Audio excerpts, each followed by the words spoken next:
2015, Bernie Sanders. In 2015, Bernie Sanders woke me up. My openly gay 6-year-old transgender nephew wanted something different than most kids for his birthday. He wanted the COVID-19 vaccine for the greater good of humanity. Because unlike the racist Republicans, he wanted to protect our democracy and take on his social responsibility to do his part for the greater good. He is now gone from this world. He recently had a heart attack. But the doctors say they don't know what caused it, but I know what caused it. Maybe it was a stress from the Donald Trump supporters and the science deniers. Obviously, this woman, practice your Lamaze breathing. Racist, bigot, homophobe. Oh my God! And this is why we get bad names. Wow, this is your people, Paul. Yep. Your people too. I'll claim it's Biden. Fuck. Recognize this man as one of the most evil men, if not the most evil man in history, is what you call him. Okay. But I had somebody. This is power. This is much worse. This is Big H. His name is Donald J. Trump.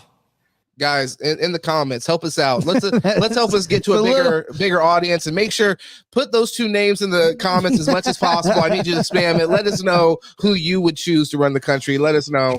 Now let me tell you why Donald Trump is worse than Adolf Hitler. Number one. Oh fuck, he said it. God damn it. Donald Trump hurts my feelings, and Hitler does not. Number two, Hitler at least put people in quarantine camps and made them wear masks while I genuinely can't tell what's satire anymore. Dude, yeah. You know what? You're right. This has some Russian disinformation. Third, did he write the is that written in there? Kindness to kill himself. Meanwhile, Donald Trump is still alive. At least Hitler had the decency to leave us alone. Stop it. So Trump, on the other hand, refuses to kill himself and makes it Argentina significantly worse.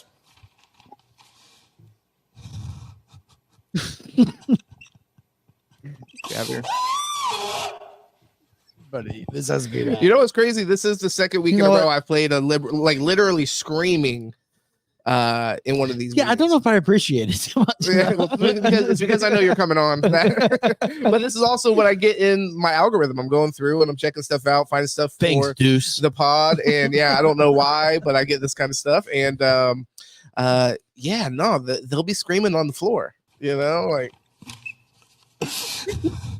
now we're in war with Ukraine and Russia. He's passionate. No, this is passion. Yeah.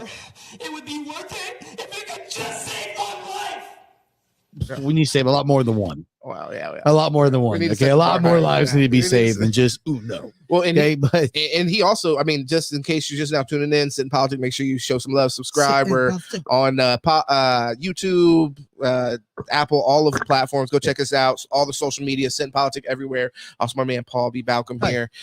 Go find him on Instagram and Twitter. And on Twitter, it's Balcom B. Paul, I believe. I probably got it backwards. Who the fuck knows?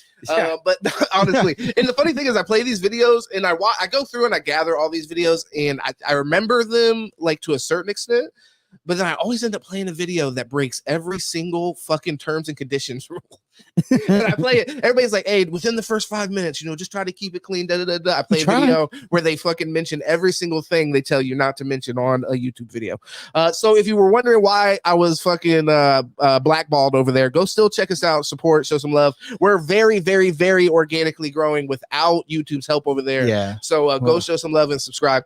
It's a bummer. It is a bummer, but we'll get back on track. Also, Instagram and Twitter, all that kind of stuff. We're live. Paul, man, how do you feel about these guys? These being the guys that go out to represent you, man. At this point, I'm going to start this conspiracy. These are not real liberals. Okay, these are paid actors. This is a Tim Pool type of paid production. Yeah. This is Ben Shapiro trying to just listen. I want to know what his payroll is. I want to know where he's at because I have never in my life really talked to a human being that acts that way. And especially in public, and especially in on the floor. No, you're right. You're here in front of council, okay? And really these liberals, I will say this, someone like that, they would probably try to channel their inner Jedi You know, their God. inner chi. You know, all the meditation that we witch doctors practice. Oh yeah, no, exactly. They didn't drink enough adrenochrome. that day. Done. None of that. Yeah, No, so they're a little unbalanced. That But- one's rough, man. That's bad. That's a joke. Well, the thing is, so actually, you mentioned something where you're like, you wonder if he's a paid actor. I was recently going through some job listings and stuff like that, and I literally found a job, no bullshit, where it was from the government, and it was like, hey, will you go pretend to be a protester somewhere? Will you go? Dude, that's crazy. Oh man, I applied, but so I'm genuinely. Yeah. I swear to God, I've seen something like that, like last election season. It didn't say for who. Right, like, it was just like paid like stand in for rally or whatever, and it was like, again, two questions. One, is that a real listing? True. I mean, shit, I won't even pay student loans because I can't even. I don't even know if the website's legit or not. You do got to pay to get listed on these websites, so just so you know. Oh, okay. All right. Well, I guess take that one for what it is. Yeah, whether that means that it's legit. But no, you're right. It is something that they do have paid actors, and you can see it. A lot of people just stand back there and just kind of. No. I mean, what I'm saying is like, in order to post your job on like Indeed, you have to pay for you it. have to pay. So for somebody just to throw, it's not like Craigslist, you know what I mean, where somebody's just like, fucking, I'll throw this out there. It doesn't cost me anything. It might be funny. If you may have to pay. I haven't been on Craigslist in a long ass time, but don't accept a job offer on Craigslist. Maybe I need to go. We're check past there. that time. It's definitely not where we're definitely not there anymore. I'm definitely not in the job section on Craigslist, but maybe, hey, you just put me on something I might need to check. But there's definitely going to be a few jobs I have to like skim through, all the like wet work position and the getting pissed on opportunities. Those aren't for me. But, killing people's wives and getting pissed on, it's just not worth it for a paycheck for me. No liberals will no, while you're a liberal. Well, then again, what kind of paycheck? I'm ruling it out. But this listen, this character person, they do exist, okay, unfortunately, and they do give someone like me a bad name. Yeah, but then you have the guys on like conservative dudes that are like, they'll have some random fucking issue where it incites into fucking violence because but at least they're tough, right? But is it? Yeah. Well, genuinely, like, is it tough? Fake tough. Yeah, it's like, or is it some kind of like weird, like childish entitlement? It possibly also linked to insecurity. Because I mean, one thing I can think of specifically, and this was wild. Don't get me wrong. I wasn't like, this is awesome, but I worked at a job and they fucked up the title a little bit, but it's fine. I just saw it change right before my eyes. Look, fucking censorship is real. Elon, come on, man. Whoa. You're on that bullshit. But damn, what was I just saying? What was I just saying, brother? Damn, you got you're all good. Here, yeah, well, because I did just see the fuck shit happen right before my eyes. We're talking about job listings. After that, job listings. Republicans getting irate. Enticing. Yeah, a previous job I had. This was during George Floyd. Or right after or whatever. And they were going to have like a moment of silence. Like a lot of companies were, where it's like, hey, we're going to do, whatever amount of time it was. It wasn't very effective because I don't remember, I guess. But basically like, hey, we're not going to practice business for the amount of time that the officer had his knee on his neck. I mean, a protest or celebration really depends on how you fucking look at it. It's kind of weird. But either way, it's a great thing to be a part of, and so you did, I guess. But there were some people that were like, this is bullshit, sell me my shit. And also workers, by the way, that were like, what the fuck are we doing? Like, because I did work with some people that were like serious Trump supporters. But see, and that's kind of where like I get my issue. This is bullshit. Why are we not doing this? Any other time you can't get these motherfuckers to work. Now they're like, exactly. And that's my problem is like just because like you disagree, you're like, fuck this. And it's like me, I'm just like, fine, you know what? I'll play ball. Well, what if I'll play ball? What if you feel like they're using your voice? Thank you, Awakened Dragons, you're the bomb. But what if you feel like they're using your voice to protest something that you don't agree with? I mean, I can kind of see, like I said, being a good supervisor at the time, I'm always going to hear people out. And I think some people had, understandable reasons. But the thing is, we didn't force you to like fucking get on a knee and on the floor. It's like, just go to the back, take a fucking break. Exactly. Go chill. Just go chill for 10 minutes. Don't show your face. Just be a part of it. Okay. let the demonstration be the demonstration. It's just like when football teams. Okay, it's not just like, Can but you imagine if everybody went to the back though? Now I'm thinking about it. Like, a walk out. Even for 10 minutes, just organize a walkout. even for 10 minutes, now I got to stand there for 10 minutes straight as the super. I'm like, I obviously it'd feel like a fucking waste of my time. So I'm like standing here and I'm like, yeah, sorry, we're doing a fucking George Floyd protest right now. Everybody walked out back. It's just like how everybody walked out back on me. Sorry. Yeah, these high school teams that like give the a kid with some disabilities the football. I'm like, hey, go ahead and take off and run their long touchdown. You know, everybody on the other team has to be on board too. Okay, could you imagine the players just like, you know what? The invasive fuck thoughts. This woke bullshit. Yeah, the invasive thoughts, and then points at his dad in the crowd, like, I got your back, Dad. Like, no, I'm about to go Ray Lewis on the bam, take him out. No scoreboard, buddy. Do those happen at the end of games or at the beginning of games? I would hope. I don't. That's a good question. Yeah, okay, you know, I have been a part of one only because I coached a kid. Okay. Oh God. Okay, I'm not gonna ask you. So there's this, Pop Warner recoached his kid, and everybody plays, and you know, it was a very we didn't want to kick him off the team, and we put him out, and just he understood enough to like just basically run around, and it was fine. Yeah. We talked to the coach and like, hey, listen, man, when backups are in, we'll put this kid off to the side. Just but we got him a touchdown. Oh hell yeah. And it was a nice moment. Yeah. But yeah, it's definitely very like yeah, of course Paul has been involved in a fucking charity touchdown.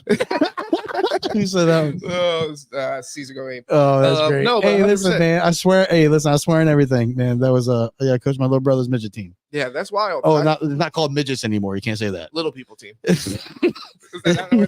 No, it's called now they call it, for Pop Warner, it's varsity. Damn. Yeah, now they stole all their fucking valor. Midget, bro. Yeah, that was the only valor midgets had, was that they had a fucking an 8th grade football team. An 8th grade football team named after them. Go on. Yeah, I wonder. So, I mean, yeah, it's tough. I mean, like I said, invasive thoughts running through your mind. You see a great. I mean, you could add to your stat sheet right there. Tackle for a loss, forced fumble. Are you serious, bro? Like, come on, dude. Tell everybody about that one. Hey, man, this motherfucker was running wide open. I hugged his ass down, ripped the ball right from his back like Antonio Latham, and fucking took off. Now on the opposite end, you have perfectly, no disrespect, but perfectly, we'll say, athletic kids that never got the chance to get a touchdown. There's plenty of those that we know. And it's unfair to them. And then this kid gets to say, I scored a fucking touchdown. You're like, fuck you. I know you did it. But then he did. But then he did. He's speaking the truth. He has full truth behind him. Mom, please tell him. Oh no, for sure. You got a videotape whenever that. I mean, you know, it's gonna. That's a good. What did you tell the mom? What? Or dad? When this kid was gonna score? Yeah. Were you like, hey, he's about to score? No, but we did let him. You really fucking ruined it for him. He's like, man, that's funny. No, great. The let's see. So, damn, I don't even remember the video we opened with. Oh, the liberal guy. That's why. Okay, so we got off track. But the liberal guy, the reason I wanted to open with that, of course, Paul's been part of it, was because I wanted to talk about Israel Palestine for a minute. I thought this was an interesting dilemma that they ran into recently, so I wanted to cover this for a moment. Again, I'm not sure how much you're familiar with Ramadan from a I'm ignorant to it. Okay, so just recently Ramadan started. Let me see when it started. So this is a holy period for Muslims. Not that much. Okay, so March 10th. So March 10th to April 9th. Oh, it's a month. So yeah, and I think you're actually supposed to like fast during that time. I know the fasting part of that. Yeah. It's interesting because I have like observed some of that through like really Twitter. Because at the beginning of Ramadan, you'll get a lot of people getting on there just like sharing something about why they're Muslim, or just it's really actually beautiful. It's very nice. Yeah. But so that began, and there was discussion about the ongoing discussion about a ceasefire for whether it be a period of time between Israel and Palestine, or if it would be something that would happen indefinite. But there's been a lot of discussion as far as like, hey guys, let's give it a break for a week. So this seems like obviously a great time. And this discussion came back up. I was curious, really from a bigger, like more general standpoint, how do you feel about that as far as like in open war, the obligation to, like, in this case, like you'd be respecting somebody's religion? Me personally, I love it. It hints to that chance, that hope of a one day utopia that we could all live in peace and let people be who they want and have their land and have their Well, this isn't religion. peace, though. It's it's not like- peace, but it is peace. It's an agreement. It's an understanding Agreement. of, hey, we won't okay. do this to be respectful. And again, for a little bit. it's not the fact that the Muslim team was the one that was like, hey, listen, we'll take a break from murdering y'all. It was the Jewish team, again, sorry, red flag, sorry, but that is pulling the, hey, listen, we'll respect you enough to not kill you for a week, which is wild to say, but yeah, it's the truth. So again, I like it. But it also shows that, hey, if you can do it for a week, why not just fucking stop? Just stop. Just stop. So just don't resume. Just to add some more context to the conversation, these are some of the rules just off a quick Google search here. During Ramadan, Muslims fast from dawn until sunset. Damn, so you know exactly when they're eating. Not eating or drinking during daylight hours. Strategic. It is a strategic advantage. The fasting helps them grow spiritually and empathize with those who are less fortunate. Muslims break their fast each evening with a meal called iftar, often starting with dates and water. What's a date? Is that like? It's like a vegetable. Interesting. So is this like do they not eat meat during this time? Well, Muslims. They eat during pork, the right? night. They eat during nighttime, and they never eat pork. Yeah, they never eat pork. Yeah. So I mean that's interesting. I think that sure, from your perspective, it would be nice. I could say that it would be nice that we could have this level of like respect for one another's culture, religions, and so on and so forth. But I think the reality here is that they're in war. You know what I mean? So it's like to expect the level of empathy from people that are in open war with you, and you haven't had significant talks of peace. But there's to always expect any sympathy, I think, is kind of. But hasn't there always been some line of respect? Like, hasn't there always been Hasn't there also been some line of absolute disrespect? The most disrespect you can imagine. But even down I think there's more disrespect than respect. Well, yeah, it's war. Yeah, all is fair. Yeah, right? yeah. But fuck yeah, thank you, man. For but hasn't there always been like we'll take a break and bury our dead? And then we'll come back to this more tomorrow. So I think there's there's always kind of been like there's been that idea throughout history.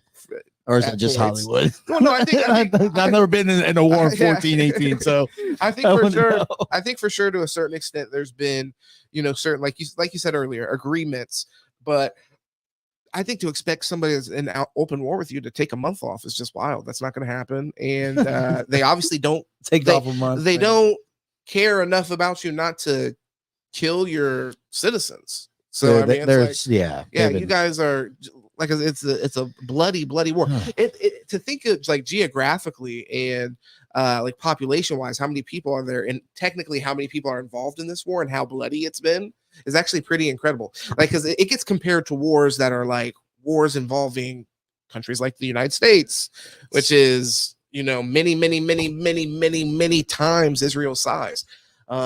Like Israel's like fucking New Jersey.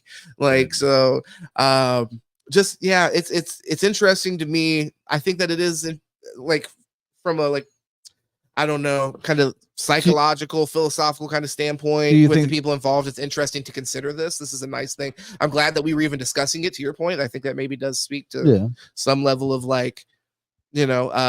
civility from the on the world stage, what I mean, where we're wanting to have that kind of conversation. I just don't know how much Israel's interested. Right. Well, since we're here, we can take an American turn here and just say, is this when's their election? October 7th or so?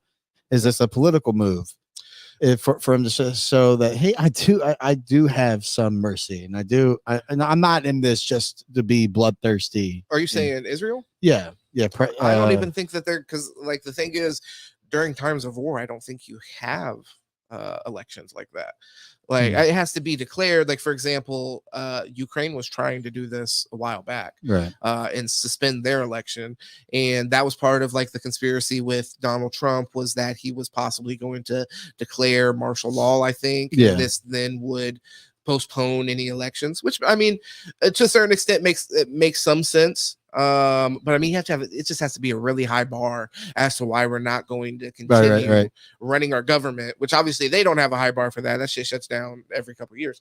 But I think from the civilian standpoint, it makes sense as to why you wouldn't want too much switching up in your government, especially at the highest level, while you're in active war. So I can imagine that there may not be an election. I think if anything, this kind of, to your point, some of what I have heard is that some people that are skeptical of the whole scenario, that this does benefit like the Bibi Netanyahu's, the current government, especially the right-wing government, which is Bibi Netanyahu and his people over there. Yeah, he's not no. So he's he benefits from this because now there is more of like a nationalist kind of feeling with the civilian population because they're scared. So there was a attack where people crossed their borders. Yeah, that's different. I mean, they already get missile shot at them, but it's like I understand why it's, and also this is successful. This was successful, so people crossed the border, then actually did kill people, did rape and kidnap.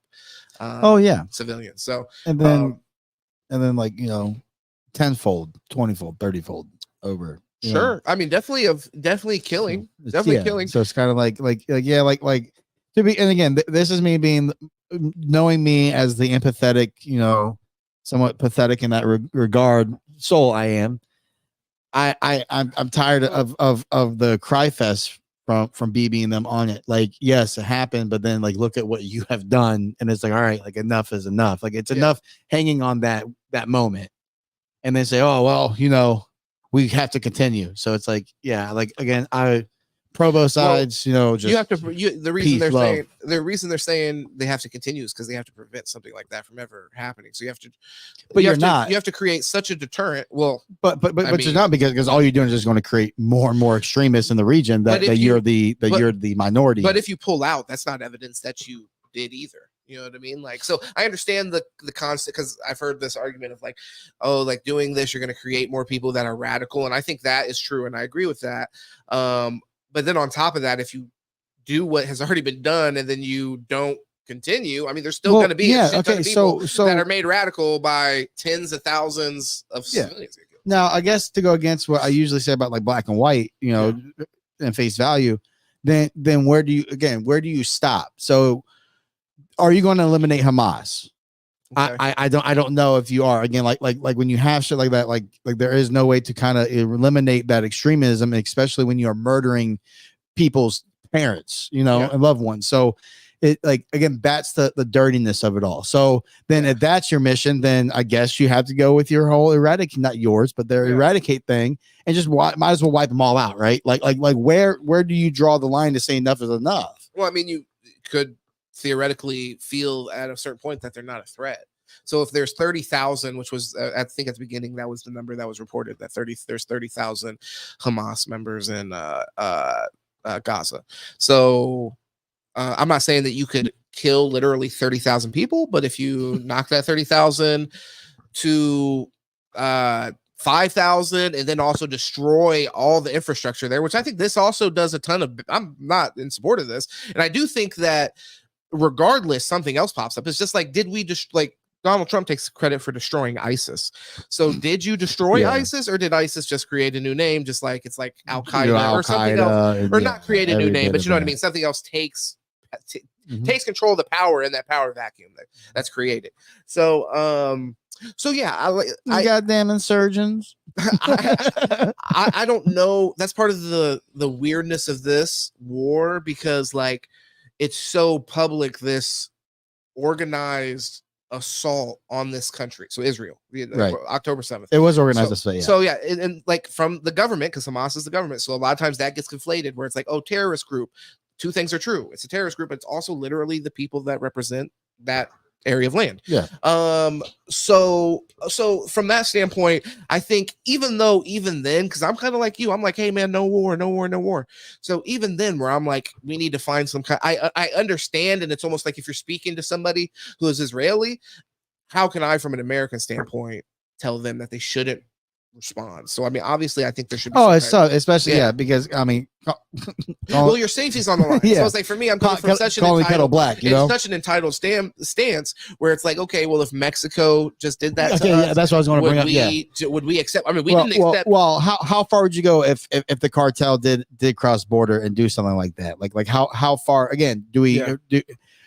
how are you going to eradicate that when it's neighborhoods and kids and all that and like I don't know. Again, I'm not in that position. I'm glad I'm not in the position, but it's like there has to be a way that's not just murder them all. Well, I think it's I think one of it is like sadly, because I think this will have long-term implications on the people that live in Gaza. And now this is another thing we're hearing during Ramadan.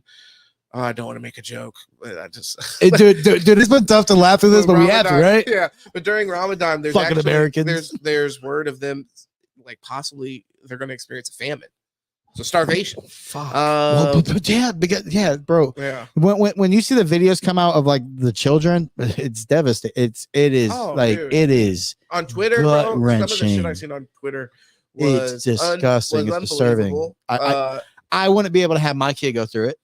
Like, are you serious? Yeah, like how radicalized are you going to become? Yeah, it makes no sense, and I mean, you'd have to like from a parent standpoint, something like that happening to a child makes no sense. So I can't imagine how a parent deals with that going forward. Yeah. So I mean, I'm in agreement with you. I do think about how irate we get over shit. Sorry, how irate we get with shit over here, right? And how split we are with politics, right? And that's policy. That's not murder, right? Like all that is policy and just beliefs, right? And we get torn apart.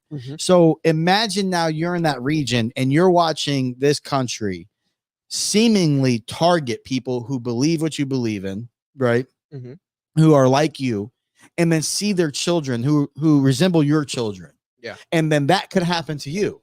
And so I think that what it's causing is it's happening to not civilians, but innocents. Because I mean, civilians is one thing, but like people. So the people, the example you're using, I think those people are actually directly experiencing it and being impacted. That's what's so disgusting. It's not like real quick, because it's not like us seeing horrible things happen to soldiers in Afghanistan, which was terrible, right? And it's like obviously we could imagine like there were a lot of the.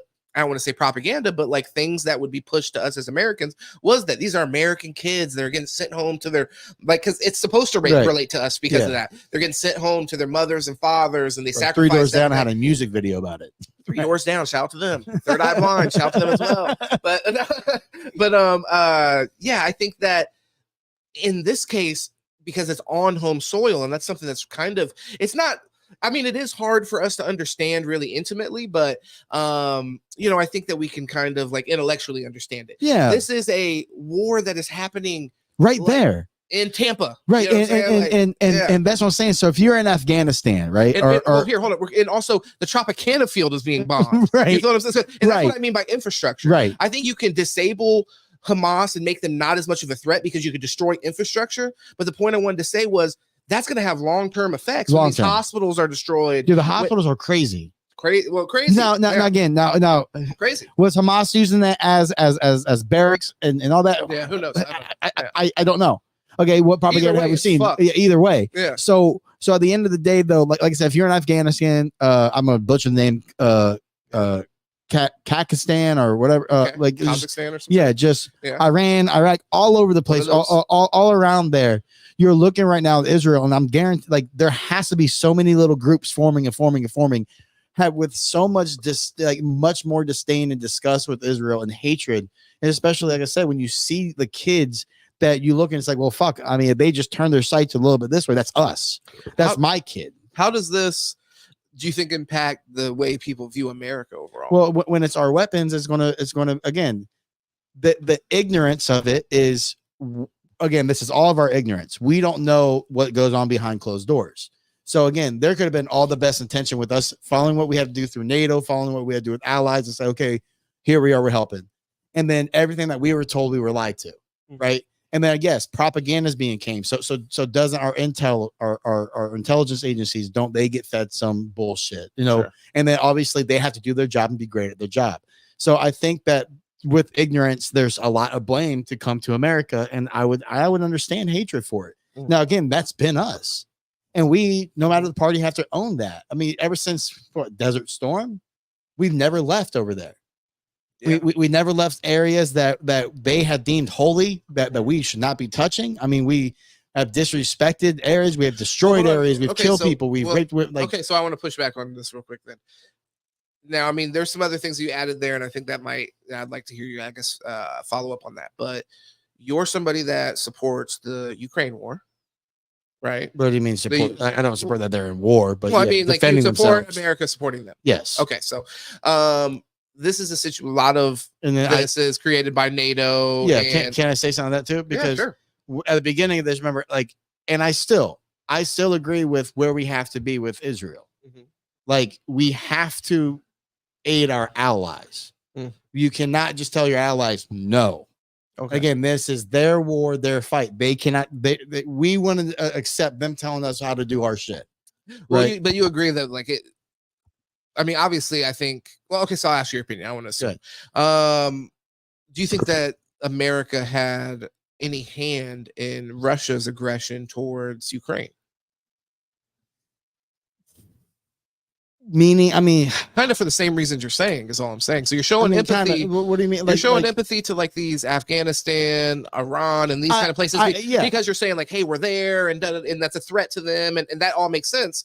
So it just in my mind, it makes me think of this other war where Russia is kind of, it seems like, feeling the same way, where they're feeling threatened by America, and they're like, you're encroaching too much on us. Because I mean, we have continued to kind of encroach closer and closer. We have the most military bases of anybody in foreign countries in the world. By a shit ton. Now let me ask you a few questions about the Ukraine-Russia situation. Okay. Right now, like Chernobyl and Ukraine, right? Okay. And that was something that they handed over, right, during Cold War time. You're saying that Russia handed over? No, Ukraine, because I believe that part of the agreement was that they handed over Chernobyl, like shut it down. Then, if Russia ever retaliated against them, we would support them. We would have their back. Them entering NATO, weren't they trying to enter NATO? I believe. So I'm not sure. About the Chernobyl connection that you're making. So I mean, that is interesting. I'd like to look into that more because I might just be ignorant to it. But it was the point that we were trying to like denuclearize other countries. So, Russia, Ukraine being one, by the way. Well, and Ukraine being one. Yeah. We're like, hey, if you don't advance your nuclear abilities, then we'll protect you essentially. Yeah. And they're like, okay, cool. Yeah, we're down with that. Yeah. So, and then because they would be betraying Russia, right? And then with that, I believe with the NATO. Because again, man, this has been a little bit, but the NATO, they were trying to like agree to come into NATO. Russia was kind of saying like, if you join NATO, like we're gonna attack, and it's like, well, that was pretty much the. So I'm a little confused through all that, where like the finger gets pointed at America, where like Russia's feeling threatened because Ukraine doesn't want to be their friend anymore. They want to be our friend because people view NATO as America. Is that how you view it, or are you not viewing it like that? It's international. Okay, so they're viewing that as Western influence and American influence specifically. Sure. So they're seeing that as a threat by being put right on their border with Ukraine. So how is it just Western influence and not also just the UK? I guess that's Western too. Yeah, that's Western to them. Yeah. So basically, if you're just not Russian and do what they say, then you're a threat and an enemy, which I get. I guess we can all play our game. Well, no, but that's just kind of I don't think it's the same. I feel like it's just an excuse. Russia and the United States have been adversarial for a long time, so it's not. It's not just not being Russia. It's a matter of like who it is. It's America. So they're right to be threatened. It's like, for example, Hamas feeling like Palestine or Palestinians. I said Hamas. I'm sorry. Israel. If Israel is thinking Hamas is a threat, imagine how fucking Russia feels with the United States on their borders. It's like fucking that's the biggest threat. And they're kind of like I can understand the anxiety. Although I mean I'm not. But we're not just attacking Russia. No one was attacking Russia. Like that wasn't a thing. And again, it's like I feel you on that. Okay. Like I don't know. Like but the threat is still there. It's like when the attack in that region, it's just like Serbia and Kosovo. Brother, if you're gonna come in with these names, you gotta tighten them up. Man, you know me, man. My speech sometimes, a lot of times. Over here like Kosovo, brother. I've never heard Kosovo. But basically, like Ukraine, they were a part of Serbia. They fought for their independence. Okay, they got their independence, and Serbia, again, my in-laws, they do not recognize them as a sovereign state. they still reference them as, no, you're ours. And Russia and Ukraine has not always been the relationship. So there's always been this threat that since Ukraine broke away from Russia, that no, like that's ours. And so that's the Israel to Gaza reference that I would take, is that no, that's our land, you're ours. Okay. So it's like, so that's where, yeah, Israel's the bad guy in this at this point. Like you defended yourself. That's the difference between Ukraine and Russia, is Ukraine never attacked Russia. There wasn't this attack on them. Yeah. So and that's where the whole, this is Biden's war. It's like, who the fuck attacked who? Yeah. So it's like no, we came in. So and hold on, are you not acknowleding the threat there? What do you mean? You're saying there's not that you haven't attacked. So I mean, that's something like a. I guess I want to. I understand what you're saying. I'm ignorant to the presence as much as like where it would be a threat. So I'd like to see more of like where they would feel threatened. Like, do we have a base in Ukraine? Oh yeah. Yeah. Yeah, for sure. I think that, and that's part of the whole NATO thing. Which I'm always curious as to why we have bases all over. Again, we don't have Swedish bases in America. You know what I mean? Brother. We don't have the British Army over here just chilling in Virginia. So it's weird that we're in Germany. Now, is this something that we're protection because we're big brother? Hold on, that's an interesting question, bring up. So I gotta write that. Oh fucking God. First off, I just fucking all right. So is there any foreign Damn, it was right there. It just went away. It's like in the US. All right. Is there any foreign? Oh, Italy has. Italy maintains. Oh, we do. See? Okay. So Italy maintains a training base in Texas. That's pretty sick. Man, we learn things every day. The Netherlands has one in Arizona. Singapore operates a base in Idaho. The United Kingdom has 4 bases located in Nevada, California, Georgia, and South Carolina. Okay. I had no idea. No, I mean, honestly, I didn't have any idea either. So that's interesting to note. Did you guys? But I mean, that's wild. Well, I mean, that is interesting still, but in comparison to the United States, obviously that's not shit. And also, to be honest, I feel like we are less, well, it's less condensed over here. So there'd be less reason to have. And that's what I was going to say too. Where's the threat? Yeah. Like we don't have a threat really from Mexico. Sure, we got the cartel, but there's no army coming. Canada, get out. But over there, like, allies though. To your point, allies. Right. So they're also allies. Yeah, they're literally allies. And then, I glossed over that. Like, fuck them pussies, I was like, fuck it, you're not us.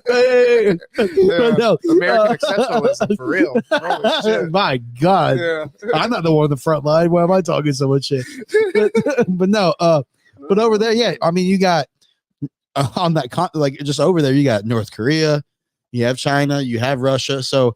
I guarantee, Germany probably does feel like, hey, man, can you guys kind of chill with us over here for a little bit so we don't get our ass kicked? Yeah. Well, I mean, and I think, and again, if we promise protection to Ukraine, then again, it's protection. It's not instigative. Yeah. You know what I mean?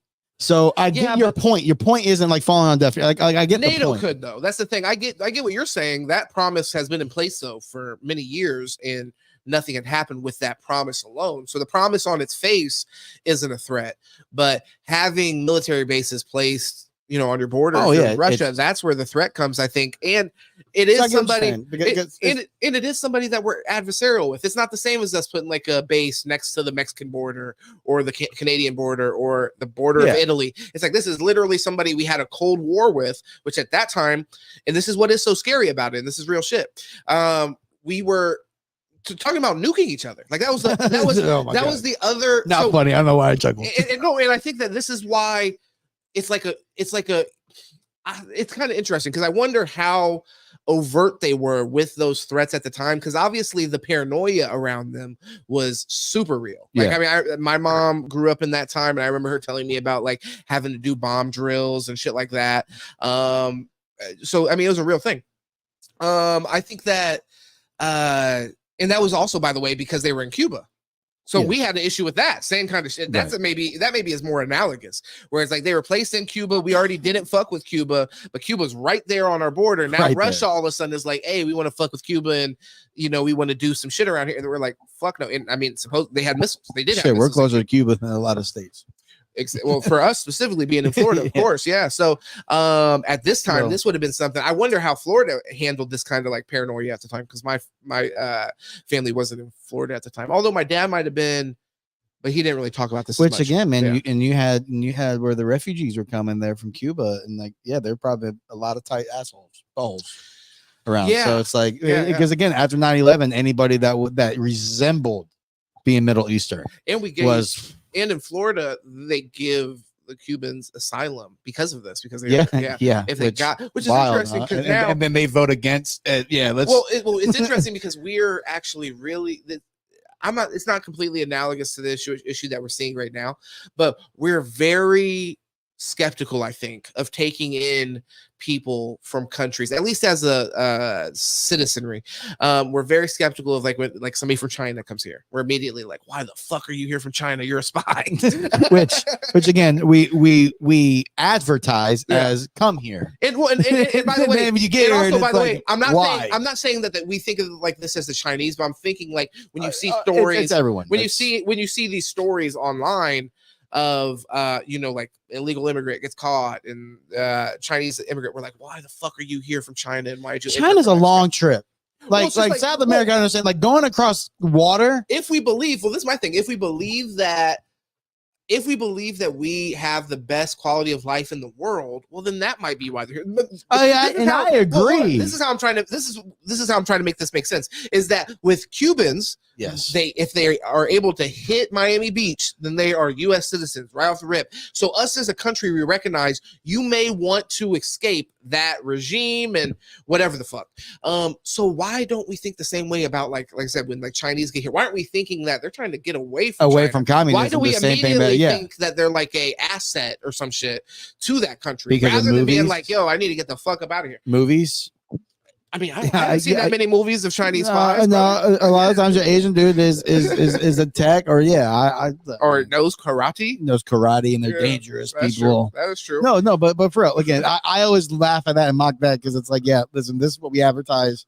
Like, yes, if you lived in one of those third world countries and you have a country that advertises, come here and there you have a dream, you can become anything you really work hard and want to be. Wouldn't you want to get there too at all costs? Sure. If it's your kids are either going to be murdered or have to join a gang, and then or you can come to America, and all it's going to take is you risking your life and walking across continents and pay somebody $8,000, and then wouldn't you? I mean, my God, it's interesting. I was watching a recent pay-per-view.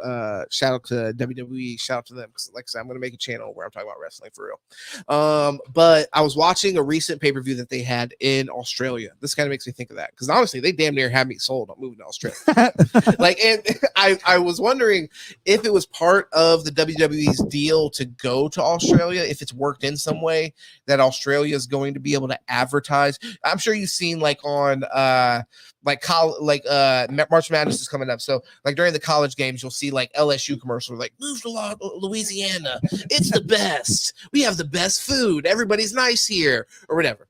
The SEC shows every SEC school now it's the greatest life ever. Just come to Ole Miss, we've never been racist. We're just called the Rebels. They're just called the Rebels. It's fun. It's a heritage, not racist. I love those guys. I knew a guy that fucking had that tattooed on his leg. That was wild. But either way, not to get off South and rise again. I don't even think he was from the South, to be honest. I think he was from like Pennsylvania. Real shit. Okay. I'm not even lying. I love it. God bless America, baby. Might have been Pennsylvania or Delaware, like fucking Biden. And I'm not even bullshitting. I think they might have been fucking from Delaware or Pennsylvania. But either way, damn, Paul, you gotta help me out because we're drinking and I'm high. WWE Australia. WWE Australia, yes. Package, I'm wondering the life. Most shit happens here. So I wonder if you're watching the WWE, for example, because most of the time they're doing shows here. So if you're watching them do one in Miami, for example, are you like constantly getting inundated with like, Miami's the best, fucking don't beaches? Move there. Honestly, because unless you're Saudi Prince. No. If 90% of the pay-per-views are based in America, when you're watching them in like the UK, are you guys getting fucking, move to Maryland? Maryland's the best. I mean, Washington D.C. has so many opportunities. We have crab chips. Dude, I don't know that. That's a good question. I wonder. Yeah, I mean, yeah. I listen. I always wonder what people think, like America, and it's like you ever good and bad. Just like we shit on places, but then we look at Ireland, like the wife and I, we love to look at Ireland, like, man, what a life. Let's go there and farm. What a beautiful place. Man, we know we can go there and do all this, and then you hear people who like want to get to America so badly from Ireland, talking about like, man, we just want to eat more food. We just want like a normal life. I watched like, man, it's let me find this Colin Farrell movie, fucking Banshees of something. Dude, it's like Banshees of some fucked up place in Ireland, and I got some roots over there, and I also sometimes will look at it with I'll romanticize it a little bit. It's beautiful. But dude, my fucking ancestors were like, fuck this place. Get out of here. They're like, I need to go over there, fucking where they're talking about there's fucking Puerto Rican bitches. And they were right. They were right to do that. The Banshees. So yeah, this right here this is actually okay, look. I'm not going to spend too much time on this. It got a 96 on Rotten Tomatoes. I've never heard what this movie is dog shit. I got a 96. They love it. I don't understand. Critics suck. It was so fucking boring. Critics don't know. They do suck. Y'all don't know shit. Bro, this movie is and that's why I'm saying don't move to Ireland. This whole movie was about every single character fucking hating their life, walking around, getting drunk as fuck. They go to the pub. This fucking guy, Brandon Gleeson, his best friends with Colin Farrell. They used to go to the pub and drink all the time. And one day this is the whole story, literally. He comes to Colin Farrell's like, oh, hey, we're vibing. Thank you. We're vibing at the pub. Brandon Gleeson, he says, shut the fuck up. I am so tired of you talking about fucking nothing all the time. Shut the fuck up. And then he's like, I'm never talking to you again. This is his best friend. And then the whole story is about Colin Farrell then being like, what the fuck, bro? You're fucking best friends. Man, we're best friends. You're supposed to deal with my bullshit. You're supposed to love me more than anyone loves literally me. And everybody's just miserable there. They just go to and then that guy, Brandon Gleeson's like, you're Ed fucking. Sheeran makes the UK sound so good. Okay, nice. Okay, from UK. Yeah, I was wondering if he was from Ireland, honestly. No, I think he's England. Gordon Ramsay, I think, is from Ireland. Hell yeah. I think you're probably wrong on that, though. We're gonna look at that. Maybe we gotta look it up. He might be England. Who the fuck am I thinking that's for? I need Lauren here. Lauren always gets me right. She always gets Paul. No. It's this guy. Which usually I'm great at remembering. It's this guy. Yeah, I'm usually great at remembering like the most random shit. But if it's not a football player, I probably don't remember. Yeah, except that. I remember. Oh man, he played at this high school in fucking New Jersey. Colin Farrell's definitely from Ireland. I wonder if Brandon Gleeson's from Ireland. Let's check it out. Probably because this is such an Irish movie. Yeah, he's from Dublin. Well, Gerard Butler. Look him up. Fuck no, he's not from Ireland. Dude, don't you ever talk down on my guy. He's not from Ireland. Man Crush Monday. I guarantee it. Scottish. Fucking do it. And that's what I knew. That's pretty close. Though. Okay, because that's my heritage. Oh, you're Scottish. Nice. All right, shout out to Paul. Well, I'm gonna do a 23andMe, so we'll find out. Oh, so you don't even fucking know. Yeah, no. The last name comes from Scotland, is what it says on Google. You know. My thing is red hair. So, I have a theory. I have to be something. I have a theory. Most people that think that their last name is the actual family that they. Oh wow! Well, you think I'm fucking? I'm not saying you. I'm a fucking out of the marriage baby. No, I'm not saying you. I'm not saying you. I'm saying that, okay, so what are the odds that every single generation of your family never had one grandmother that fucking had some kid out of wedlock or had some kid that some other person ended up raising or whatever the fuck? My point is this a similar situation actually happened directly in like my lifetime. My point being is like my dad has a scenario where it's like he was raised by a guy that wasn't his dad, but he didn't have his dad's last name still because he had the last name of his mom's first husband. So you see how fucked up that is? You don't even have to understand it. No, yeah, you don't even have to understand it. Just understand it's fucked up. So she cheated. Didn't she? Her husband died.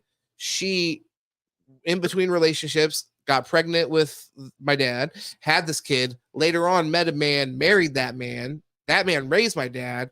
He has the last name of his siblings, which was her previous husband, but has no relation to him aside from that he's related to his kids. Okay, so she just basically said, "Yeah, this is from my." Well, there was no dad from my deceased husband. There was no dad. Well, right, there was no dad in the scenario, so dad wasn't like a real thing. Yeah. So she's having the kid. And she's like, just give him my last. Yeah, name. yeah, exactly. Yeah. So give him my last name, but then that last name has no. So just from experiencing this in my time, I'm thinking This is the best fuck.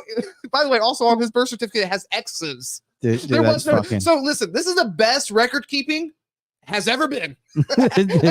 Dude, that's great. If you seriously look at the mirror and you think your last name is your last name, I'm like, bro, think of 100 generations. Well, let me ask you this: how much do you believe in trust genetics and appearance? You know what I mean? Yeah, but that doesn't even tell you the whole story, because if it happened with your dad, I'm not saying it even happened in your generation. It could be something you have no fucking clue on. No, that's fair. I just know that like they're just saying that like my family, you just know because we all look the exact same. Okay, so let me just ask you a plain question then. So we have things like feudalism and things like this that happen, and this is like many hundreds of years ago. How do you know that fucking some guy wasn't the richest motherfucker in your area, and your dad or your great grandfather? That's what I'm saying. Going all the way back. Didn't work for the motherfucker, and then in feudalism they would have you take their last name. They say, okay, you're part of my family. You're right. Yeah, I take care of you. You're part of my family. Continue my lineage now. So for me, I have no connect. Well, it's a little bit of a cheat code for me because, like I said, I'm very close to a situation that I know is bullshit. But I'm saying many times before that, I believe there was probably bullshit. You need to watch bullshit. You need to watch more movies where you find a picture that looks just like you from 1848. Okay, and you know that this is where we could. No, for real though. No, but even that could have been your half dad, and then he could have fucked something that really could have came back around. Well, really, because in this scenario, think if 18 people in the town. How many? Yeah. Hold up. Well, no, my thing is look at it like this. Think of it if I looked at my dad's brother or some shit and saw some similarities to him. We are related. Half related. I'm telling you. You know what I'm saying? Me and my uncle look more like than my dad. But as far as like a last name standpoint, we have the exact same last name, so on and so forth. But like I said, we're half related. His dad is not my dad got named after his dad. Yeah. No, you're right. 100%. I just like the bullshit. But, it's interesting. But 23andMe, hopefully, the DNA thing at least breaks it down. I believe that the DNA thing could be solid. And then don't get me wrong, you could end up like finding some shit after that. Again, listen. Me and my everyone sees me and go, "Are you Steve's son?" I go, "That's my uncle." Sure. And my dad are 10 months apart. I look more like him. I mean, I look like just a heavier, bearded, long hair version of him. Yeah. And my dad, no. But I'm not even saying any shit like that. But no, you know I mean, my mom. Who the fuck knows what you weren't told? My bro? biological mom. Who knows what you weren't told? My thing is, this is it. So the guy that my daddy's my daddy. The guy that raised, and we're gonna get off this because I don't know what we're doing. This is too personal, but I think it's interesting. Yeah, I think it's interesting. Fun. His dad, the guy that raised him, he was told his entire life that was his biological dad. That's fun. And that he didn't have his last name because of the same reason that he wasn't there. Actually, they fucking tried his ass. Imagine this shit, bro. You raised a motherfucker that's not your kid. And then they tell that kid the reason you weren't there to see him born was because you were an alcoholic. Okay, you're not going to. Which was true. That was true that he was an alcoholic, but you don't have to use it against him when it wasn't true. Yeah, you don't have to fucking pin more bullshit on him and just hammer it at home. Make him really resent his fucking father. Holy shit. Jesus Christ. That's crazy. Crazy. He resented him for being an alcoholic and then resented him for being a liar. No, Bamball was wild. Bamball was wild. She was a beautiful woman. No. That's some shit that I don't believe. Violent. Don't lie to your kids about shit like that. Like that shit comes back. But then, like I said, bigger point, even being than that, is that this guy's that story, but is not even his father at all. Right. So how do you take the news? The truth. Rough. See, sure. Now, if they would have been real with him since he was a child, and the kids are, which you have a young child, and you see it, they're much smarter than anyone wants to give him credit for. They really understand life. Yeah, they understand what you want to see. Yeah, my kid was showing me pictures like he's gonna like this. She wanted the applause for it. She knew what was she was expecting. Yes, they have a conscience. It worked. Yeah. Okay, so be honest. Yeah. And then at the end of the day, like I say this all the time. If the other parent is a shithead, don't talk shit about it to your kid. Just all right. Just let them one day, themselves. One day they're going to be like, at 12, 13, and they're going to look at their other parent and go, "You're such a piece of shit." Yeah. And really feel it now. And then you got to be there for that emotional support. But my God, like you can't, because they're going to resent you more for thinking that like you made me think negatively. Yeah. And it's like, no. So it's like, no, man, just let them learn. Man, listen, hey, kids, trust them. Hey, I'll be honest. be real about who their parents are. And I got another sister. I don't look like my dad. If you happen to be out there watching this, I have another sister, and she has a dad who's wild. I didn't see much from my mom as far as like talking about, aside from like, you know, in moments, but like being conscious to not like down talk. So I think I'm agreeing with you, not to down talk. And then she, I think, has from what I can tell, a decent relationship with her dad, but also, like you said, has an understanding, had the same experience, had a similar experience, understands exactly why. Be explicitly told like, hey, he's this or that or this or that. You know, she had her experience and she came to whatever conclusion she came to, which is, you know, her choice, her life. Yeah. Great. So I think it's a great liberalism. Let's do it, guys. Ceasefire. All right, so real topics, guys. Ceasefire for real. So stop shooting each other. So we agree with the Ramadan ceasefire, right? And then, I mean, I agree, but I understand why Israel's saying. Are we still in Iraq? I mean, like bases, like I know we have a place in Syria, which we should, right? So let's check. Let's check your first question. Let's just get the fuck out of all of it. In the Middle East, we're not allies, right? So military. Holy shit! I had a buddy in Syria. Really sad, yeah. How do you like that? Sometimes these motherfuckers in the military come back. They're like, it was great. It was awesome. I want to say, I got to check my messages. Prostitutes are cheap. I want to say he said Iraq was more chill.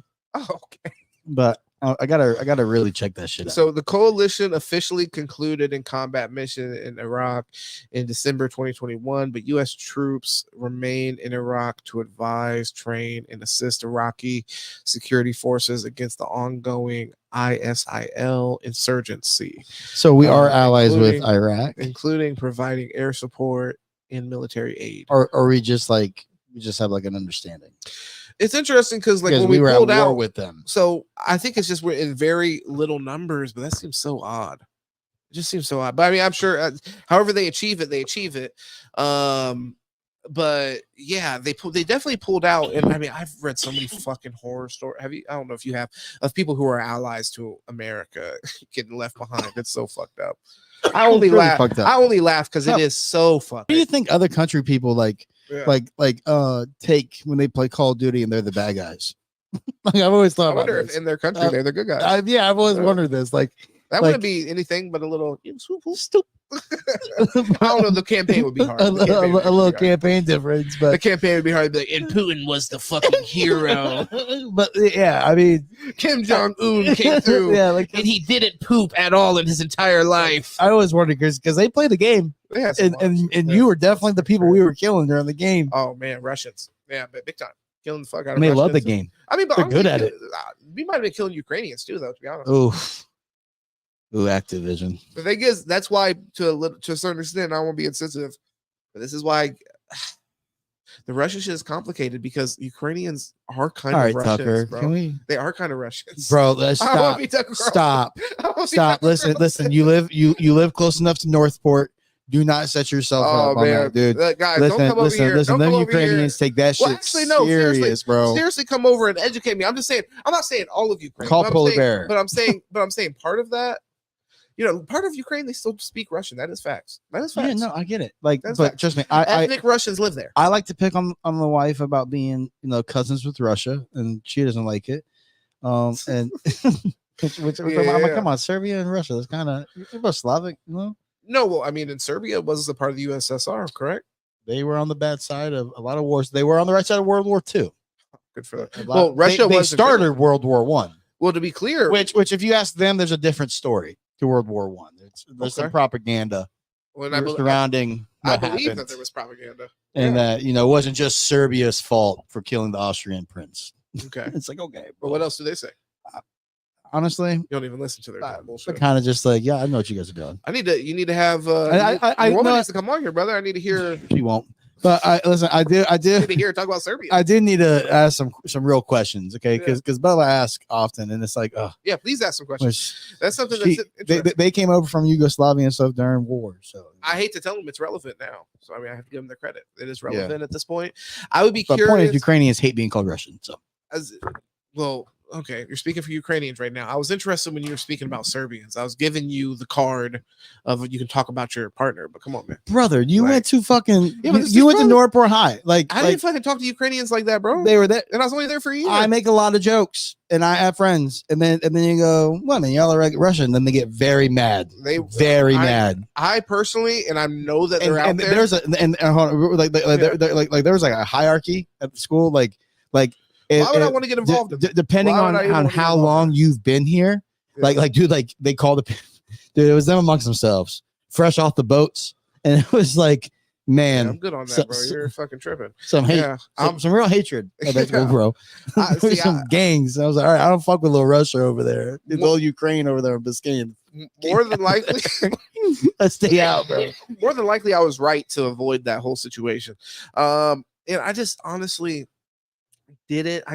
I don't know if I've ever had a friend in my life that was Ukrainian. I've only had, or Russian for Really? that matter. Yeah, I've only had people that I really disliked that were Russian or Ukrainian. So Well, there's a guy that I Yeah, work that's with. Shout out to surprising. him, Arthur. Man, if you're watching this, you thought we were cool. Fuck you, bro. You were annoying as fuck. He used to just be such an asshole and such a dickhead. And yeah, Damn. so, I mean, no, literally, he was such a dickhead. Nick Melnick, you're my boy. Okay, No, I wasn't even. I wasn't Ukrainian even like brother. your- What's up? It wasn't even like for me. It wasn't even like we were. But I wouldn't react to his fuck shit. He would even tell me, he's like, "You're so stoic, James. You're so Ugh. stoic. Like, how do you not?" I'm like, "Bro, I'm not reacting to your fuck Buddy, shit, you stupid that's ass." Yeah, I'm I hate American, that. bitch. Yeah, he was just fucking. I'm Stupid. not stoic. I'm American. Well, no, he was No, just I'm he, kidding. he was a bully I get for it. Yeah, real. he's He fucked was a up. bully and he would try motherfuckers. So like we had plenty of issues in the workplace because he would be a fucking disrespectful motherfucker to people that I liked that were just nice people. So we would end up having some You know, some and that's why we get friction. along. We would have some friction, and then also we would have like where it was complete coldness from my point, which he probably loved that. He was like, "Oh, this reminds me of home, where there's no hugs." Where father beat me. Yeah, and I just give him a fucking dirty look whenever he walks by. You fucking scumbag. Fucking Dude. talk to people with respect. But I mean, back to topic. I mean, you've been kind of defending them a little bit, so Tucker. So Hey, well, no. The thing is, I think that there's always a conversation to be had, some kind of middle ground to get to, and Of then I course. think that those positions are interesting, and I think there's some validity to them. I think the bigger picture with the Ukrainian war, I think, I can understand why somebody who is I mean, we can say enemy. I mean, if we want to call it enemy, let's call it that. So an enemy of America is like, why the fuck are you encroaching on my space, especially with bases and shit? Like, if you want to be allies, that's one thing, but you want to actually place military bases. well, if you want to be big Nah, bad chill. wolf, then you know what? People got to step up. Hey, and at the end of the day, we're sort of doing that. We're sending some shit that way, which honestly, I also believe that we're sending troops over there and shit too. To be honest, we're doing some shit. That's what to be real. Like, how much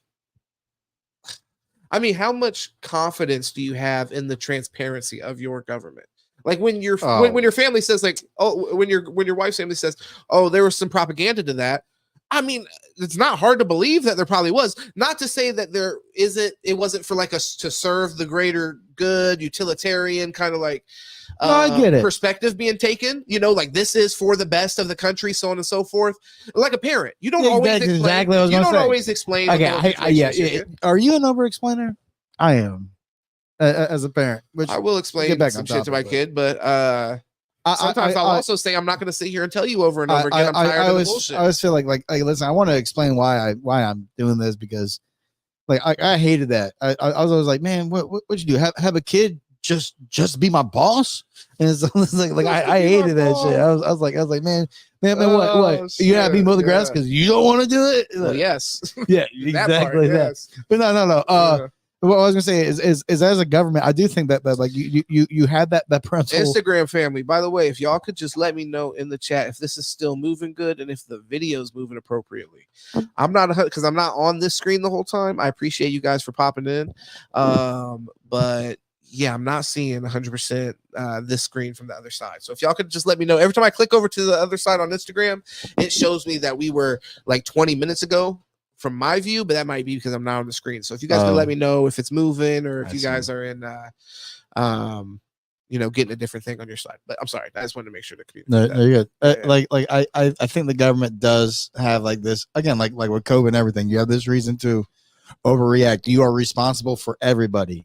You're responsible for the sanity, for the health, for the well-being of every person that lives within those borders. So yes, I think there are things that the government should hide. Like unfortunately, as dumb like as much as like think about it realistically. Yeah. Like everything doesn't have to be known by the public. Well, and listen, whoever you are out there, there's people stupider than you. That's real shit. Yeah. And they're worried about how they're going to react. Yeah. So it's not just about you. I used to have to, like, once again, when I was like working with a bunch of people and like supervisors, like, it's like sometimes you got to tell people that know what the fuck they're doing. It's like, this isn't about you. I know you know what the fuck you're doing. This is about the fucking stupid fuck that you know you're working with. That you complain about all the time because they don't know what the fuck they're doing. This is for that person. So it's like you have to remember that remember the people in your class that you kind of looked at and you're like in a non-judgmental way. Was kind of like yeah, this person this isn't the right class for them. Yeah, like this person's not very. And then you question like, where am I? Like what am I doing? There's a few times more about work. I thought that where I was like working alongside people. I'm like, how the fuck am I working with crackheads? Right. and that's what I'm saying is those kids grew up to be adults, and those are the same brains. And not to be mean, but yes, half of the population has an IQ under 100. Okay, and not to be mean, but that's just. That might be us. We got exactly. It could be. Yes, exactly. But that 100 is the median. Okay, and they move it. So you have to understand that yes, you have to protect people because if you tell them some things, they're going to blow it up. They're going to act irrationally.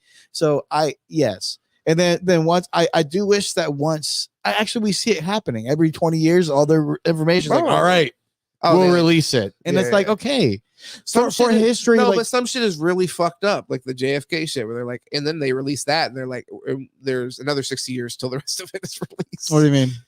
The JFK, they had, I think it was last year, they released a bunch of. It's so hard for me to believe anything at this point. So I trust you. So it was incriminating. It was incriminating the U.S. government in the assassination of.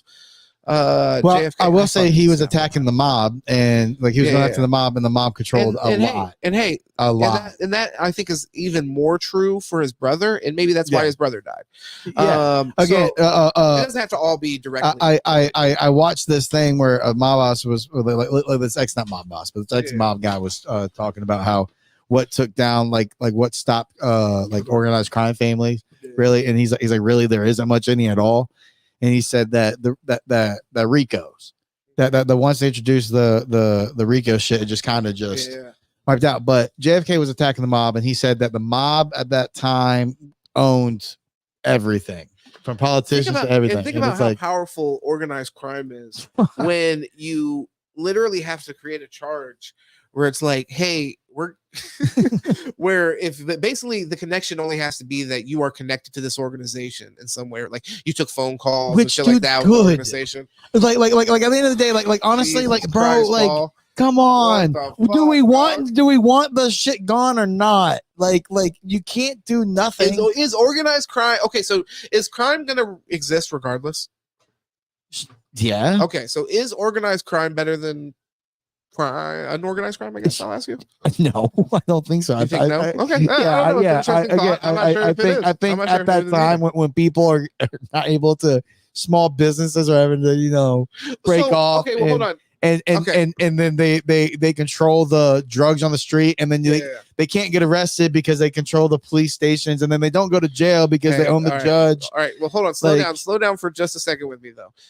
Because I mean, there's a few instances where people, like we look at Chicago, for example, and they say that's why they have organized crime. But why it's so like the murdering is so bad is because things like the RICO have been used to take down like leaders of gangs. Yeah. So you have a lack of power. You have a lack of, and also a lack of like older people, in general. So you have a bunch of people who are wanting to get power and make the name. 16 to 21 is way more likely to kill you than fucking somebody older than that, bro. Like people got shit to live for. No, I get that. So yeah, I don't know, and I mean, me when I was that age, I was way more. And I mean, just so anybody's experience, I'm curious. Anybody that feels differently, when I was that age, way more reckless, way more likely to pop off for some stupid shit. Yeah, but again, there are other ways to help all that outside of bringing back organized crime. I'm not saying let's bring it back full anymore. But I'm saying like things like the RICO, where you're so. I mean, like I said, I guess you have to get I guess I'm arguing against the efficiency of it, so I can't really do that. You can't get the big guys and get the big fish who they have everyone do everything for them, and everything is washed and scrubbed before it gets to them. Because I mean that. So you had to be able to find a way to be like, all right. Let's be able to connect the dots. By the time they're having that final conversation, they're talking about the Knicks game, and they just know what it is. Fucking Jalen Brunson went off for 30 tonight. Which yes, you give the smaller guys deals. Again, it's a dirty game, but goddamn it, they live a dirty life. Somebody's got to do it. Like fuck, come on. Yeah. So again, I agree as a citizen, as somebody who wants to know everything, right? You want to know, but then it's like, all right, let's have our fun. Let's all give our opinions, and we'll talk about it. We'll find out 20 years and see what's up. All right. But JFK was definitely assassinated by the United States government. It fucked him up. Yeah, United States government. Also, Martin Luther King, for example, another person assassinated by the government. It's not great. Not a great track record over here. The thing is, their track record isn't great on making decisions on who to kill. Yeah, it seems like always the people trying to do right. I mean, yeah, some of them always trying to change the system. At least those, but in a good way, not in a self-righteous or self. At least those two ways. Have you seen the? Oh man, what the fuck is that shit called? It's like Judas and some shit. It's about the Black Panthers getting infiltrated by the government. Shit is fucking wild. Yeah, shit is wild, bro. They were fucking nuts. But here, I want to actually get your opinion on these two videos real quick. And audience, go ahead and let us know how y'all feel about it. Make sure to go over to YouTube. Like I said, they have shadow banned your boy completely. So make sure that you show some love over there. Subscribe. That is an organic climb I am doing over there for real. And if you're on Instagram for the first time, I appreciate you. We're gonna go live on here more often. Every Tuesday I go live. And just kick it. Paul's usually here, and we chop it up on whatever's going on in the world. And if y'all want to do that, hop in the comments or hit me up in the direct message. I'd love to, set something up and kick it with you. And we can have you guys come on camera or however we do it. Actually, I will drop that just in case. Last time we had J-Hop on here, he added to the conversation. It's very cool. But yeah, like I said, much love. Make sure you subscribe, support what your boy's doing over here. I am trying to make it happen while being authentic and keeping it real. But I want to get your opinion on this. Let me know what y'all think. Let's tell you about the game Fortnite. I think it's a good game, but here's the thing, it's hard as hell. Yeah, but here, no one will ever play with me. I barely have any friends on freaking PlayStation and everything else. But here's the thing, I get up to freaking 5th place or 6th, but never gotten first. I've been trying to get to first, but everyone's putting me down. But I don't care, I get right back up and go into another battle. Yeah, I was born on the battlefield, baby. Let me tell you about the... Born on the baby. Yo, this was wrong. Yo, with the monster hat and all. Let's get him some people to play Fortnite with, guys. Let's play his spots.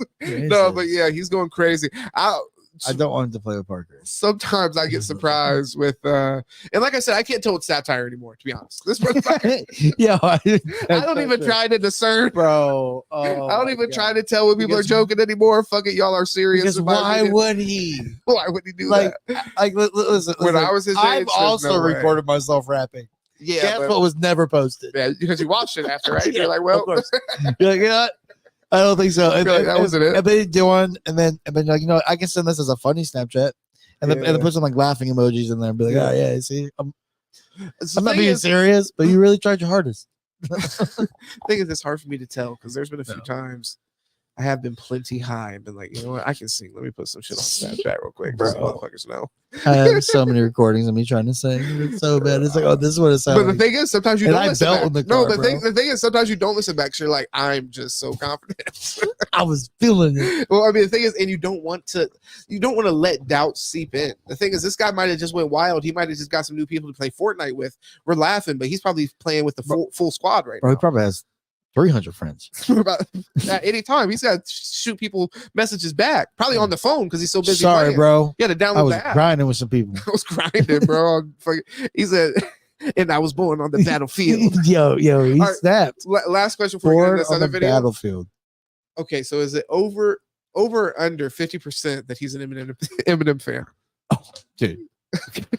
Dude, he's 100%. Are you fucking kidding me?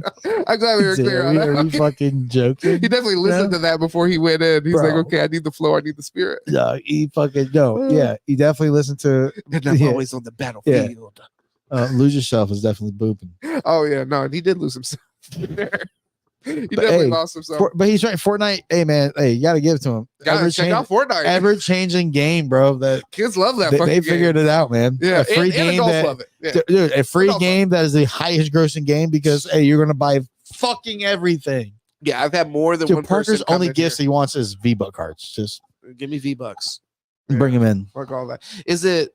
How much V-Bucks do you get per dollar? Do you know? Have you worked this out yet? I haven't thought of. I just don't. I don't. It might as well try to become think its own about it that currency. way. Yeah, don't think Just- about it. Just 'Cause don't. I've had more than one person come on here and say it spent over $1,000 on that fucking game. But yes, I will never, ever, ever download that game ever again, again. but I he played it for gets 20 minutes. and it's gonna stay at everybody 20 for minutes. Christmas and his birthday, give him like V-Buck cards, and then if they really love him, they'll give him V-Buck cards and then a gift, right? Yeah.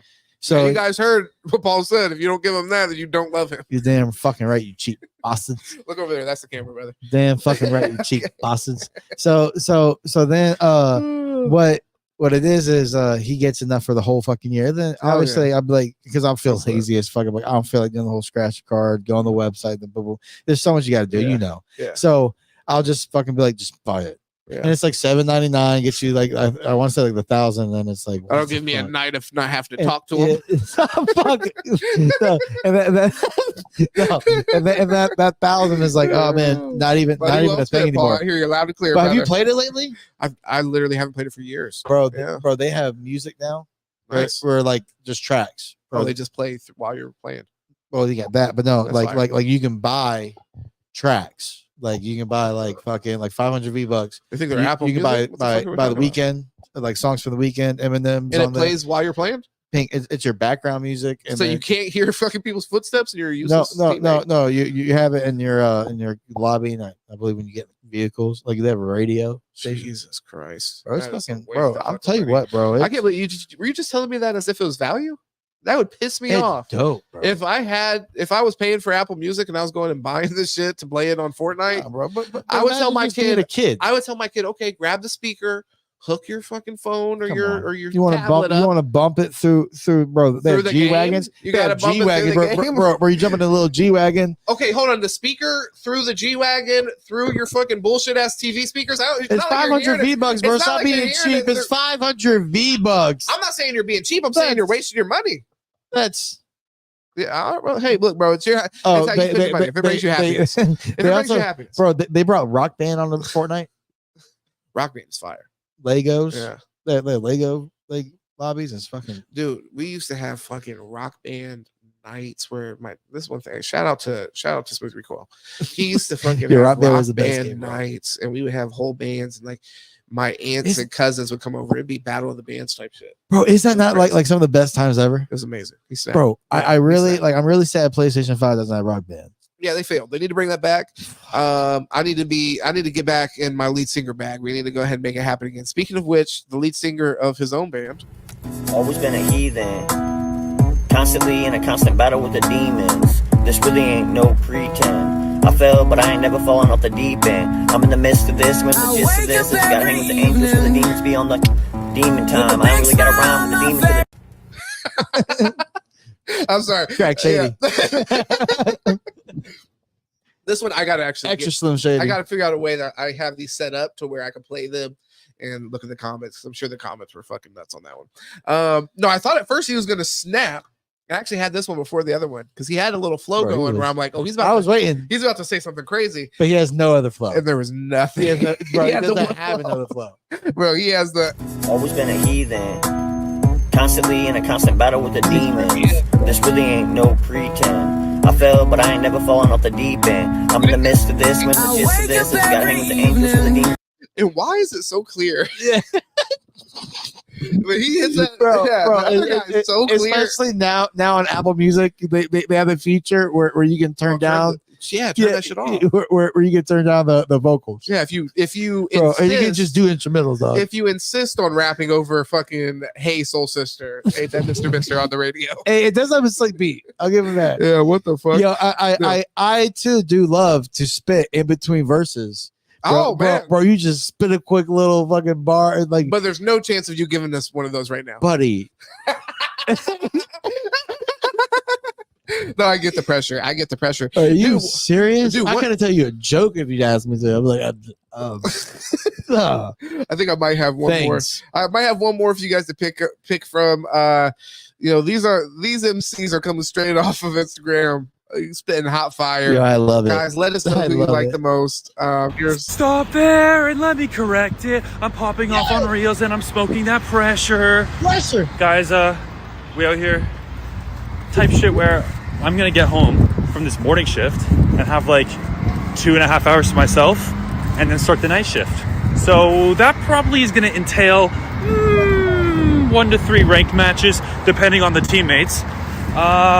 Black coffee, 1 Marlboro. this guy is lit. He said depending on the teammates, like I don't know. He might taking shots. Sometimes- Was that Facebook Live? Where was he at with that, bro? somebody? Yeah. Who the fuck was it? Was he in a group chat? Bro, text me if you need me on tonight. What Yeah, I the was fuck? saying, bro. Bro, said I wouldn't, but I will. And type shit where some unsalted mixed nuts may hit the palate. Pause. Okay. And I'm thinking.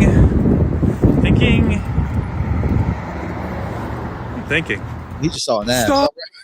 Bro, he saw an ass. You saw that, right? Yeah, bro, he got real. that hand turn was not just like a theatric.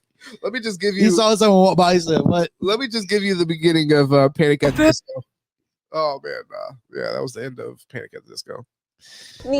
Stop there and let me correct it. I'm popping off on reels and I'm smoking that pressure. I know he didn't go in though. I'm sorry. All right. Smoking that pressure. So the thing is, he's not against juggernauts. That's all I want to say. So this guy, sometimes it is the less you say, the more it might mean, the more impact it might have. I got to give it to this guy. You guys, let me know who your favorite was. Bro, that was raw. Yeah, I mean, who did you like the most? Also, do all these guys listen to Slim Shady? What's your opinion on that? Over 50% for all? But like if they're white, okay, there's probably a 92% chance. No, I think this guy listens to fucking Lil Uzi Vert, the maybe Kid 8%. Cudi. Eminem's on the fucking shuffle. He might be on the playlist. Okay, but the honestly, I doubt it 8% with this guy. don't even listen to rap. I'm doubting it with this guy. This guy's too happy. Is he okay? You like him? Listen, he's good, I but think he went crazy. but, Personally, he's passed out. but Crack Shady was, he had the best. He had the passion. He had the best few He did few have the bars. passion. Well, I don't know if he had the best few bars because It's Don't talked remember- about two. I don't remember any of them. This guy's not was that couple. actually Couple. catchy and fun. He has the best energy. And I'm smoking that pressure. And he has the best plans. He does have the best plans. He had plans. The other guys had were- good plans too. The fucking Slim Shady dude was sitting outside of his fucking job for sure. 100%. Burger King, On brand. for sure, bro. The back at Burger King, and he was 45 minutes late. This guy's gonna And smoke some yelled at the Marlboros. manager. He's gonna smoke some Marlboros and eat some nuts tonight. That's pretty sick. Yeah, he's smoking heaters. He's I smoking- don't know if he's a Marlboro guy. He's more. No, he says he's a Marlboro guy. Oh, I don't know okay. if he said that in this video or if I saw another video where he said he's smoking Marlboros. I was gonna say, what's the Indian reserve? Oh, what's the Not Indian. native? It's native spirit. I say native, something but like that. yeah, I thought it was. Yeah, you usually say native. I'll say that. Let me just vouch for Paul real quick. Yeah, Hold on, let me just make this.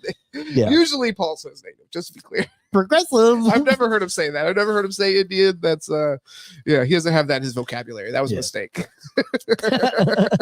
Oh man. All right. So I really thought that's what it was called. did you have okay, so you said some shady. No, I changed my mind. Oh, okay, this guy. Because he had good plans. Yeah, Yeah, I don't he's got care shit for going his on. singing, His singing wasn't great, but he had shit going on. but you know what? Like I said, I like him. I like his pizzazz. Yeah.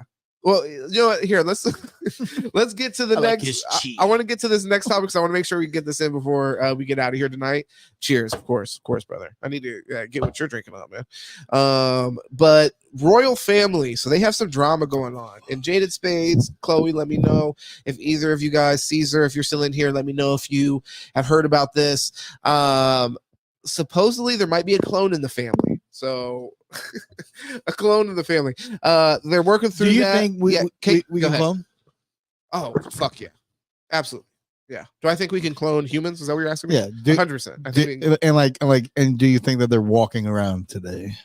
I don't know about that necessarily, but do I think that we have the capability to clone a human? I think for sure. If you saw your clone, would you fight on sight or would you ask some questions? Fight on sight. Well, shit. The thing is, maybe I might question whether or not it was, you know what I mean? Because I mean, Fuck. I'm sure you've seen people that look kind of similar to you. Where I've seen people that look kind of a little similar. Where I'm like, okay, but not to the point of clone. Not to the point of clone. I don't know. If I saw another me, like, you might suck his dick right on sight. I'm kidding, guys. I want to kill the video. Okay. No, I would question we're having a good life because there are days where like I'm not even gonna lie, and this may be the Four Roses talking. Yeah. But oh shit, the Four Roses are talking now. But definitely times where you kind of sit there and be like, dude, have we died before? Because man, like, yeah, I died. Like life is nuts, bro. Like Life maybe yeah. I didn't go to heaven. You know what? Sometimes I think this hasn't been my first time trying this, and I think that would be the time where I'm like, yo, yeah, I'm dead. I'm seeing myself. I'm not sure if it started with this. You guys can correct me if I'm wrong, but the first thing I saw about this entire story was the photograph where it's her with her children. And have you seen this picture where they have like their arms around her? And basically it's photoshopped. I don't know. Have you seen this picture? I heard about all the Photoshop. Okay, let's see if I can. I've heard this story. Yeah, and this was released, I think, directly from the Crown. So I think that they have not like responded to shit.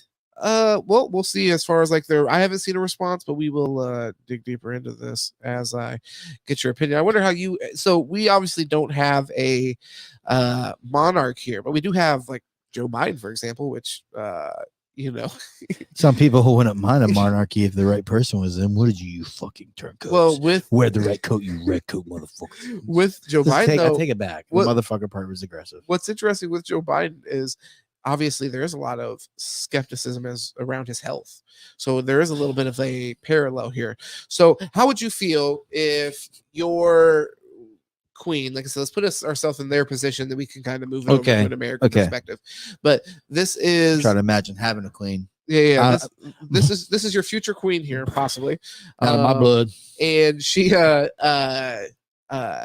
a photoshopped image of her, and now there's this health concern that's come up afterwards. But even just from that perspective, you end up finding out that there's a picture that's released. This would be similar to like Biden and a picture of his family being released and being photoshopped in some way to make them look, I guess like exceptional. I would think he's dead. You would think he's dead. Listen, I'm holy shit. That's not what I expected you to say. I'm halfway on that Kate Middleton's dead right now, man. Oh my god! Hold on. Holy shit, brother. Okay, so wow, this is not the conversation I expected to have with you here. All right, so well, I'm not gonna lie. Before we get there, I gotta have to go. You said what? No, all right, let's go. Let's go. I'll hold it. No, okay. Well, no, if you need to run, you can go ahead and run. Yeah, I'll look into this and talk to the audience. Yeah, no, yeah. Let's bring in some articles. Yeah. Let's and I apologize. I don't do this. Yeah, this is the fucking worst timing. We're in the bro, bad. It was just I'm so sorry. You're all good. I'm just fucking rude of me. No, you're all good, brother. And but yeah, let's look up this photograph that got edited, and I can show this specifically to Paul in case he hasn't seen it, and then just anybody in the audience that hasn't seen it. I want to make sure y'all have an idea of what we're talking about. And I mean, I would say like for my own perspective here. Oh, here we go. Get the pop-ups out of here. Am I right? I wonder. I don't think they've released the normal photo of this. I wonder if this has the full breakdown as to like why they know this is photoshopped. Obviously, for dumbasses like myself with things like this, I'm like perfectly normal, happy family looking here. But I would have an issue with it from like an American perspective if this was Joe Biden, and specifically in Joe Biden's case where there's a concern surrounding his health anyways, I would view it as dishonest. So this, I mean, because they don't have a necessarily like official state role, I don't know how much I really have an issue with them wanting to maintain privacy if they're going through some kind of like, she's not well. Let's see here. She has 100% been cloned. Oof, Jesus, 100% is pretty. Just to be clear, guys, I was reading a comment on that. But by the way, James Space, I guess you're answering this question, but do you guys believe in Photoshop? Photoshop. Do you guys believe in cloning? Do you guys believe in cloning 100%? Like 100% can be done today. I'm really curious if y'all feel that way. By the way, once again, on Instagram, if y'all see me over on Instagram, one, go show some love over on YouTube. Your boy's organically growing because they shadow ban for speaking too much of the truth. That's just what happens. So at the end of the day, though, I really want to know if the video is keeping up with me over here, because whenever I go over here, I'm not on the screen, so it shows me that we've been lagging. So I just want to make sure that we haven't been lagging crazy. So just hop in the comments, let me know. I'm nice. I'm not going to be mean to you if you hop in the comments. The hand around the daughter is a big mess up. Oh, okay. Well, I'm going to take your word for that, being a Photoshop queen yourself. Not Photoshopping people, but, she's done a thumbnail or two in her day. No, that photo is a crazy Photoshop job. Yeah. I got to look at it more. When you say it's Photoshopped, I don't question it. You know what I mean? And I know at this point that it obviously has been because of all the talk around it. But like, yeah, from my experience, you can look at Paul's back in here, so I want to make sure you're able to see this, brother. This is the picture, and we're getting a male's perspective right here. Okay. Oh, is this an obvious Photoshop? Or what's going on? Bad, man. Okay, Yeah, I don't. Yeah, I don't. Listen, this is me bringing out my career of watching Ink Master. And right there where the arm turns, that is not anatomically correct. That doesn't make sense for you. Doesn't make sense to me. Okay. I hope in this article they point this out. Yeah, just a lot of it. Well, this kid in the green to the left, his hand looking like that doesn't make sense. If you were gonna Photoshop anything, why didn't you fix my boy's fucking hand? Let's not. I'm just saying. There might be something going on. Okay, but if there might be something wrong with her. The pixels of her hand and his jacket do not match. Yeah. I don't know. I'm not an expert. Yeah, I think we'll see here. But I'm just going to several inconsistencies were highlighted by the Telegraph, including a vertical line. All eyes off where Biden. The tartan of the late Queen's skirt does not match. Digital repetition of. All right, hold up. Also, the late Queen. Why did you say? That don't even make any sense. Oh, maybe this is this other picture. This might be this other picture, possibly. So has come under scrutiny. Let's just read the whole fucking thing real quick. All right. Kate Middleton has come under scrutiny once again for allegedly altering a family photo that was released by the palace. The image in question is a portrait of the late Queen Elizabeth and her grandchildren and great-grandchildren that was taken by Kate. And she just likes fucking... They probably loved her for that. She would always return pictures and they'd be like, damn, we look better than what the fuck? Grandchildren and great-grandchildren that was taken by Kate and released by Buckingham Palace on what would have been the monarch's 97th birthday in April 2023. So this was last year. Although the photo has been public for nearly a year, so this might all be about this photo at the top. Okay. So let's go down here. Monday's news comes just after the photo experts found at least 16 editing errors. Damn, she didn't. It wasn't even just edits; they were errors. That's a lot. That is a lot.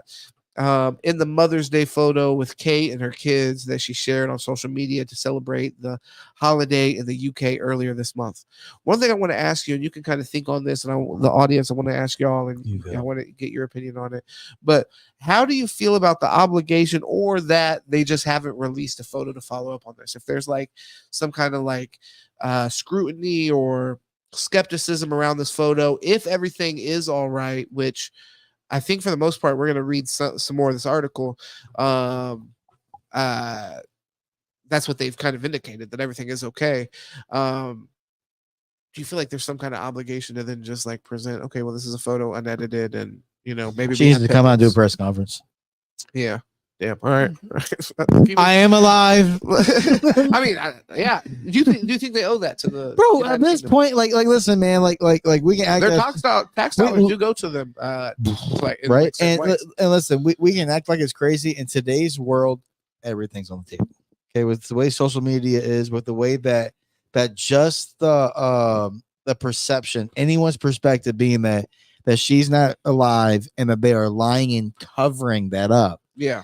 Is Okay, bad. but Like, I'm going just you're going fuck to the yeah, bro. absolute extreme. Because If she's extreme is dead- reality for people, man. If she's dead, brother? People are real with that shit. Fuck. Like look at what's Isn't going it- on. People really think that, and it's real, and they go, hey man, Okay, so you're this saying is the bigger picture. real So quick, yes, let me just push because you're Answer saying to it. extreme is real. I think there's I'm not that's saying I believe interesting. it wholeheartedly. Well, I'm I'm kind of just saying satire, but there's a little bit of an Occam razors here, where that's also another saying as far as like, maybe like the least obvious. I mean, the most obvious reason is typically the reason is essentially what Occam's razor means. So it's like maybe she just wanted to make her family look a little bit nicer. This was being presented to the public. but where's she been? Where's she been? Here, let me read these Why has there comments. been no public Let me read these appearances? comments, and I'm gonna get Well, more Kate- into that. And then I don't know. That's why And where's Meghan Markle at? I am curious about the question of does she owe it to the public to either release some kind of like follow-up image or whatever. I do think it's shady to edit it, to be honest. Although I get the editing it because the more I think about it, I'm like, well, this is going to be presented to the public, so I get just like went into like because when you say 16 edits, it's like, I mean, was she covering blemishes or like we'll see exactly what she was doing. But I'm like, I know some bitches on Instagram that at least 35 to 45 edits. You lied to me once, which is fine. I love that. I love when they do that. Yeah. Okay. Let me get it. Also, the daughter hair is cut off. Oh shit! Give me details. Love this. Jada Spades. Yes. Also, the daughter hair is cut off on one side. It looks like a jigsaw of photos. Yeah, I like it. Jaded journalism. Her zipper is like a different zipper at the top from the bottom. Wow. Okay. Her arm. Let me just go ahead and get this where this is centered so people can look at it while I'm reading this if they want. And then you know what? Fuck. Where's her zippers at? No, I'm just kidding. Jesus. But my thing is, why not fix his hand? That's my only thing. Why not fix the fucking kid's hand? Listen, because she's not. You're gonna fix everything else, but what if she's not a Photoshop expert and she just likes to do filters? She obviously isn't. She just dabbles. If she's fucking with the fucking zippers, brother. That's not a novice. She could have pulled the mouth down a little bit. Her arms. She did herself like no favors in this photo. Elastic guy. Oh yeah, no, she is. Well, hey, look, I believe she can reach around this kid and get to. Yeah, I don't know how crazy. Have you seen her arms in person? I personally haven't. I gotta say they won't release the original because there is no original. It was a jigsaw Photoshop. Plus, they saw that's interesting. You know what else? The trees in the background are still bare in England. Oh wow. Yeah. Is this what she's doing? Yeah. I mean, I suppose so. Because she's not even leaning forward at all. Well, here, let me just go ahead. Listen, what kind of abs does she have? Kind of abs? like not leaning forward at all. I don't believe it. Okay, so I don't believe it. Red flag for you because again, her body positioning. Yeah, it's off. I'm looking for reasons, man. Well, I think Jada Spades makes a really interesting point here. As far as I was thinking, like, why don't they release a new photo? But Jada Spades suggests here. They won't release the original because there is no original. It was a jigsaw Photoshop. Plus, they say the trees in the background are still bare in England. That's interesting. And that goes towards your possible theory of her being completely dead in this photo. What I've just heard. This photo not even being possible. I've heard that theory, and I was like, you know what? I'm going to run with this. Like I said, I was thinking initially, like, okay, why not just take another photo? But yeah, why not release this photo just without Photoshops? Your kid's hair might look crazy or whatever the fuck. The thing is, I wonder how much. I don't know. I think it's just me having empathy for this lady where I'm like, damn, how much does she really owe this family that she married into these photos of her kids? But she knows what she did. Shit. Come on, this is royalty. Yeah. So I mean, that's which again, they could just end it all. Whoa. Wow. How? Bring down. Sounds like Jim the Jones kingdom. shit. Oh, all right. Well, okay. Just say, you know what? Hey, Well, they already new pretty much have. times. Let's just span. We just want to live lives. They pretty much have. We They want our kids to be businessmen, not fucking or lawyers. They take care of Not them, princes. and I think that they're actually, which I mean, I don't know how much they even need to be taken care of. I don't know, because I think they're the single biggest real estate owners in the world. I think Them Could be in tripping the on that. Muslim church. I'm not Yeah. Muslim. The fucking Jesus. Jesus, Oh, Mormon. fuck. God damn. Holy fuck. God, They're about to pull your card. That was not drinking me. a little bit. That was not the guy in the yellow. That was the guy. Mormon, in the blue. Mormon, That Mormon, was Mormon, Mormon. whites. We can talk about them. Oh, I'm also drunk. Now we know why Markle got the hell out of there. Yeah, well, that might have something to do with it. Hey, I'm telling you, and everybody killed her, huh? Everybody fucking drug her for getting out. No, I say fuck her still. She's fucking Why, annoying. bro? What'd you do, man? What She's she just do to annoying you? as shit. You Whenever I didn't see like the her, I'm like, Hallmark films? No, I didn't watch her. Or is the bullshit. ABC family?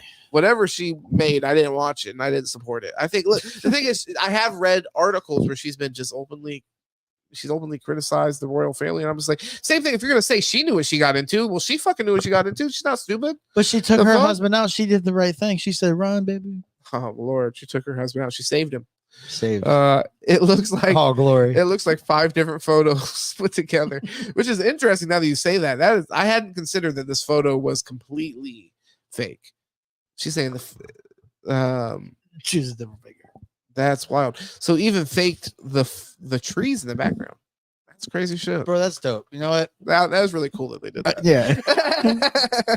Good on you. Good try. Look at it. It looks like each person is a Who else cutout. goes through this much effort? You know what? The commitment It's is true is admirable. Oh, and the thing is, it's true that it's passable. You could say this is a Photoshop. I'm But to turning my say they tide. all look like a cutout, I don't necessarily agree with that. But somebody that's good at Photoshop probably could do this, or shitty at it. I Bro, guess. there's people that are good. Oh, people are great at it. So But that's what I'm saying. Yeah, I People believe been this around could since exist. 2007 doing this shit. I think like literally one of the people that pioneered Photoshop was fucking Star Wars. Isn't that wild?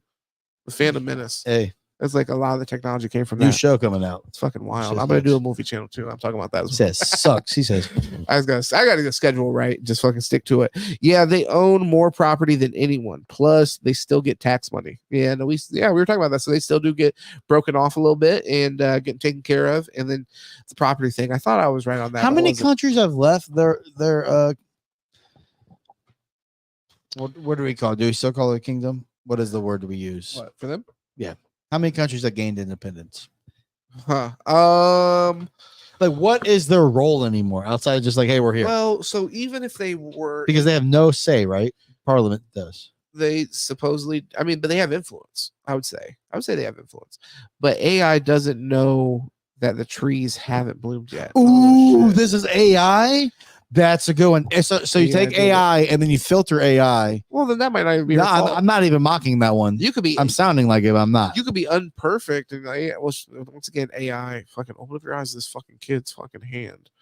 The fuck's going on? Dude, Seriously, I I'm had sorry. no idea. He's crossing Come his on. fingers. Yeah, he's doing Again, some can we crazy not shit. harp on him because we don't know his background. Is he gang affiliated? That's what I want to know. I want to know, is he gang affiliated? I'm not sure. I have, Because I don't have want. other concerns. I I'm don't just want not the gonna gangs. voice them. I don't want gangs in my kingdom personally. So if I then, technically being of, we were talking about Ireland earlier. These motherfuckers were in the United Kingdom. So is the Scottish. You said you're Scottish. They fucked you too. What the fuck do you even mean?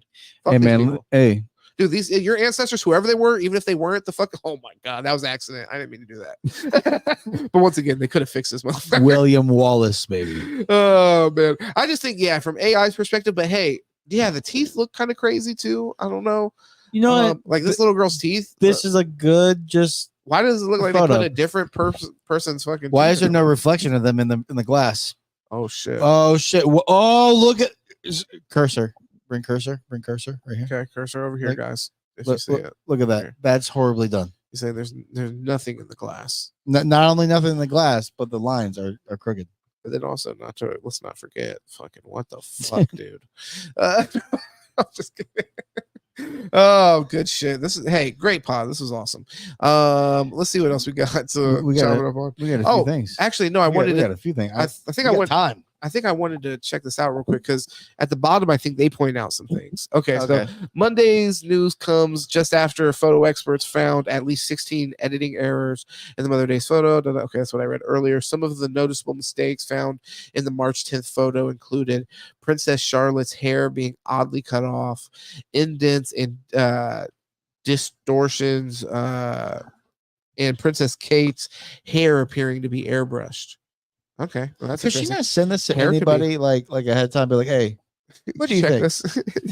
This looks normal, right? I tried this today. Kate later shared an apology on social media for the controversy of the edited image caused. Like many amateur photographers, I do occasionally experiment with editing. I wanted to express my apologies for any confusion the family photograph we shared yesterday caused. I hope everyone celebrating had a very happy Mother's Day. See, very whoa, happy this is Mother's a while Day. back. So she could have really did some fun and March posted a 11th. photo of her husband with like a mullet. Could have posted a picture of Baldy here With a mullet. Instagram Yeah, also. see, look, I'm trying things out. Instagram also flagged the image, adding a warning that the post had been altered. world. Them and Saudi princes. Damn, how the fuck do they know? They know everything. Instagram just knows. That's crazy. Instagram tells me all the time, like, you sure you want to post that? That same week, the Prince of Wales, 41, showed his support for his wife during an outing to celebrate the opening the new use zone west in Hammersmith, West London, as William decorated a cookie. A voice off camera complimented his design skills in a photo shared to the BBC's Instagram account. No, it's really not impressive, William replied. My wife is the arty one, and my children are more arty than I am. Okay. Yeah, because part of the conspiracy that I've seen is like involving him, like basically being with Another woman, right? Yeah, exactly. That's why she might be dead. He already moved on. Or maybe he moved on. I don't know where I heard this from, but yeah. Oh, look, definitely. I'm gonna get you in here. It caught me. But AI doesn't know that the trees haven't bloomed yet. That's very interesting. Damn, Jada. Hey, Jada, you are in on that. This. Was fire. That was a fire point. The king could shut down Parliament. Ooh, that's interesting. Ooh, that is an AI hand 100%. Yeah, your confidence is fucking awesome. I have AI on my phone and it does weird stuff to hands. Oh no. Well known. Now I know. Thanks for educating me tonight. I love that kid's hand was in fact AI. We're gonna go with that. I love that. The reflection, I love that for him mostly. The reflection is messed up too. Yeah, great call on that, Paul. Thanks. Investigative work. Well, here, let me actually get you. I gotta bring me to an escape room. Yeah, We're get you undefeated, baby. That photo is totally fake. I call BS. Do you think that she's alive? Yes, his mistress is pregnant. What? But her husband is gay. Jesus. What? Christ. Where does this go, Usher? What a beautiful setup they have. I'm just kidding, man. I take that back, Usher. You're my dog, but I do kind of believe in you. I mean, dude. So, let's say that you were a single man. Okay. Theoretically. Yeah, and a woman was with a gay man. Would you be okay to impregnate her for her? Maybe that's what it is. Maybe it's a surrogacy. Okay. He's trying to do the bastard thing like old royalty used to do, and new royalty. They always did that, right? Yeah. Again, just cut the charade. Just end it all. Just stop. It's too confusing. We're past it. Come on, over it. Yeah, just completely. This game is boring. Completely make him not a part of the state at all. Like them being able to shut down parliament shit. That's crazy. Be a famous family. So, just be a celebrity. That's cool. This is fine. If you're a celebrity because you're a socialite, basically / prince, princess, what the fuck ever. Okay, fine. Call yourself a princess. She does have the best possible situation for a woman. Who? What woman? I do want to know which one we're talking about. I'm lost on that one. Kate Middleton or the one with the gay husband? And then who does Kate Middleton start to date? Aaron Rodgers? Huh? I don't know. Let's see. Prince William. I'm just really confused by all of this. Like thing is they can't control the fucking tabloids in America, so they're going ham right now. This is just, it's too much. It is crazy. It is crazy. I mean, so as an American, the thing is when they get married and shit, I don't give a fuck about that. This stuff I like. You know what I mean? When everybody goes crazy and they put on like CNN, they're like, "We're showing the royal wedding today." I'm literally disgusted by that. I'm like, why the fuck are we doing that as Americans? After we fought these motherfuckers. Yeah, we left these motherfuckers. Literally. Imagine how somebody in fucking Afghanistan would feel if we were showing fucking Kim Kardashian get married. I literally was going to say Eric Kim Gaze. Like, get the fuck out of here. Yes. So it's like, no, honestly, I don't give a fuck about this. But I will say when they start to get into, I do want to see Taylor Swift and Travis Kelce's wedding. Hey man, hopefully you get invited. I'm sure they don't give a fuck about you. Oh, Well, it's all good, honestly. I'm sure. Hey, I'll look at pictures, and honestly, it will be on Instagram. I promise. And also, if a channel, if a channel like some channel wants to make a thing out of it and do something around it, I really don't have an issue with that. I just personally would never watch it and think it's silly. But if other people watch it, honestly, I wouldn't give a fuck. That's cool. Yeah, it's like I said, Kim Kardashian, and I know her shit with Chris Humphries became like a whole show, and they did their marriage on TV. I don't give a fuck. If what want to watch a toxic era! All those fucking marriage. What a waste Jessica of fucking and Nick. What a waste of fucking like blocks of television. Y'all could have done so much better. Like honestly, you could have picked some random American, just some random people, and it would have been more entertaining. That's programming, brother. That's what I'm saying. Real people are more interesting. I feel like you have to be mindful not to forget, and we have to also. This is kind of conspiracy shit, but we cannot forget that the fucking television is programming, and there is thought that goes into that to a certain extent. So I think that that bullshit that we're seeing, some of the bullshit that we're seeing, is just fuckery that is kind of meant to like just give you some kind of like distraction and idols to worship, and just keep you distracted from honestly real shit that is going on. Like, I mean, the first half of the show we were talking about wild shit.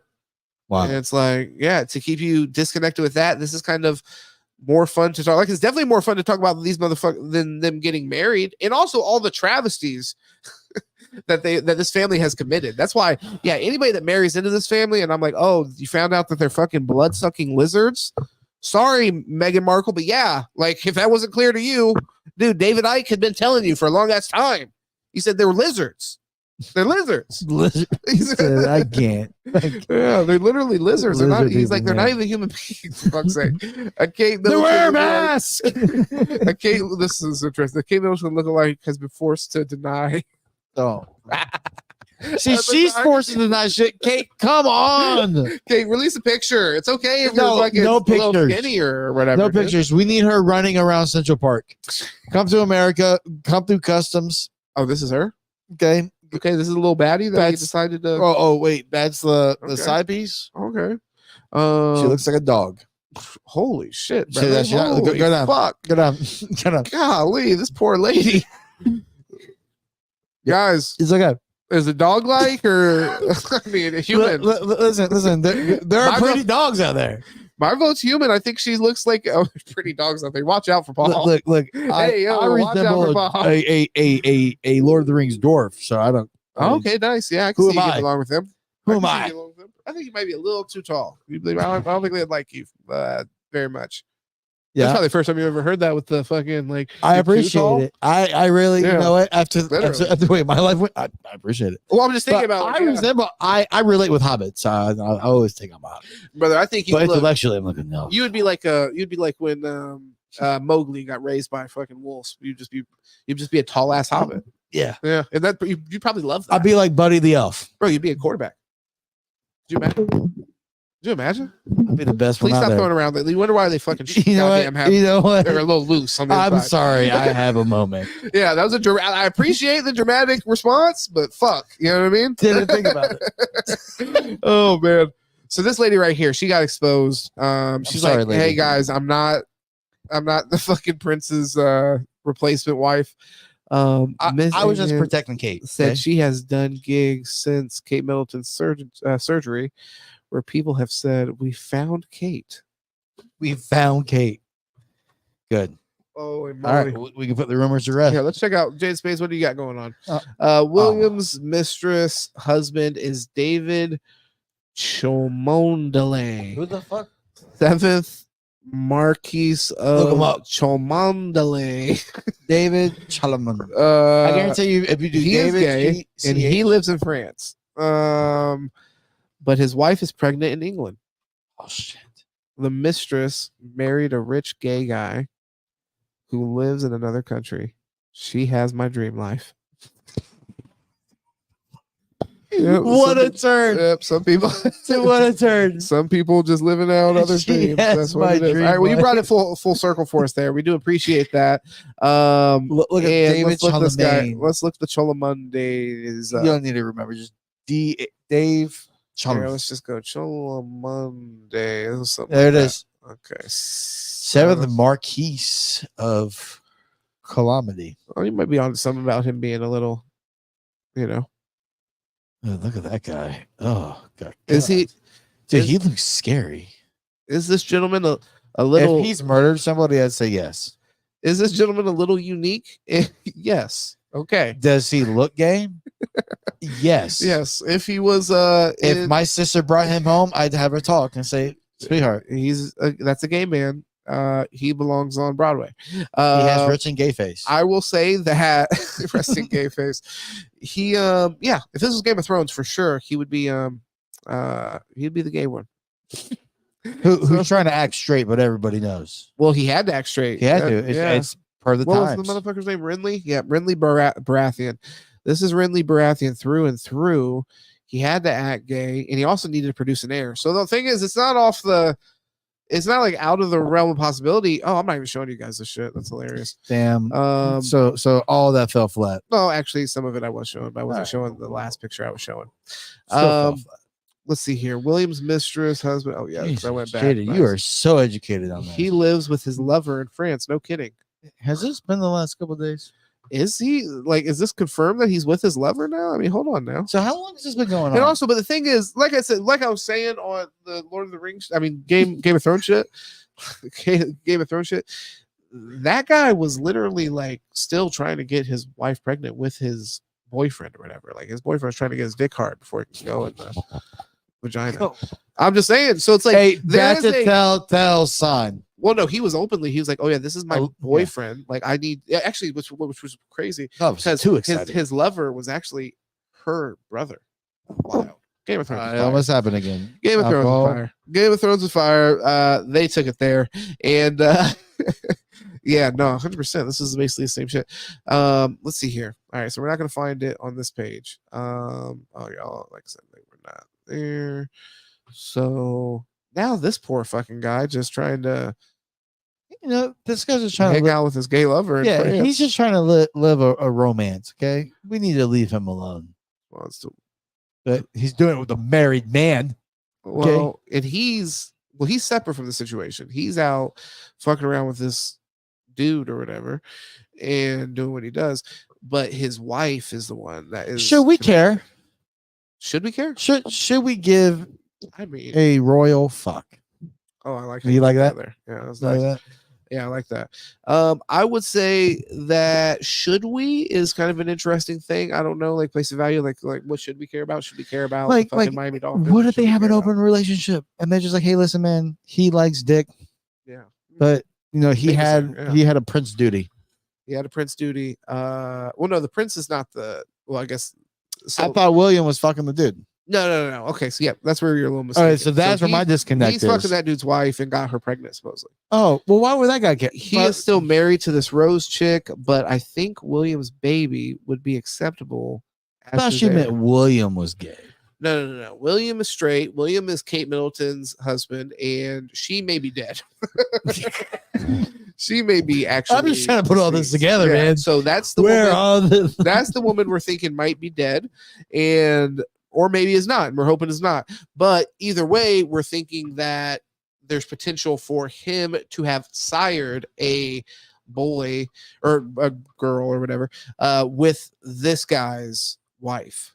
The Marquise has to have kids to pass on his title. So yeah, I mean, rules are rules, you know. So he might even be like, "Hey, go no adoption allowed," or even like I said, once again, if I'm tapping into my and Game they're of so Thrones Catholic. Are knowledge they here. Catholic or Christian? Catholic, right? I don't know what. I know. I think they'd be Protestant. But good for them, huh? Let's see. I wonder what is the royal family's religion that they have to follow. Sorry, I'm so sorry. What's their religion? This is how my brain works. I mean, I am curious. Why are you curious about their religion? What's the Protestant, yeah. Just to know why, you know, in 2024, especially like what's funny is like the UK tries to act so progressive, right? Uh-huh. And if like a marquee was gay, why 2024 would they have to hide it? You know what I mean? Like, Yeah. like especially when you're trying to be like a highlight of progressiveness, when it's you want someone like wouldn't that be like, oh my god, it's like a week in PR? Like, yes, it happened. We prayed Yes, to this he's gay. and it happened. used to pray for times like this, for time like this. Yeah. Yeah. I mean, so I think it's it's a fair criticism for sure. so then it's like, are they so religious I that think like it's just they the reality. I think it's this person wants to hold on to. He wants his family to hold on to the power, or has some responsibility to not break the chain of this power that his family holds. now look what happened. 2024, bro. Secrets I mean, don't exist anymore. This doesn't even seem that bad. I mean, bro, think about, you told me before you got here about how your day went. How do you think their day went? I They're over powered here- through. This I powered through. dude is in My France day was getting straight. his balls licked by some dude. This other dude's fucking his wife. They're both having great times. But yeah, they're all happy. So why not just which again, That's what I'm saying. William, you are married. And the prince. I'm not saying that. No, but the thing is, their good times. So I agree, they're having a great time, but their good times are spilling over now into like some political shit, because they do have some 2024. They do have some political power, and again, life is life now, bro. Like there are no secrets. Everything's gonna come out. People is got Game of podcasts, bro. People gonna say everything that comes out of their mouth. yeah. I mean, Well, that happens. So Jade says it is Game of Thrones like, though. Insanity. I mean, we know about Charles and his mistress. That is not uncommon. They all need to stop cheating. That is not uncommon. And then also it's interesting to think like that this dude, this like, should a prince be allowed to cheat? this marquee guy though. Well, hold on. So like I said, I'm to respond to this comment, go down the Game of Thrones lane. It's not even, if you're not just basing things off like people's intentions, which I like to think we're both good people, so it's like we apply like these kind of like ethics to other people that maybe they're not playing by. So it's like it might not even be completely out of left field that there might be like, hey, go get pregnant by this guy at some point, we'll have a claim to the fucking throne on some shit. Yeah, look at that. That's what I'm saying, bro. Hey, I love it. That could be money. Hey, that's some old England shit. Hey, you gotta fuck with it. Yeah, you definitely. They got a lot of real estate over there. He's look like, at what look at what the Baldwins did with Biebs. You're in now. There you go. There you go. Stuck. Yeah, pimping. Stuck. Pimping.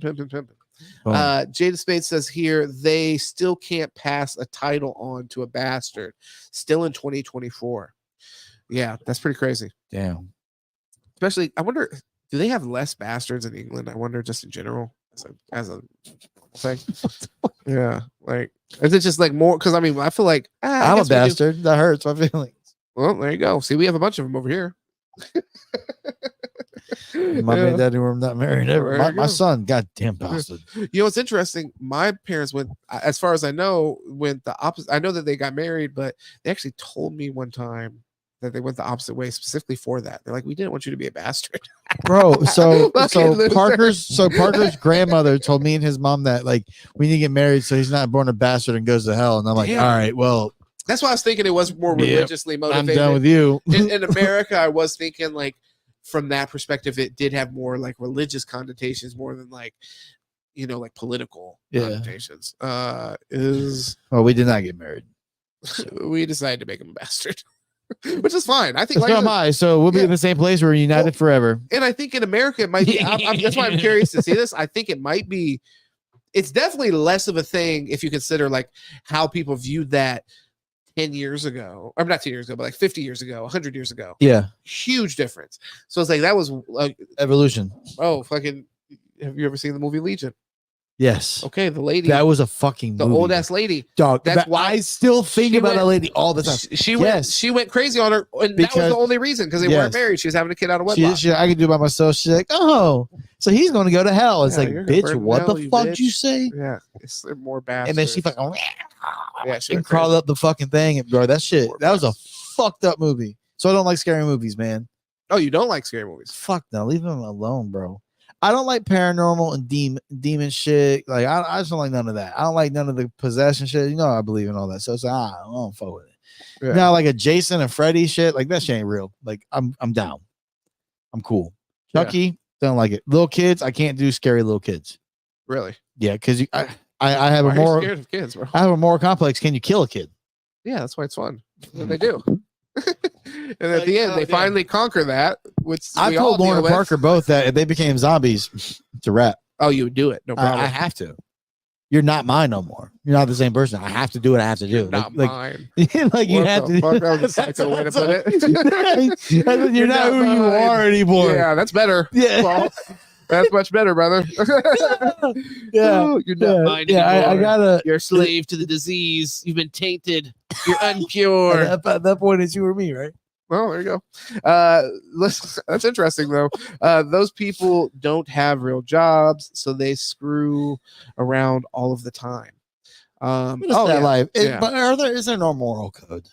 I mean, if you did have that extra time though, is Well, if you're a stay-at-home not gonna- wife, do you just cheat or Yeah, stay-at-home come on. husband? You got all that time. What else do you do with it? You what know? are you gonna do with it? You got to You don't go golfing or watching movies or you don't know, create maybe just just go masturbate. create beautiful art. Damn, Yeah. this whole fucking thing came off. Yeah, I don't know what's going on. Those. Oh, I gotta pull this up for you guys. Yeah, those demon movies are too much for me too. Yeah, I it's mean, too real. I've heard some people say like they won't watch movies like that because it's like you're allowing certain kinds of energies into your like life. So I mean, I've heard people have really strong stances. I swear, I used to lock my door at night because I swore my little sister who's like 5 years younger, was going to fucking come in my room and murder me in the middle of the night because her favorite movie. Think about this: 4 years old, ginger little girl, green eyes. Yeah. Okay, has a weird short fuse. Okay. Her favorite movie at like 4 or 5 was The Exorcist. Nice. Okay. Not normal. Then Jeepers Creepers and fucking Scream. And I'm just like, you know, there's something wrong with her. And I just thought that the demon, she was a murderer. that the devil was in her, and at night it was gonna happen. So I locked her out. I was like, who else likes The Exorcist? That shit creeped me the Damn, fuck you really up. locked the door because she was just into the scary shit? With that, and then her personality. Holy She shit, you thought wasn't. was She gonna wasn't kill you? nice. She wasn't a nice. And she was a biter, bro. She was one of those little kids that bit you. Like my grandmother had to bite her and draw blood to be like, see, this is what happens, Damn, bit her back. bro. How do you feel about that as a parent? Hey, man, you know what? You'll retaliate? Bro, when they had that kind of issue, things happen. I agree that She never bit again. Really? Okay. Bro, well, she that's should fine. just rock up and bite you, bro. Like, there's issues. And again, I blame The Exorcist, Chucky, the weird shit she would watch as a fucking 4-year-old. Yeah. Okay. She Now, thought that- again, yeah, now that's how parental you behave. issues, mom, dad, what are we doing here? Yeah. Oh, yeah. Gotta shut that down. Also, yeah, maybe don't let him watch that. I think it's probably your point. Yeah. Yeah. Yeah. That's a great point. Hey, but at the same time, you know, I'm sure she's a beautiful person now today. She's a wonderful mother. Yeah. and She's no longer possessed. no longer possessed. Did she feel like she was possessed? No. Okay. This is a sister that you said that was into like. Nope. That's my older sister. This is my little sister. Okay. So Older sister is the one that talks to Yeah. spirits. yeah, she might have been. Weird shit. Yeah, you know, nobody weird blamed shit. her though. Typical liberal family. Huh? Nobody blamed her when there was a possession in the family. You know what? not That's your a problem. good. Well, I don't Yeah. know if she was doing it at that point. Exactly. You might have needed to check But- on her. Like, what the fuck? What was she doing in the bedroom? Something fucking. But no, obviously she wasn't. That was my little kidness. But yeah, I don't know. She's. Yeah. Yep. Hey, look, I'm not gonna say that I wasn't ever concerned about one of my siblings trying to seek revenge. But yeah, I never was like concerned to the point of like locking the door. I'll be honest. But She was so pissed off about Dutch ovens. what the fuck is Dutch ovens? Oh, come on, man! I Don't don't make know me what that write is. this out. Just on this. Okay, I'm sorry, audience, but I don't know what it is, guys. when so you brace fart yourself. and then you pull the covers over their head. I imagine something way worse. Okay, I'm glad. Okay. I'm glad it was Come just on, that. man! What the fuck were you Um, thinking? I don't even want to say. Don't- what I was don't- thinking. yeah, There's don't not say even it. All right, reason- next There's time. no reason to say what I was thinking. Love is blind is it's a television show. Yeah, this shit is disintegrating, but it's fine. It's gonna smoke. Let's see here. So, what do we have to talk about before we get? Oh, actually, before we get into another topic, I just because I feel like this is probably the best way to transition is give us a nice little video to check out. Although some of them are connected, so I don't want to. Yeah, And jump me and beat me up like that last weirdo did. Just don't break nothing. Don't get any weird.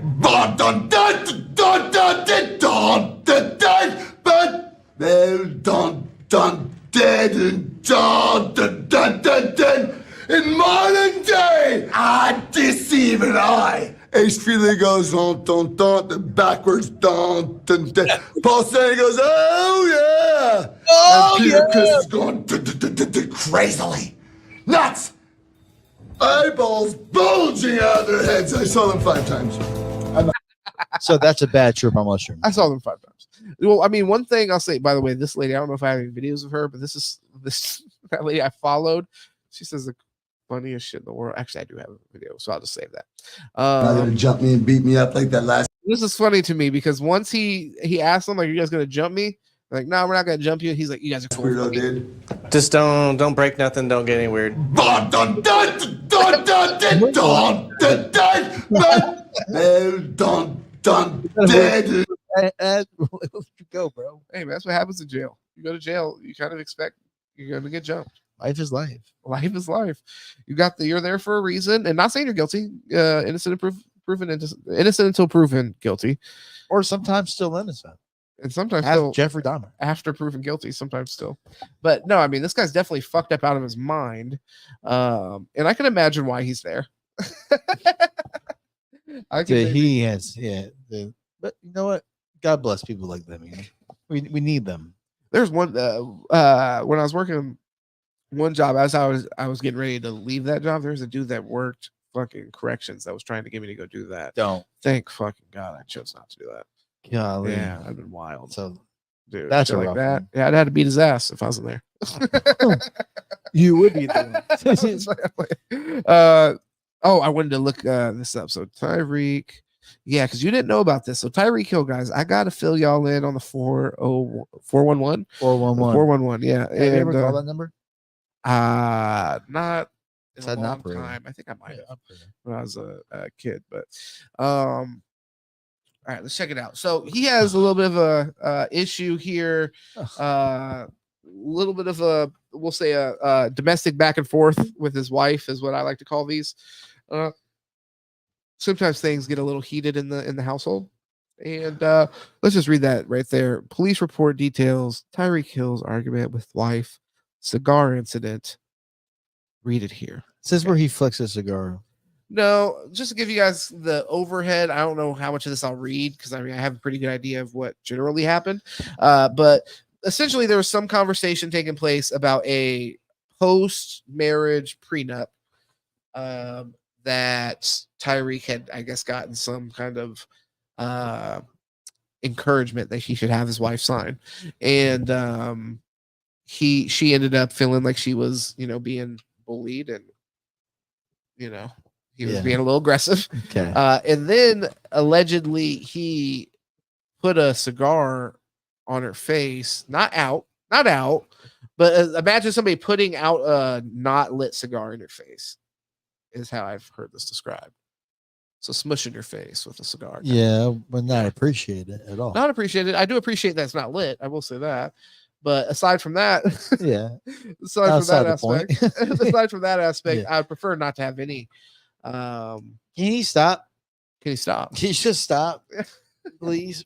Well, For us fans, yeah, who please. love For your Tyreek. family, Who love please. Tyreek. Yeah, first and foremost for the fans. Just stop. Just stop, man. Like Yeah. we're so close. Okay. Yeah. Good roster right now. So close. We don't need this. You want to okay? talk about some add-ons to the roster? I was thinking about some of the subtractions that might be happening. But those subtractions don't even matter at this point. Well, I mean, this one does. Which one? Tyreek Hill. Tyreek, a cousin of Hill's wife, told I don't think that'll work. Actually, the audio, this fucking thing pisses me off. Told a 911 dispatcher she was on the phone with her when she heard Hill screaming at his wife at the Broward home. According to a police incident report obtained by Miami Herald, Vaccaro told officers she and Hill were arguing over a post-nuptial agreement, his divorce filing, and Hill removing her from his social media accounts, the report says. Vaccaro told investigators she refused to sign the post-nuptial agreement and stated that she felt bullied, threatened, and verbally abused by Hill. She also told police Hill smashed an unlit cigar in her face. The Dolphins player said he flicked the cigar, but denied it striking her. Why the fuck are you flicking a non-lit cigar, brother? Hill acknowledged to police that he and Vaccaro had been arguing a lot because his representatives advised him to get a post-nuptial agreement.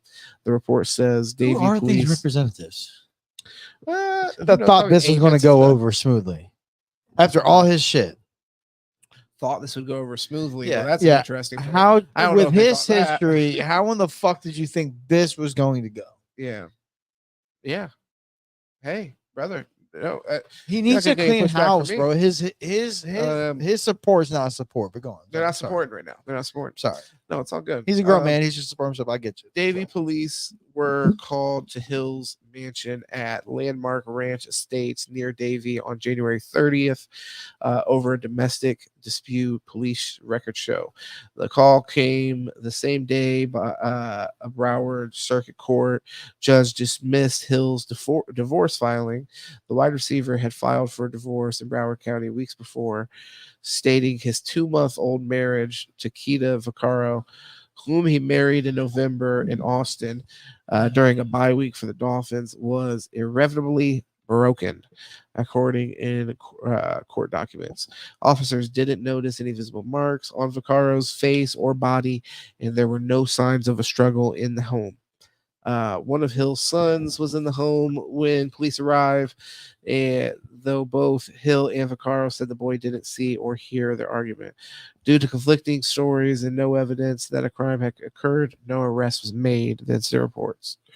Says. I will say that, and I'm sorry to say this, but I do think that when there's no violence, like real violence, like arguing and getting loud and shit like that, like come on, like sure we can pull the whole but it's still aggressive, but it's not violent, and then calling the cops to where, especially like from my understanding, is somebody is supposed to get taken away whenever a domestic abuse is called in. So for it to not be like abusive, really, outside like verbally, which again, it's not okay.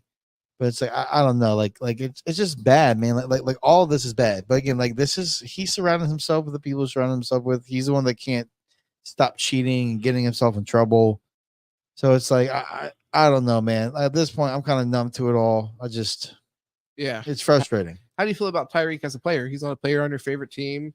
He's one of the most fantastic player. One of the most he's a fantastic players player of all time. So how do you feel? Well, I mean, but how do you reconcile that? Is it worth it? As a Dolphins fan, I brought this up before. I'm at the point where it's like it as good as he is it worth it? Yeah. And it's like I don't want to say that and and sound like I want him gone because I don't, but at the same time, it's like, man, like fuck. Yeah. Like this is a lot. Like, and it's nonstop. This is 2 off seasons in a row. Where it's just like the entire time is us kind of focused on like your legal shit. And I mean, with domestic shit, are you going to be around for the season? Yeah. You know what I mean? So it's like, I mean, if it progresses, it doesn't. If it progresses, but again, like it's just why are we in this situation with you again? Yeah, and that's facts. And again, it's like, do I think that his team, the people that are with him, are not really for him? Yes. And again, if they ever got back to him, I mean, sure, you can argue that and say that, no, what the fuck do I know? I can just say, going off of it, there's always something going the fuck on. Well, but so how do you feel about the Dolphins supporting him? Do they hold any culpability here, like as enablers? As barely, like you said, he's a grown man. He's a grown man. Yeah, but this isn't the first thing. He hasn't been held accountable. What the Dolphins supposed to do? Attach a coach to him? Hold him accountable? Suspend him? That's yes. Yeah, why not? But again, sports, we'll say this: be who you can afford to be. Again, there's a lot of leeway that comes. What do you mean by that? It's not money that you afford no, to do that, no. Right? It's leeway. Obviously, it's which was that based off of? The better player you are, the longer that talent. leash is. Yes, and we all know the more the production. You being 2,000-yard receiver, that's kind of a big fucking deal. Like. So do you support the Dolphins overlooking that because of that? I understand it. Again, I can understand things without supporting it. I can sit there and stomach that. I understand the way it works, but but it's your team, so do you support it though? You know what I mean? I understand you. Again, what's the alternative? You suspend him for what, Suspend games? him. You could trade him. You could whatever. You make. There's many. You could, if you really felt strongly about it, you want to make a principle. I stand, think you trading him would eat be the the money. thing. I mean, I think trading him would be the thing. You trade him, but again, you got to get comp. Trade for Devontae Adams. Yeah. But again, that's you giving up on him. Which again, I fundamentally don't believe in giving up on people. But again, it's tough. Again, he puts them in a tough situation. And how many times can Chris Greer, Stephen Ross, and Mike McDaniel take being put in a tough situation? Because they are in a tough situation, like you said. They're the ones going to be questioned that why aren't you doing something? Yeah, I mean, they're not his father. They're kind of looking the other way on it. But like you said, you say they're not his father. If another player was doing this, I'm sure, like you say, the reason they're not acting is because they value his play. So it's not out of like some moral stance you're right. or whatever. They're not his father thing would be irrelevant if he wasn't so valuable on the football field. They would. That's fair. What's your opinion? What's my opinion? Yeah. I would keep him. I wouldn't trade him. I wouldn't trade him. So for me, make me sweat. But for me, to be honest with you, I wouldn't. Not that I don't have an issue with it, but I wouldn't have much of a. Yeah, I mean, to be honest with you, I would kind of view it as a little bit irrelevant, to be honest. The only issue with here, and the thing is, this is where it's like from an ethical standpoint, I guess it is disappointing from the Dolphins, because it does seem like the only reason this may be an issue is because it's a public issue, not because of it's just morally wrong. Right. But I mean, which again, it's an argument. He didn't hit her. Okay, he didn't hit her. So let's be clear about that. Nobody said that. Nobody said that. Nobody's perfect. Okay. Everyone gets too emotional. Where's the article? Wow, I wonder.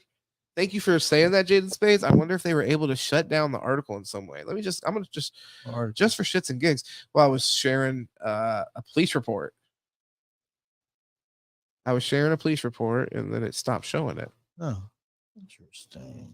But maybe it wasn't showing it the whole time. Thank you for that, though. I appreciate it. I say post-marriage prenup is too late. Yeah, way too late. It should be pre-marriage, or I'd say hell no. Sorry that you want to divorce me now. Yeah, plus, not even post-marriage. It's like during divorce. Yeah, like I want to divorce you. By the way, sign this. Yeah, his team must have been like, hey, if your wife is stupid enough to sign this shit, that's what I'm saying. Yeah, this then team is bad. Yeah, well, they were trying to exploit her, probably, or maybe he doesn't listen. He goes, "I'm gonna do what I want." Well, you know what? It probably was. So this is completely speculative, obviously, but it may have been a situation where, to be honest, his team was like, "Hey, go in there," and whether it was like literally said this or not, but emotionally manipulate her. Like, hey, baby, we need to work this out, but just for me to feel more comfortable. It probably wasn't like as simple as we're getting divorced. I need you to sign this paper. I know, but that's gonna fuck you over. Again, it was anybody with a like brain puts it together that way, though, right? And she did, and she was like, "Fuck you, I'm not signing that." Right. Only a fool would be like, "Oh, you know what? You're right." Yeah. Hey, man, what perfect timing for this? Oh my god, you're right. You feel so much more secure if I just. Yeah, get out of here. Well, I mean, she said she felt threatened. So how he was many? Like, I will fuck you up if you don't. Like, how many women are having your baby right now? Don't we have some baby showers to get to? Yeah, some births to attend. Yeah, that's craziness. Yeah, that's craziness. Come on, bro. He's got a lot of shit going on. That's where it's like, come on, man. It's actually very impressive though how good he's been able to play through all this stuff. But the drop started happening. When? Imagine if he was truly locked in. That's what I'm saying. Yeah, Devon too. And also, Tua, you want to pray with your fucking boy over there? What the fuck's going I on? mean, he says Tua is supposed to cuss them out more. And it's like, bro, like, do you really want Tua to be someone he's not, though? Yeah. Would you respect him coming and be like, yo, catch the fucking ball? And you're like, bro, Tua, you don't talk about this. Yeah, you don't talk like this. Also, Tua, talk to this guy about fucking having one wife, one kid. Either way, look, I fuck with Tyreek. Tyreek, bro, you're dope, bro. like cool guy and shit. I disagree with how you handle your marriage. I handle mine much differently than you. But that's we're not the same. That's each of our right, by the way. That's it. And you're trying to injure, so you're obviously recognizing that. You're like, yeah, this is not right. He's taking the Nick Cannon approach, man. You know, you gotta spread the seed. Spread the seed on fertile land. That's it. Yeah, Tyreek. We'll see. I wonder if there is a regression this year. Thing is, he is kind of setting himself up for that. Where anytime he fucking wavers at all next year, if he doesn't catch fucking 1,700 yards, you're gonna hear me on a Tuesday. Yeah. Oh, man. Oh yeah. Well, let's see what Devontae Adams did this week. What happened? Do you think Justin Jefferson would be able to? You think Minnesota would? Justin Jefferson's a fucking head case too, though. To be honest, A lot of great players are. yeah, It's football. I'll take Devontae Adams. He just seems like a dickhead. Yeah, I'll take that. Well, that's fine. Just be an asshole. I'll be an asshole too, and we'll get through this. And then hopefully Tua can talk to you like you guys. well, but let's see here. What else we got? Oh, I wanted to make sure that we got into LeBron. This will be real quick because we don't need to give him fucking more airtime. Yeah, for some shit. He's gonna do fine. But him and Jay, I do think it's interesting though. I love it. Him and JJ Redick have a podcast coming out. They're saying this is gonna be like kind of like a players, like we're in depth breakdown podcast. I think that's interesting. I haven't watched the first episode it released. Have you seen it? I saw a few minutes because my little brother's watching it today while we were getting some stuff done. And yeah, no, it was interesting. Like, yeah, like listening to him talk about like way he reads certain guys, and obviously like this person favors going to left, so we're going to slide protect this way. Like things that you would assume are like common sense of basketball. But again, common sense is only common to who it's common to, right? Right. So it's Plus like it's episode 1. Yeah, it's episode 1. But there isn't a better person to listen. Like just like Tom Brady, as much as you want to add whatever, how many people would you rather listen talk about football than one of the most cerebral players to ever play the game, right? So LeBron is that. Whatever you want to say about him, no killer instinct, stuck teams. Him as a IQ, it's top notch. Okay, it's an argument of maybe 3 people if you want to pull them, but so that's gonna be awesome. And JJ Redick is so articulate, and again, another smart player, a guy who really knew how to space the court and stuff. And has some experience now with like which I mean LeBron does too with his the shop and stuff like that. But I don't know how much experience with like podcast format, right? But still. But I'm not saying he's going to be able to just be able to navigate this and be that great host, and LeBron's going to be able to go, and then JJ Redick's going to have his points. And you know, it's I think it's going to be a great podcast that obviously people are going to hate on, but hey, it is what it is. Might be a little boring. People hated on Jesus too. It might be a little boring if you don't want to hear the ins and outs of basketball and like basketball talk, and not as much like the narrative building around like specific players and stuff like that. But I think it'll have its own place. I like that. It'll have its own place. Hopefully it's something. The thing is, they actually have like if you're gonna put it in that category, I think it's like more similar to like Kobe Bryant's detail, and Peyton Manning's detail in football. So that's my idea of it. So we'll see if it actually actually rises to that. You'll have to have good production, which LeBron has a production company. So people are going to kill LeBron's corniness, but I think having good, like, because you're supposed to be teaching us something. So it's not like a conversational podcast. It's not like a funny podcast. You're supposed to be like basically teaching us about basketball. So I think in that case, just really good production is going to be important. The production team, like really putting in good visual aids for people who are basketball novices, even people that love basketball, but maybe aren't as, educated from like a organized basketball standpoint. I think that'll be important. That's what was so awesome about the detail series, is because it's not like you're seeing Peyton Manning or Kobe a lot. It's like they're showing you something and they're explaining it. They're really showing you just a detailed breakdown of it. So I'm excited for it. I do think it, like I said, I think it's going to set itself apart. We'll just see how it gets executed. It's interesting to me how busy those guys are. But I don't know. I mean, is LeBron even bought into playing basketball if he has time to do a podcast? What are players supposed to do in their free time? That's a great question, brother. They're only supposed to think sports, right?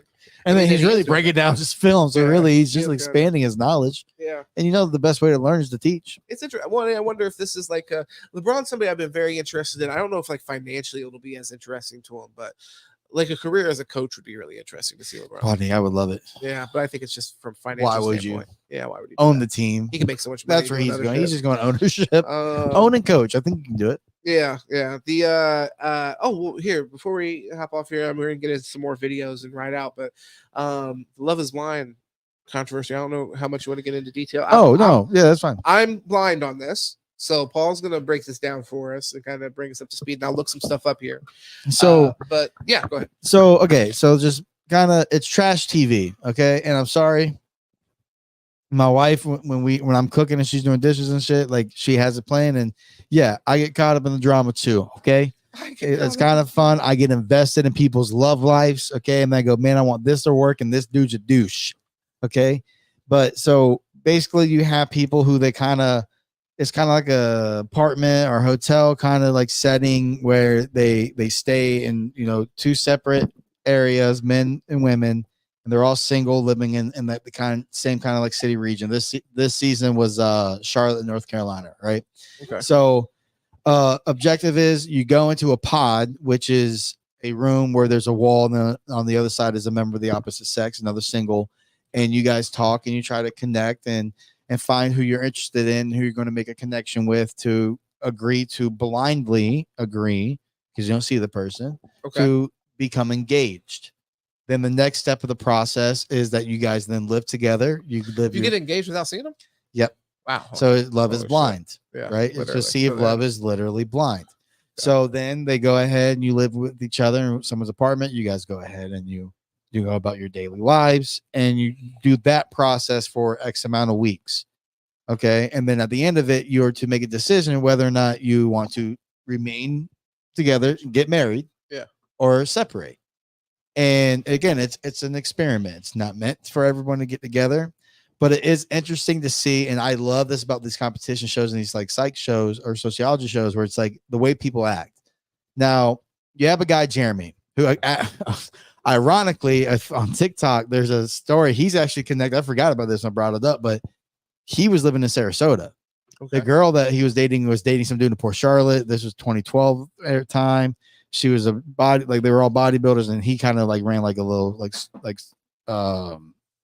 supplement thing. So anyways, they got together, they moved there, whatever. I didn't finish the TikTok thing. It's kind of clout. But he's like a psychopath, sociopath type dude. Like he's like, it's weird, it's so narcissistic, it's kind of weird. But anyways, he kind of like these two chicks. Then you had Chelsea and Sarah Ann. Okay. So he chooses Chelsea, who she was kind of between this guy Trevor and him.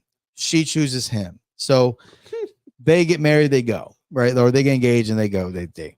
Then you had this dude Clay and this chick AD. Now Clay was only digging AD, really. AD was with this, I forget the other dude's name, who was a kind of a liar. And like I'm glad he didn't get picked, because he's kind of the type that you might think would like want to choose someone to murder him, right? So AD and Clay, they choose. But Clay kept like talking this whole like, man, I don't know. Like afterwards, like after they got together, and now they're in the real world, like they had this like lunch, and he's just kind of like, and I don't know if you've seen the meme of like some like stacking plates and going like at the end, and he's like a good looking, like tall, long black dude. And he's just like the entire time, he's just like kind of talking about how like, I don't want to mess this up. I don't want to cheat on you. I don't want to cheat on you. And it's like, why are you like precasting like the fact that you're going to cheat on her and shit like that, right? Yeah. So maybe he did it on accident before. Well, again, he's probably a cheater, and now he's like kind of like trying to like low the blow. Now you learn that like his dad used to take him, like would cheat on his mom. His parents were married for like 23, 24 years.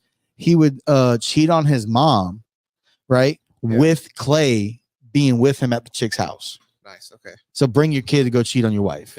Wild. Yeah. So he has like this weird thing. But anyways, then you had Jimmy, who like, bro, this one, he was feeling this chick Jess, and then he was feeling no, my bad. He was with Chelsea. I take that back. He's with Chelsea. Jeremy was with Laura. That police report off the screen. Laura was with Chelsea. Laura was with Jeremy. Jimmy's with Chelsea. So he's looking at Chelsea and Jessica.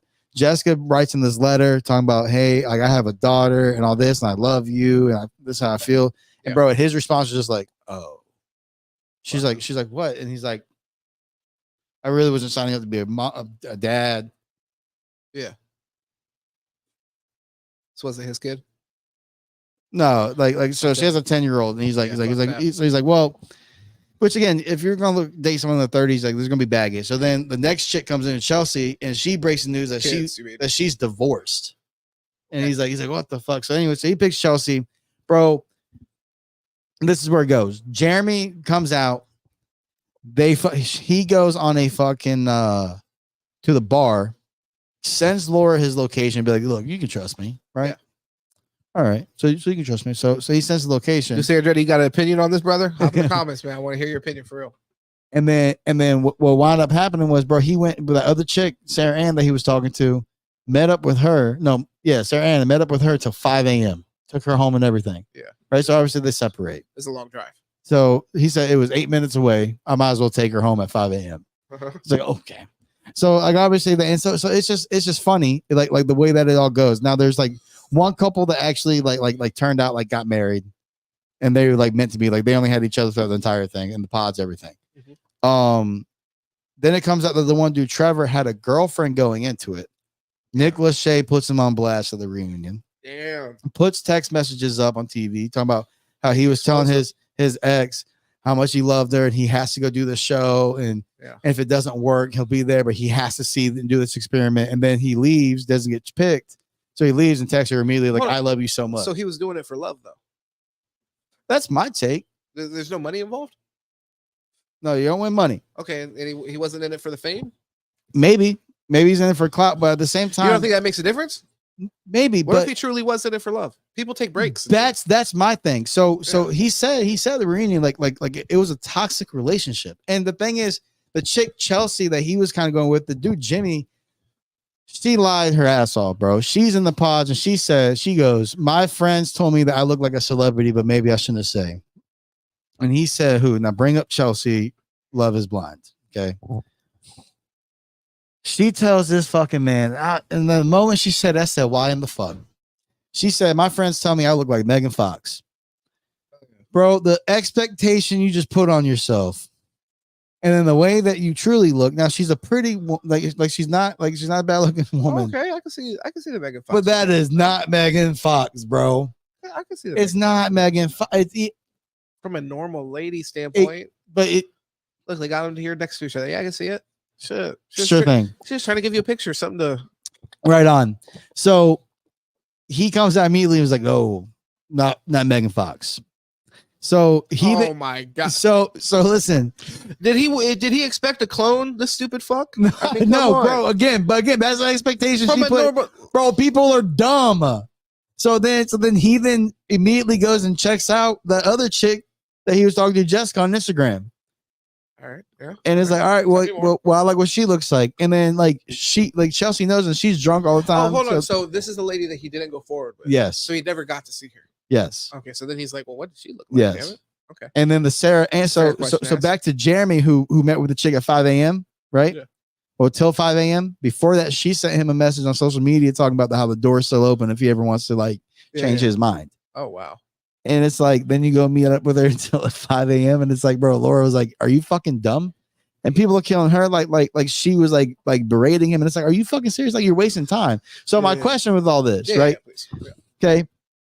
Do you believe, one, that those shows should be a thing or if there's worth it? But two, if you go on that show, should you give it your all? Like the guy Clay led the girl AD on the entire time and she was doing everything for him. Then at the altar, giving his all. That's what you're saying. Yeah, she was giving her all, and then at the altar, he said no.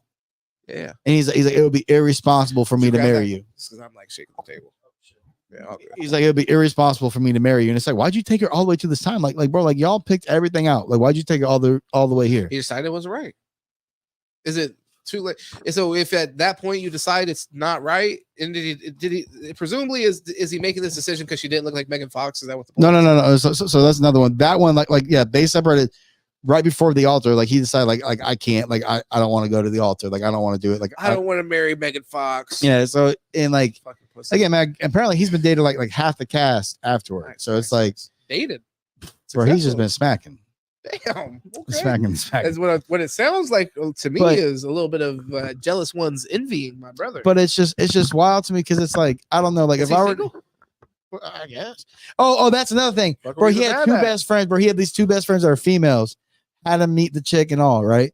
And then tells her in private, four-way. That tells her in private that he has smacked one of them, but you know, he's working on the other.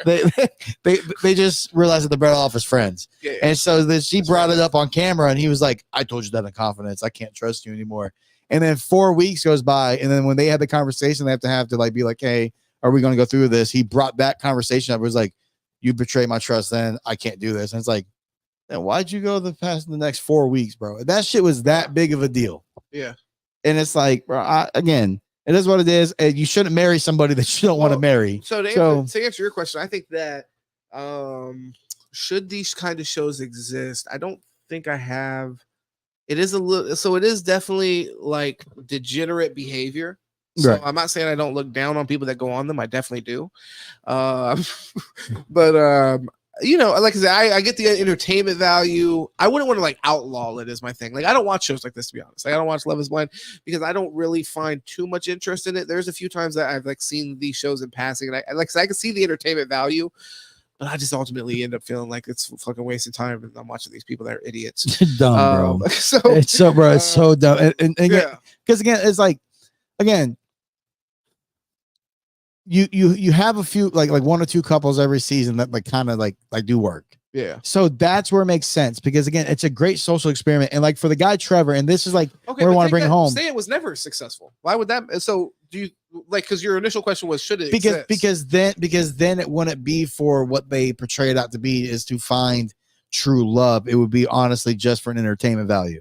So again, it's again which do what you want, freedom to do what the fuck you want, but yeah. Like the guy Trevor, for example, like I look at shows and I say, what's the purpose? And then like, okay, so the guy Trevor, like he was saying in on the reunion, he was in a toxic relationship. This is the guy that was in a relationship. Yes. Ooh, okay, gotcha. Yeah, He he was ended in up going back to the girl that he was with before. So he was in a toxic relationship that he couldn't get out of. Yeah. So he was going to use the show to say he couldn't get out of to say, hey, which again, man, like that's a real thing that people do go through. What the fuck do you mean? How can you not? What do you get mean? Out of like because again, you got to put yourself in people's shoes because not wanting to get out of it. Yes, that's what it is. Like okay, but that's like not you don't get want out of to it because you feel like it could be, Oh, and then you okay, stay right, through the right. bullshit. Yeah. Right, it happens all the time. That's not the same as can't get out of it. That's okay. but yeah, but again, I hear you. You're mentally, you feel mentally trapped. I got you. We're with you. I feel you. Anyways, yeah, we're on the same page. So Trevor, like I get where like he was like, hey, I want to try something new. I want to go do this experiment and see if I can find someone outside of what I usually go for, this toxicity, and kind of get a fresh start. Oh, he wanted the toxic shit at the end. Well, then I thought he found out through this. Well, because like from my perspective, if somebody didn't watch it, it seems like the way I can give him grace is thinking like, hey, I need to test this theory, go see if like I'm holding on to this thing for a reason or whatever the fuck. And then he came out on the other side. He's like, okay, I was holding on to it for a reason. I want to go back to that because I love this person. Maybe. Or he got rejected. So maybe he feels like, hey, this person does want me, and let's see. Or maybe the guy was somewhere in pods with a group of fucking guys for weeks and was horny as shit and knew that he could end up with his ex the moment he got out and went and got some. That is a normal thing that people, men and women, do. So to fucking for Nick Lachey and his wife, who she is, oh god, annoying. If you were to put them, she's famous too, right? Yeah, she's famous too. I thought he was married to Jessica Simpson. Bro, that was so long ago. They were toxic. Oh my god. Oh, never mind. But no, bro. Like, let's pull up Nick Lachey and his woman.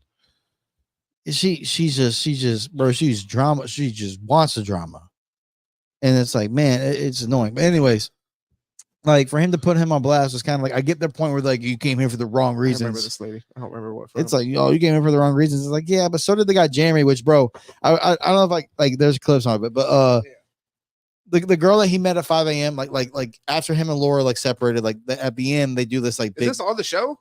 Do they get to leave for the show? So he left the show one day and was like, okay, let me go pipe something down. Yeah, really, that's what it was. Okay, cool. Yeah. Gotcha. So the guy Jeremy was like, like he went to the bar and was like, I met friends, and then went and like, anyways. So hold on, through this entire experiment, you're not supposed to be having sex with anybody else. Of course, you're in an engagement with somebody. You are not in a relationship with a person you've never fucking seen. I'm not trying to hear that. What the fuck? No, I think because we're about to have a major disagreement, brother. After the pods, you after you agree to marry each other, engaged. Hold on, no, like the WWE. No. After you agree to be engaged, you guys then live together. You guys are in a relationship on TV. But it's real life to them. One of their house. They move into. They choose whose house they're going to move into. How do they choose that? They discuss it. Let's talk about it before they leave.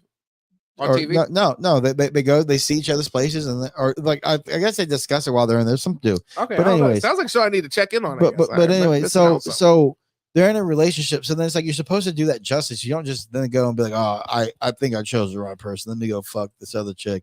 And it's like, bro, they did such a bad job of like hiding their intention. Like they go to this lake house afterwards, and he like starts like him and Laura have a talk, and he's just cold like he's been. And then she's like, okay, go ahead and have Sarah Ann. Have fun. Sarah Ann's there. So then he goes, Sarah Ann, you want to talk? And she's like, yeah. So then they go down and they talk. And she's just like, I'm not a bad person. I wanted this experience too. And it's like, dude, she's engaged. He's engaged and you wrote her. And I get where like you're like, it's not real. Like yeah. And I get where she's like, hey, just for TV. I had feelings too. But it's like, allow it to play its course. Yeah. No, to play its fucking course. Yeah, I hear you. I mean, so it was again, it's a drama show. It's a drama show. They got the drama started. I love it. And it's fun, but it's there's a lot of bullshit. And I don't know, it is trash TV though. It's shit TV. It is. Yeah. Well, I mean, but sometimes that's good. I'll put some bullshit on like while I'm editing. I can do one episode a day. I need some shit like that actually, like while I'm, because sometimes I'll get too wrapped up or I have to rewatch the same shit over and over again because I'm not paying attention to it while I'm editing and shit. So something where I could just watch the fuckery and just watch people get smacked upside their fucking head. That'd be great. Or people just talk through a wall. That'd be cool. That sounds like it's a lot of fun. Yeah, I'm just kidding. It's not for the dudes. But you know, your wife likes it, and it's one of those that you just watch and you're like, oh, you know what? I hate this show. Then she watches it and you're like, you know what? I'm gonna be honest. What's going on? I'll be honest. Like, I've been turned on to cooking shows for my woman. I really love it. I watched cooking shows a little bit back in the day, but Hell's Kitchen, baby. The greatest cooking show of all time, Cutthroat Kitchen. It's a fact. I don't know. That shit was fire with Alton Brown. I don't know. Yeah. Do you want to get into You guys know. If you guys know, you know. He doesn't know. It's fine. Whatever. Do you want Cutthroat Kitchen? To Quiet on the Set? Yeah, I mean, we could just touch on this a little bit. I don't know. Ooh, wow, bad segue. But about TV. But yeah, no. So Quiet on the cooking shows. Quiet on the Set. I actually think I have. I think I might have a short video. How many episodes have you watched? Just like the very beginning. Yeah, I watched the first episode. So. Yeah, so I mean, I haven't gotten too deep into it, and I do expect to have it finished by next pod. So hopefully you do. So, yeah. So we'll be able to talk about it in full. But we got Survivor, Amazing Race, Deal or No Deal Island, Hell's Kitchen just ended, and then we got that. We'll be set this week. It's a lot. You got some good shit to watch for sure, buddy. TV season. Damn, I got to see if I don't know if I have the shit from Ned's Declassified. The boys were going crazy.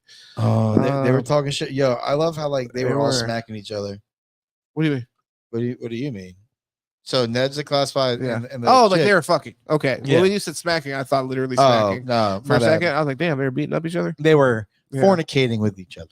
Yeah, I mean, I don't know what to. It was all of our dream at that age when we were watching it. That's what we thought was going down already, and it is true. I saw one dude post on Twitter one time when they announced or whatever that they the dude that played Ned. Is that it right there? Go down. Did you see him right there? What is that? No, that's fucking some other shit. Oh no! This probably isn't even. I know that is. I know that this is probably like the beginning of the. Oh no, it is actually. See, what the fuck? Let's just look. We're gonna have to run some of these videos because I got to clear out some of these videos, to be honest. And at the end, we'll talk about Quiet on the Set. If I find this video, either way, obviously, y'all know how we feel about it. It's fucking disgusting and disturbing and fucking wow. What the horrible. Fuck? How could this shit be happening on the sets of our fucking most precious childhood memories? On all that, on the set of fucking the Amanda Show. This was my shit back in the day, and they were over here fucking being freaky with the kids. Did you see that shit with Ariana Grande?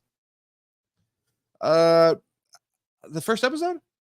It was part of the first episode, and then on social media, there's some videos. I definitely saw some shit on social media about Ariana Grande. Bro, yeah, where they had her disturbing. Where they had her doing the fucking most. She does have dead eyes though, so I believe she's experienced some shit. Like even back in the day when she was a kid. I feel what you're saying about the dead eyes. Yeah, no, they're lifeless. Yeah, but like lifeless in the way of like somebody that experienced true combat. Traumatized. No, I feel that. I feel that for real. No, yeah, it's fucking wild. Yeah, so I mean, to think what those kids went through is fucking nuts. And I seen a lot of the Drake Bell shit, and Drake Bell went on to have some issues of his own. Oh my god, yeah. With What was he saying? Like again, I didn't get to see the video, but something about how he released a music video around. he was so like, I guess like we asked him to describe like like what it was done. Yeah, he said like the worst shit you could ever imagine. He's like, I can't find a way to describe it for TV. That also kind of sounds. I'm not saying that he's Sounds lying. fabricated. Yeah, but kind of sounds like a lie. What a liar would say. Just imagine the worst fucking thing Fabricated. you could Why did I ever say imagine. fabricated? Fabricated. Yeah, you went wild on that. Whoa. That was wrong. Drink time. some more, Paulie. Yeah, we need to stop. The but no, you're 100%. I thought that at the time when I think I might have read that, and I was like, yeah, what kind of fucking answer is that? To be honest, in the time when you're like, this is a documentary, you're coming forward with your story, and like your answer is going to be, oh, just the worst thing you could fucking ever imagine. Well, you're not really taking hey man, some of us can go pretty far with that. Well, and also, brother, also maybe not far enough. Some of us haven't been through what you've been What do you through. do? Give me a Snickers? Yeah, like I mean, I'm not saying you got to describe it in detail or any shit, but it's like, yeah, it is a little weird. And just he is under his story is extra interesting because he did go on to, like I said, be found guilty in the case of I think it was grooming and it is weird how every squirt had to happen on the face. It's weird how like there's always like a jerking motion, a lot of like sexual looking toys. Did you see the one with him and fucking Amanda Bynes in the hot tub? Dude, that shit was weird. He's like, I can make you do whatever I want. And she's like, yeah, Amanda. Bro, how all the kids be in school and Amanda's gone for hours, and then like Dickwad and her dad were like close and like scheming about like her career, and it's like, was he like selling his daughter? Like, who the fuck knows? Yeah, I mean, weird shit. Yeah, bro. like I said, next week we're definitely gonna do a little bit more of a deep dive into the documentary because I just got to really see. I think I might have seen the first two. We were watching it last night before we went to bed. And it was fucking wild. So how much do you think Keenan saw or has been done, and he just like swallowed it? Well, I mean, because dude, he's like the longest reigning. Yeah, but that can kind of be said about any of them, right? Right. Yeah. Kel. Yeah. So it's like, well, I mean, especially I'm saying like the ones who like at that time like were like the older teens and like the seasoned people, like there's no way that they were like not aware, right? I don't know. I mean, I don't know. I think that it's, to think that they were completely unaware. I'm not trying to say that they were like compliant or like well, it's a thing like at all involved. Well, I mean, but to think in that environment, I don't know. It's like you might hear things, but that's such a unbelievable thing to hear about a person, right? That it's almost like, I don't know. I think we probably typically give people the benefit of the doubt, especially if you have a personal relationship with them and that's not part of your relationship. I mean, the shit looks really weird now looking back on it in hindsight, as far as like some of the shit that he had them doing in like scenes and stuff. So that's kind of like, because I mean, that's something that's out in the open. That's why I'm saying you have no excuse as to why you were blind to that, because it was a part of it. It was happening on a show that you were involved in the case of like all that. Which I can understand where like where you sit there and like feel as if your career like and you're afraid because of power. So again, like it's like I'm more in like an empathetic way, thinking like how much has he had to like bury, and it's like and it's kind of sad. Well, especially in this case, you're talking about like a very like, so I'm not saying that in his case, I'm saying that these people that were being preyed upon, children, they're so uniquely, I don't know, like easy to be preyed upon because they are all just starting out. Like, these are not people that they have no idea how this industry even works. They're looking to you. It's like anytime we get into a new industry, it's fucking completely. Imagine this. You have to trust somebody. It's like, as somebody that has dabbled in things that would be considered like entertainment industry, and not to that extent where there's that level of industry involved. It's like, as a parent, that's why the parents are kind of like helpless in a way. They're like, I don't know how the fuck this shit works. Like, maybe you do like get taken away for 8 hours to do scenes or practice, rehearse, or do all this shit, bro. And people get taken advantage of. And you just hope that people are educated enough to communicate when they're being exploited in that way, where it's straight up criminal. So it's like, it is wild though to think that.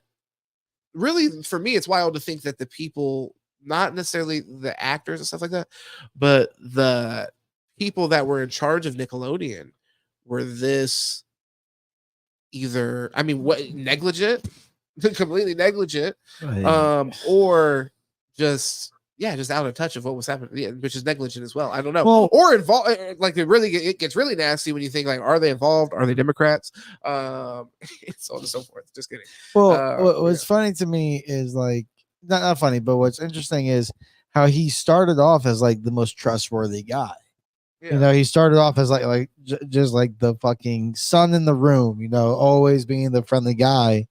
And it's like, and he had these demons. So he started off this whole like facade or charade that you can trust me, never me. So some of the things that you might question, you might just be like, is this just him being like trying to be goofy and weird and maybe like swinging and missing? Yeah. What is it? But like, because like as a kid, yeah, the foot shit was funny. And it is funny as a kid. But then it's like, yeah, how weird is that? Like, I'm not even. But when you have Ariana Grande as a fucking kid sucking her toes on a fucking bed. But as a kid, you're not even thinking about it In a sexual way at all. Yeah, no, it's just funny. So yeah, it's not It's ringing. like, ew, why would you put your toes in your mouth? Yeah. It's not ringing off as that or reading in that way at all. So yeah, Right. I mean, A sploosh in the face is like just they got wet. Then it's like, yeah, every single time. And then hearing that they had to do multiple takes to get the shot just right on the child's face. And it's like, and it always looks like something that would be like in an adult film. Yeah. And it's like, so yeah, it's just like, bro, the way it creeped me out. Yeah, they were doing sick shit. So I think that just in general, yeah, it's hard to put yourself. It's like, and I mean, probably not the best time to get into like the Michael Jackson shit, but that shit was another example of why you know, like as parents, it was hard for people to put yourself in the position of those other parents where you're like, why would you let your kids be around a grown-ass man like that, and so on and so forth. So it's like, yeah, go ahead. What's interesting is that they had that rule that a parent or guardian had to be around at all times. Okay. But then they said how like, but the parents kind of like didn't want to step on toes. So it's funny how like they had these guidelines in place, but it was like this like understanding that, oh, you just kind of just like, oh, just this is the way it is. Yeah, let it rock. And like the kids speak up, like again, the Jamie Lynn Spears, like, dude, there's so much that, dude, it's so disturbing and so sickening. And it's like, I don't know. Like I think about it.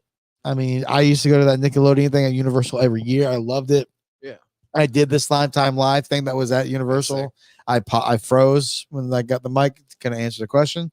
And that was embarrassing. That must haunt you. Oh, dude, it does. Yeah. But hey, good thing, because I was a blonde haired kid with dimples and a blonde bowl cut, blue eyes. You think that was enough? Dan Schneider probably wanted to. No, honestly, you think that enough people were probably very disappointed. They're like, damn, I brought my kid to this Slime Time Live. Man, I bet on this kid. This fucking kid can't even answer a simple question. Bro, I can't believe I froze. My dad couldn't believe he was actually embarrassed. I'm sure he was a little fucking embarrassed too. I was embarrassed. My son's a pussy. What the fuck, man? Oh, yeah, that's tough. Because I have stage fright, right? Well, I do actually. Well, hey, I get it. I guess. I get it. Hey, and then that's different though. You're a kid, man. I was a kid. I used to pee myself on the ET ride. Oh shit! All right, let's move on.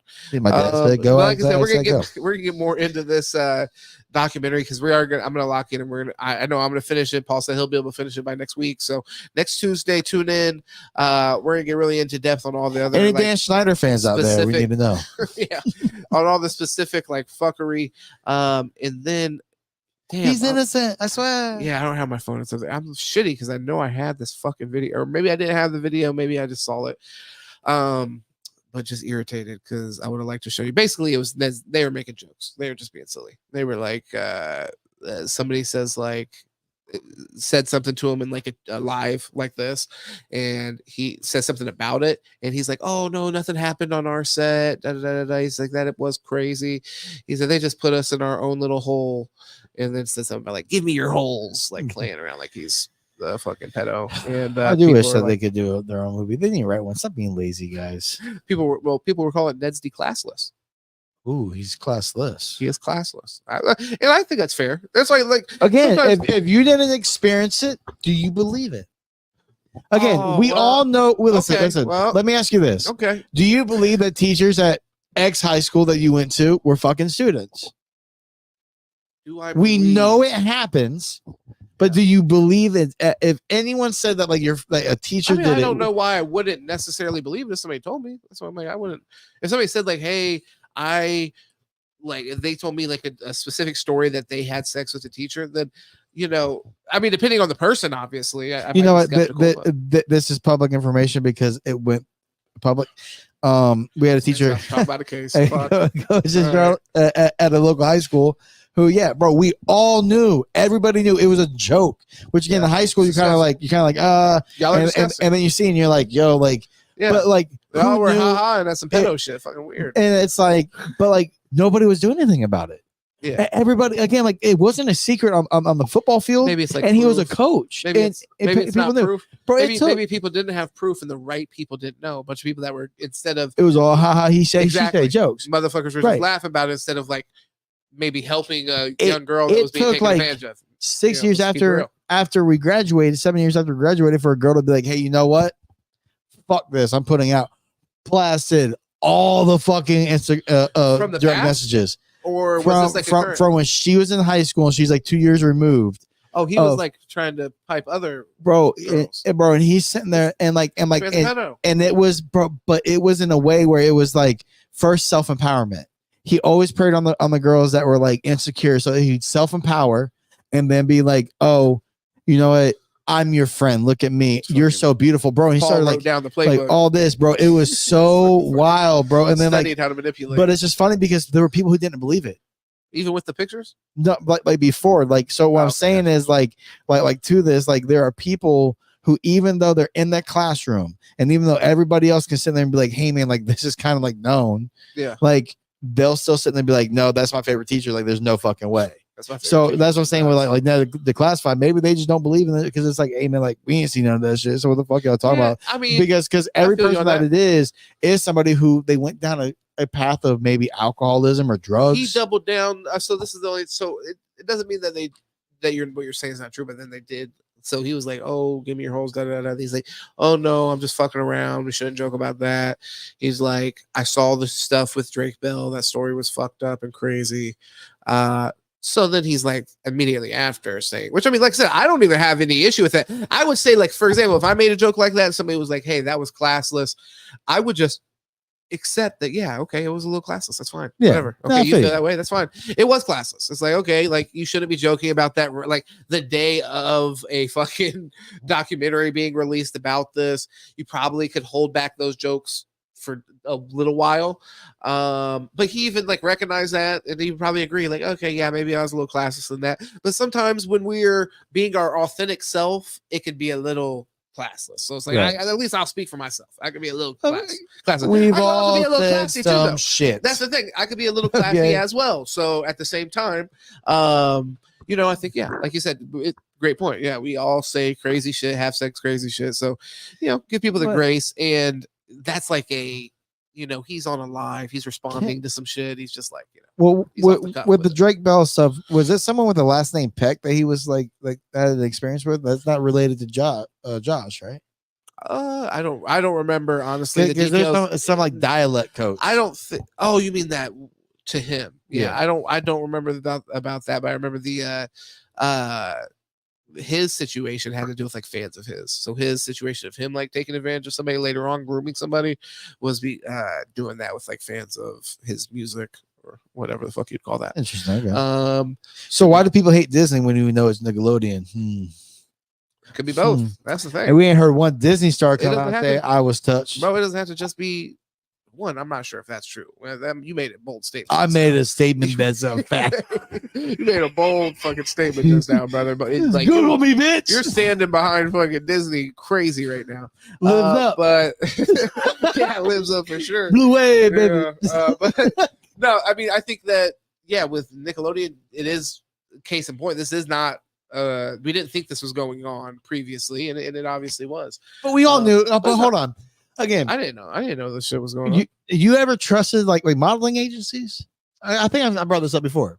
I mean, like the people in the mall who go around handing out flyers, bro. Like, I'll come be a model. Meet us here. Yeah. Like that's always like, why would I? Like, what the fuck? Yeah, but if we're considering the amount of people that went through this farm system that Nickelodeon has. Like we're talking about all the biggest fucking stars that they had. And it's basically called into question, did they all experience this? Oh, the Nickelodeon's a lot. That's wild. But we know, You know like Corey Feldman and the other Corey, like that happened. Yeah. Yeah. I mean, no, I think that this kind of like behavior probably is unfortunately consistent.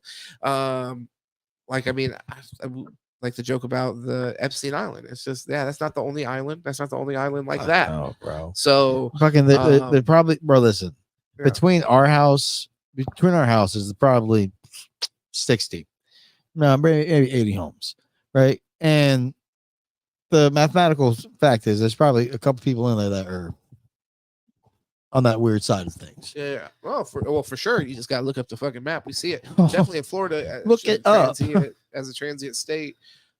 Yeah, it's an issue. So I mean, it's just when in this case you would hope that you're talking about a kids network. You would hope that would be safe, but then at the same time, that would be the kind of environment that somebody that's a predator probably would be drawn to at the same time. But yeah, I mean, as a parent, as a fucking human being, you would just hope that that would be a place where kids could be safe. It's built for kids. You know what I mean? Like Nickelodeon, it's like most of your stars on there at one point anyways were kids. Yeah. So it's like all that should be catered to kids and be extra safe. It's like if something like this happens in a situation, it's never acceptable. But if it happens in an environment where it's not built for kids and they're around a bunch of, they're maybe the only kid there. It's like Macaulay Culkin type shit. Like that's not good, but it's like in this situation, this should literally be the safest fucking place for these kid actors you're 100% correct. to develop, along with like Disney and stuff like that. These places that cater specifically, their audience is primarily children. Yeah, right. So Disney did it right. Yeah, so it's so it's just that's the part that I think is like extra alarming, because it starts to get into these like spaces that are. It's not sex trafficking, but it is almost like a grooming kind of like if you're believing in this kind of like Hollywood conspiracy of like the way he dissed the one chick for Amanda Bynes was wild. Oh, that was like, no, she did sound a little bitter. Now listen, there ain't no way to come across being like I got replaced without sounding bitter. Of course, no matter what, that's the way it's gonna come off. You gotta call attention to it. Hey, you gotta say what it is. You gotta be like, hey, listen, I was his favorite. And then this bitch came along with her Jim Carrey impressions. And they were great. Hey, Amanda Bynes was, listen. She was a natural. Like, I am so sad about what happened with her and like everyone. Bro, it was so. Through that documentary, that reminded me when she had the character with the short hair, she was killing that. Bro, I never knew that the one's last name was Taint. Penelope Taint or whatever it was. I thought it was always Tate. Again, that's my hearing deficiency, I guess. What the fuck? That's what they were fucking counting on.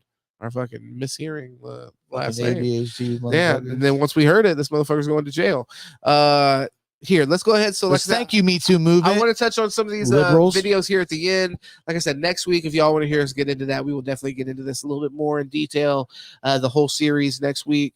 Let us know how y'all feel about it. If you guys want us to talk about more documentaries or anything like that, get in the comments. Drop that on whatever platform you may be watching. And yeah, I'm just interested in what y'all want to hear. So here is another video, and let's check it out. The fuck? This is a dumb game. Is that a brick? What is that? Yeah, it's a brick. That's a brick. This is not American. Listen to this fucking guy. Where is this at?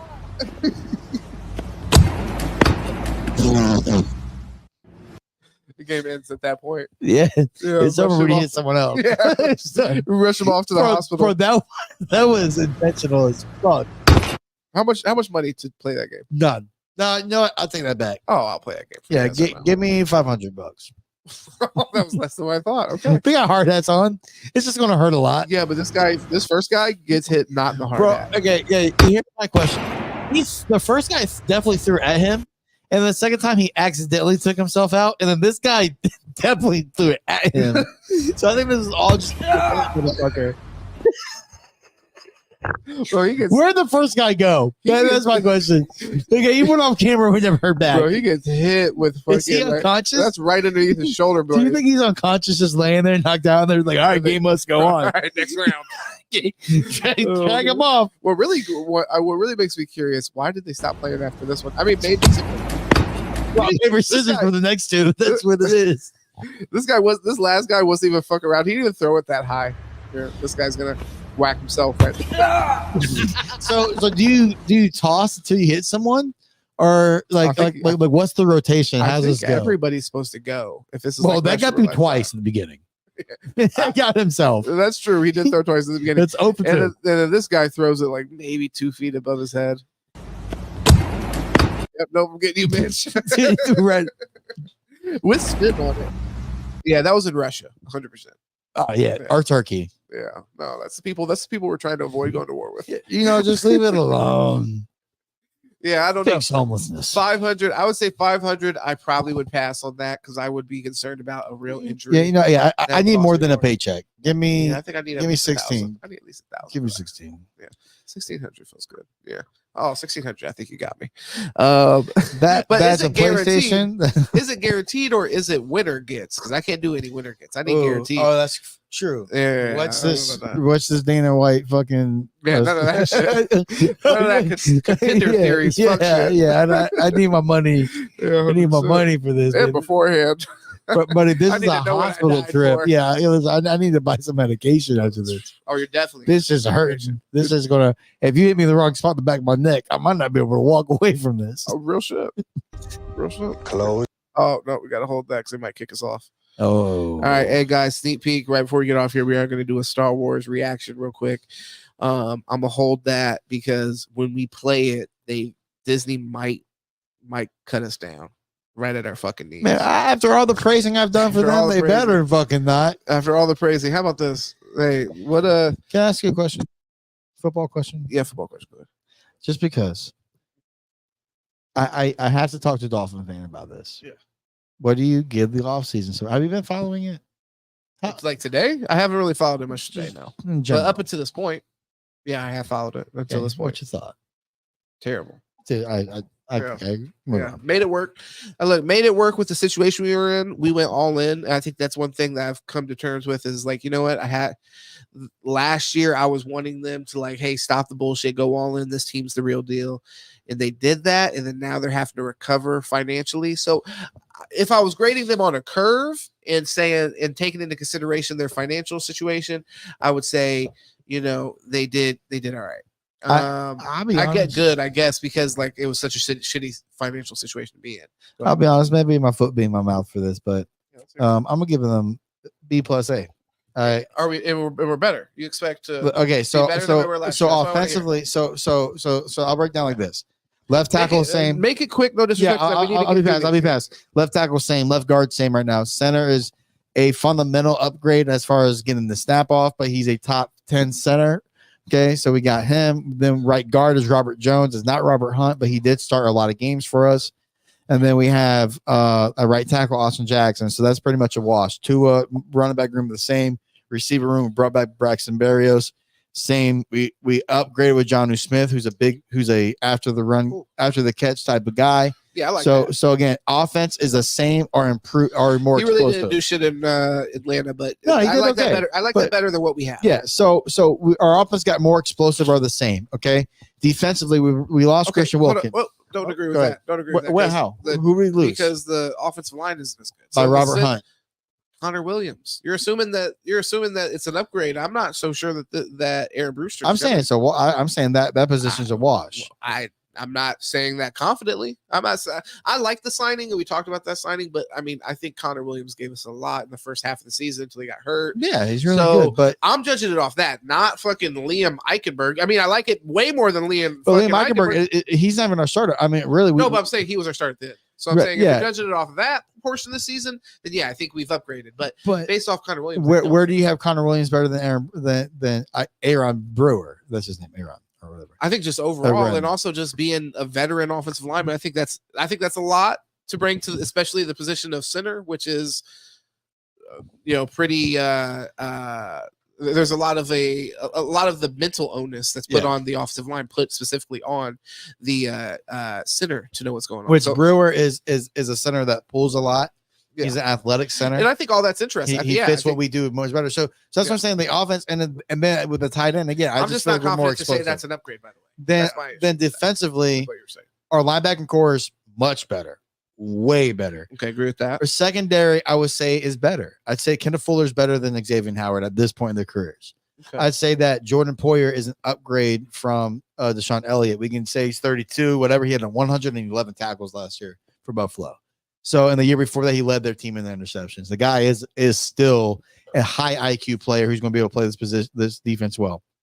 What the thing is, this defense doesn't call for your defense linemen to be the stars. Okay, there are defenses who you want defense linemen to shoot gaps and be in the backfield, and there are defense schemes where you want them to be gap penetrators. Just hold the line and let linebackers play. Yeah, but that changes though when we see a situation like last year where we lost those edge rushers and we had to adjust our game plan a little bit. But it's middle linebackers, not edge. We're talking about middle linebacker here. No, but I'm including. I'm saying when I'm talking about, I said defensive line. I right. think that's a glaring space. So I'm saying like when we're, I'll speak for myself. I don't know how you feel about this. Maybe this is part of why I don't feel great.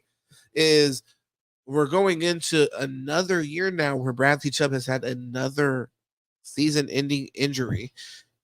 And then the same with Jalen Phillips, who I love. I love Jalen Phillips. I think he's awesome.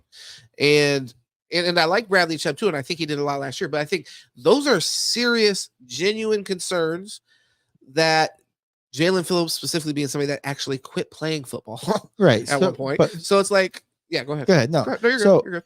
They're both projected to be they beat where they've been in rehab. They're both expected back by week 1. But in the meantime, we have Shaq Barrett. Shaq Barrett, who's still playing high-level football, not high-level, but productive football, is a rotational piece. Yeah. Okay, and again, Jordan Brooks is a massive upgrade from Jerome Baker.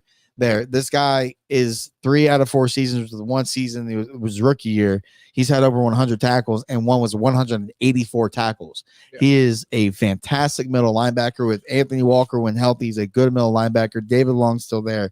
Yeah. That right there makes up for the Christian Wilkins because our defensive line depth right now is much better than last year, which depth matters late in the season.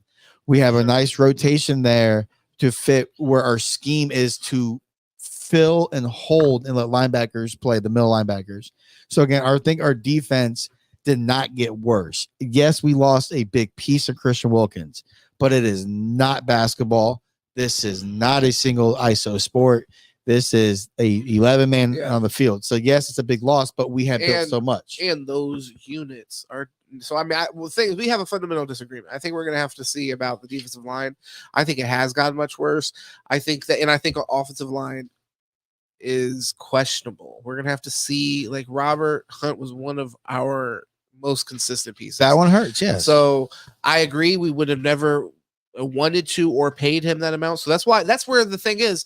That's where the difficulty comes in when talking about this, because I understand that the position they were put in wasn't a good position. So I appreciate your grade because I think that I could maybe come to that conclusion too if I was grading them a little bit more on a curve where I was like, yeah. Well, the answer offense line again. Yeah.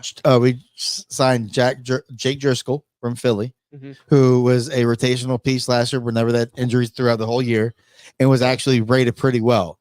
But my whole point to all this is we just cleared up by we moved Bradley Chubb's contract to a signing bonus, $11 million. After June 1st, we're gonna have $18 million. That's $29 million. We're gonna have in cap. I think we'll have over $30 million total in cap space after June 1st to make another 2-3 moves. Yeah. Then you add that what we did is we added depth and solid starters at every position of need. Okay.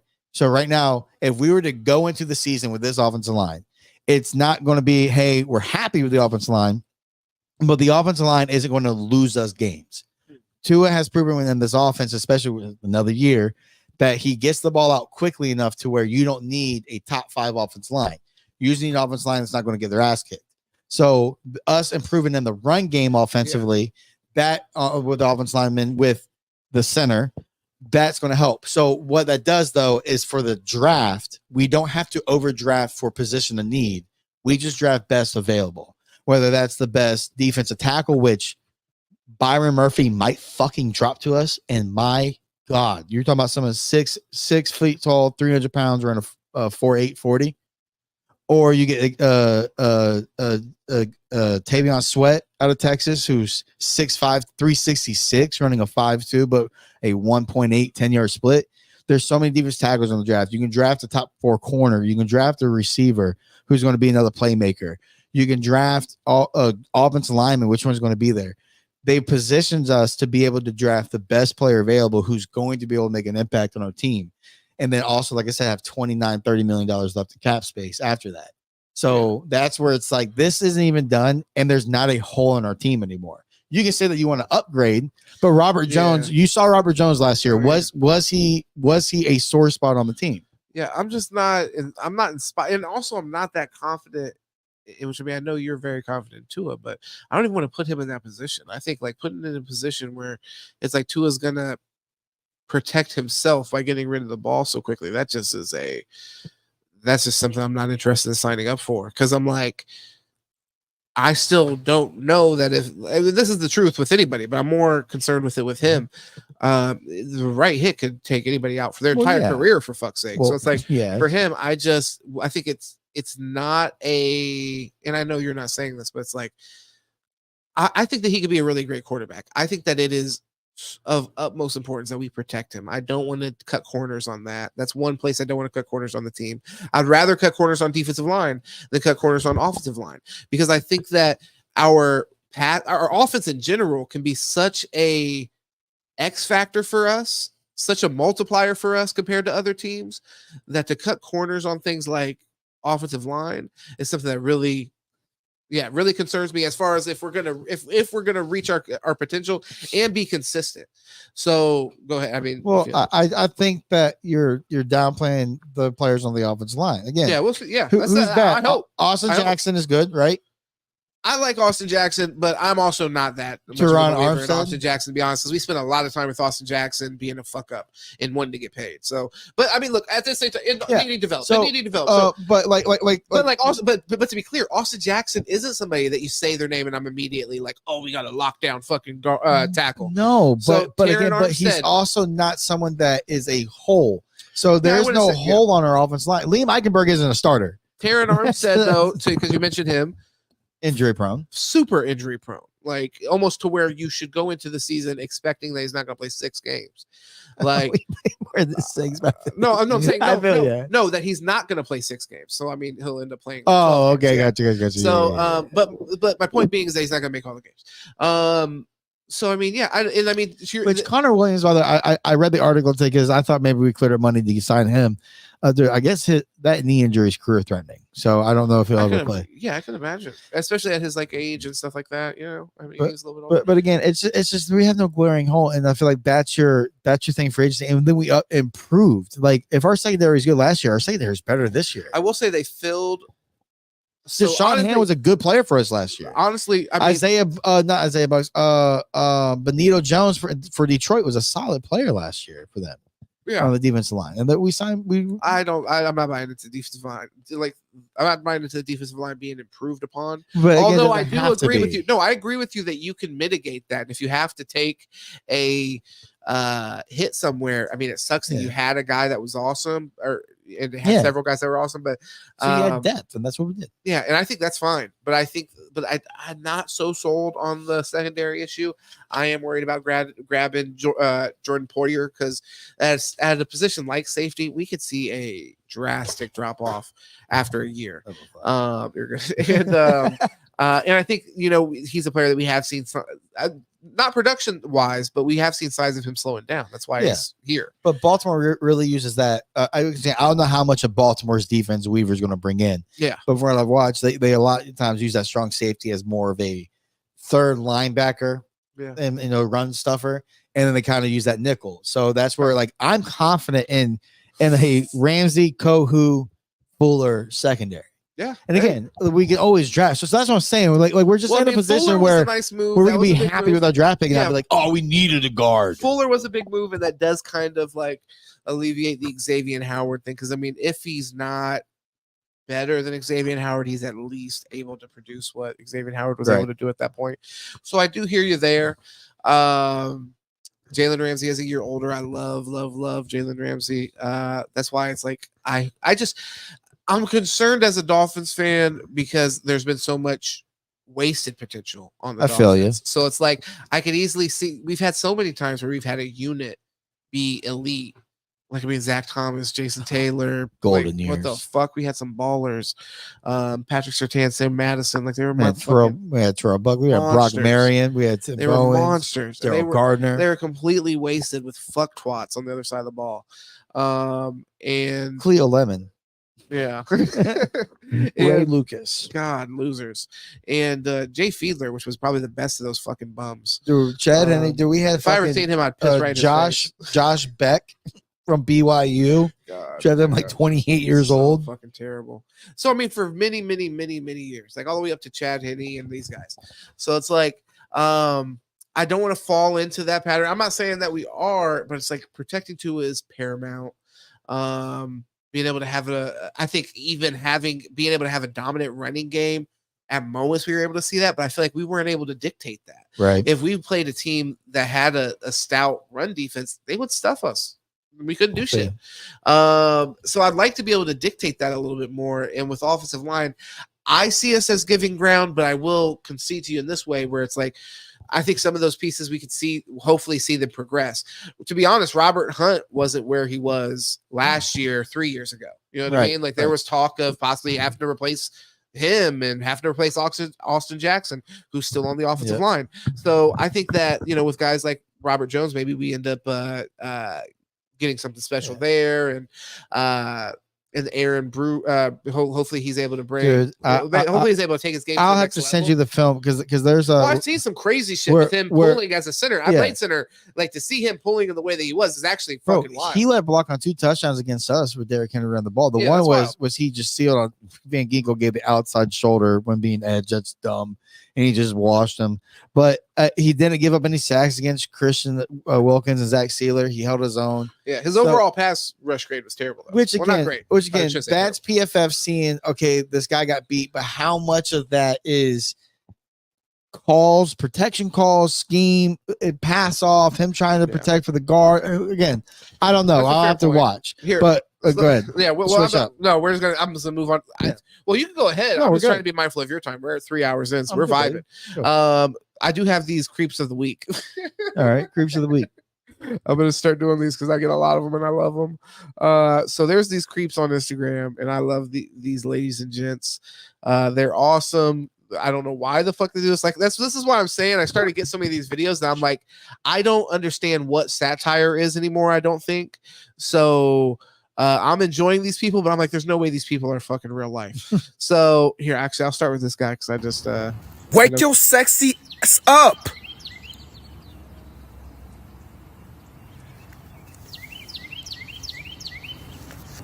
Tell me what you want for breakfast, and I'll get it for you. Bro, boy, you got me there. Bacon and eggs. I said a little bit of biscuits and gravy. Breakfast, brother. I don't know. We can talk about it. We'll go ahead. We'll bust down in front of that PS5. We'll have a great day, brother. Trust me, man. Right now. What you want?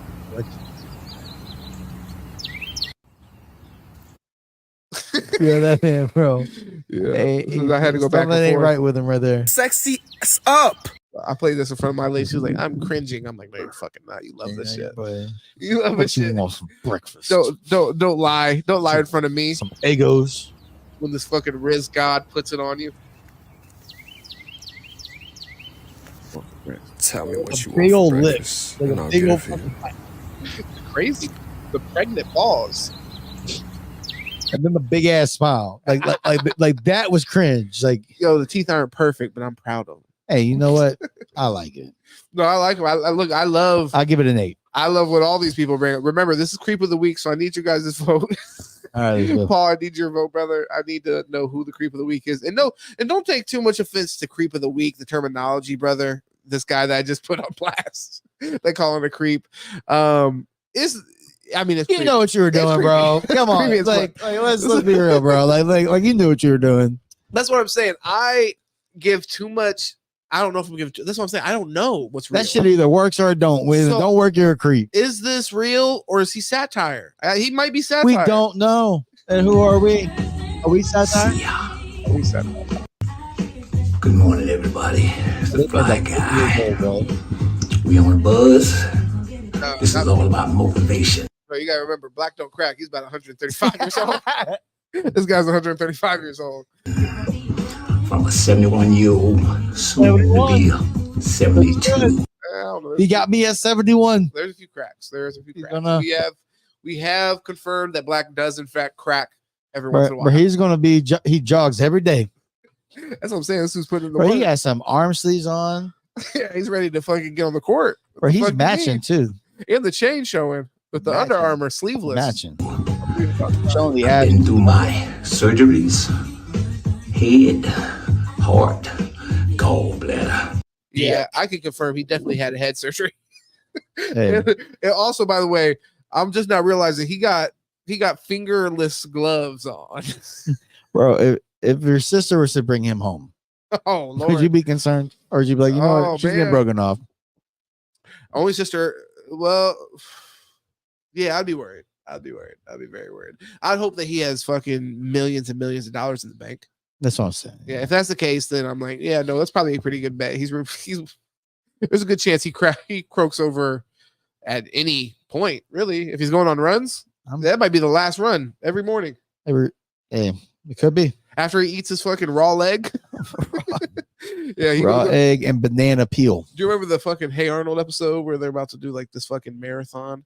And there's like this ripped older dude, and they're like one of the guys. I think it's Hey Arnold's grandpa. He's like, I want to bet money on him. And then right when they go, the dude has a heart attack. Yeah, Myocarditis. I love it. Yeah, COVID vaccine. Got a little aches and pains, hamstring, but look at me.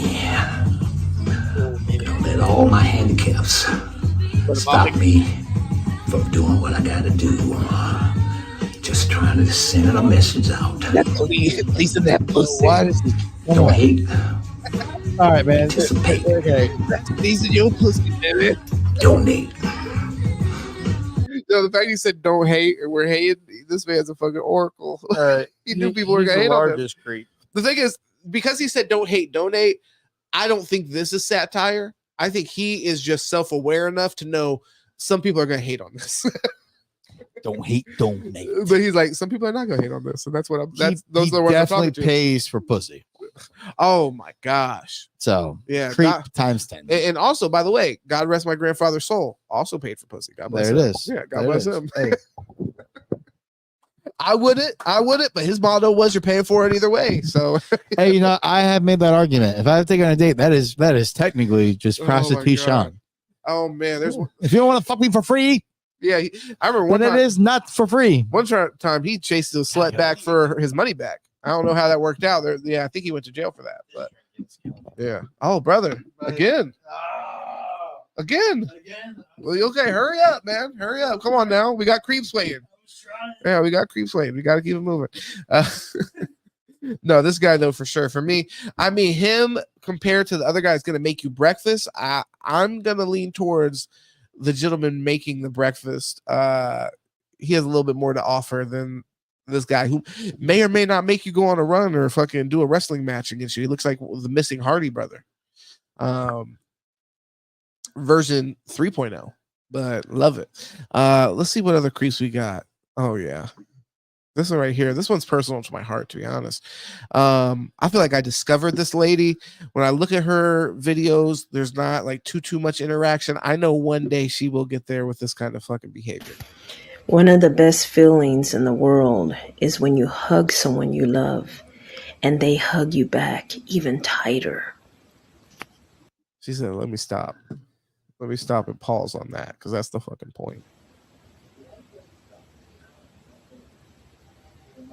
Oh shit. She said, oh shit, I didn't even this fucking guy, calm down. She didn't even remember to turn off her fucking screen record. She needed to go ahead and like shut that whole recording down. Oh, this one right here. This is not as much of a creep, but this is a little bonus. I don't even know if I'll show Paul this, because he might not be real enough to see. Play last night, but everybody's like, haha, waiting for the queef. So I made a video. What, do you guys want me to come in like this? What the fuck? Oh my god, that was their ass.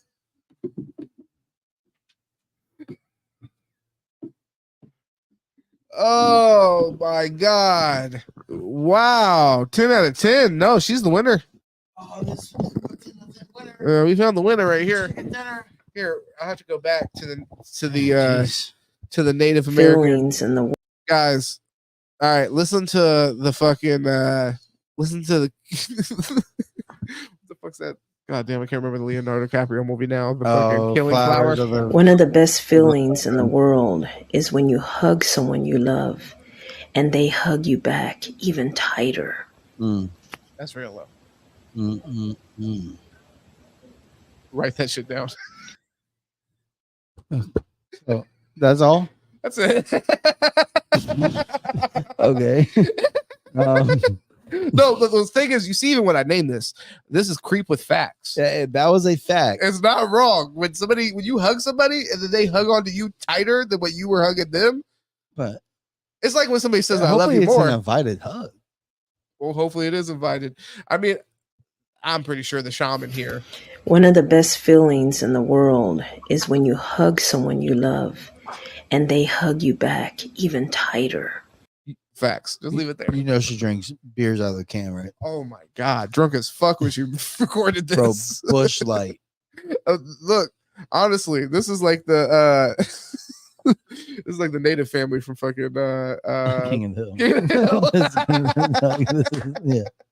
That was it's her older. I still don't think Yeah. it This is after she married fucking Bobby. What happened? I don't think she's worse than Pimp C over there. Oh man, no. Like I said, that's actually a really insightful point. When she says that, although it's funny to see somebody sit down and record that and say that seriously into a camera, I'm not gonna say that's not the truth. When I've hugged somebody and they hug me tighter, I'm like, yeah, that's fucking. It feels that's nice. dope. Yeah, that's dope. You love me back. You need me, and you love me. And You like I said, appreciate me. It's like you saying like I love you more. Like I like the level of hug you're giving me right now isn't even enough to express love right now. I want you to try to crack my back. Crack my fucking back in Dude, half. I've had a back cracking so long, bro. Oh, dude, look, hey. So sometimes when I camera. sneeze, Off camera, I might be able to try to help you out with sometimes I that. sneeze, it cracks, and it's like, oh. Oh man, I can get a good back crack in my in just the bed. Just I get a nice turn going. The whole shit fucking goes. And then this is the other one that I played for the audience, by the way. I wanted to do a Spidey cosplay last night, but everybody's like, haha, waiting for the queef. So I made a video. What, do you guys want me to come in like this?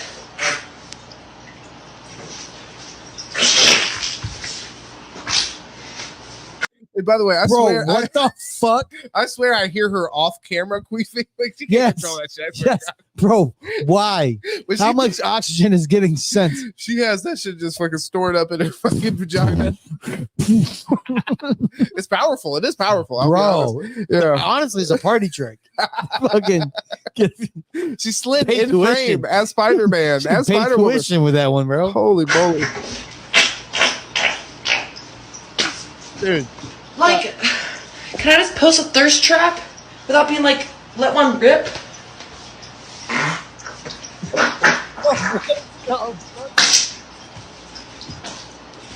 Anyways. She's like the Buddha. She has full control over her body. It's impressive. Full mastery over her body. 10 out of 10. I mean, I'll be 10 honest. out of 10. So for me, not hot.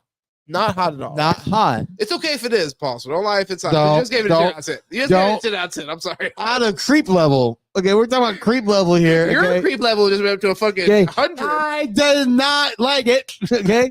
It's not that I like I am what's going not on. hard right now. Okay. I am. No, I'm just kidding. It's not that I like it. Okay. No, I think that, Is that- I think with her, It's a talent. it is a talent And I appreciate to have talent. that much control over your body at all. Although I do seriously question Her health. her health and also her control. Because, like I said, look, let me just start. Does everybody notice that I feel like we can hear her queefing off camera? I wanted to do a Spidey cosplay last night, but everybody's like, haha, waiting for the Which tells me at this moment she has a ton of air just backed up into her vagina. How? queefs. How did she get it up there? I don't know. So I made a video. No, What, do you guys want me to come in like this? There it is. Come on, guys. You got a little fan. Come on, guys. Did she step on a whoopee cushion, or did she make that noise? Listen, maybe I'm ignorant to what it all is, but it's a lot of air. I mean, genuinely, it Isn't it is from like air intake to outside? I'm not sure how it happens naturally. I mean, or I shouldn't say naturally, but I mean, obviously, I've heard this noise take place in a way where air is getting pushed in the vagina, but I don't know that that's like if you're just a woman who naturally queefs in like your everyday. I don't know how that's is it like a fart? Is it coming from within you? Is she creating this much energy? I don't know. You feel it coming on. She should be studied. No, it obviously doesn't feel it coming on, but maybe she does. Well, why are you saying obviously? Because I feel like anytime this happened, it wasn't like it was like, oh yeah, I knew that was happening. It's always like a shock to the both of us. Yeah. Yeah, So, but I mean, are you sure there's not women who have just like? Well, that's what I'm saying. She quietly. clearly like. Yeah, I'm sure there's plenty of times you've been in like around women working or like maybe at home. By the way, ladies, do you queef a lot? I do not know. Ladies, oh wow, glad to see some of you guys joining. Oh wow, what a time, Jesus! So if any of you guys if any of you guys can answer me on Instagram this important question. Oh Lord.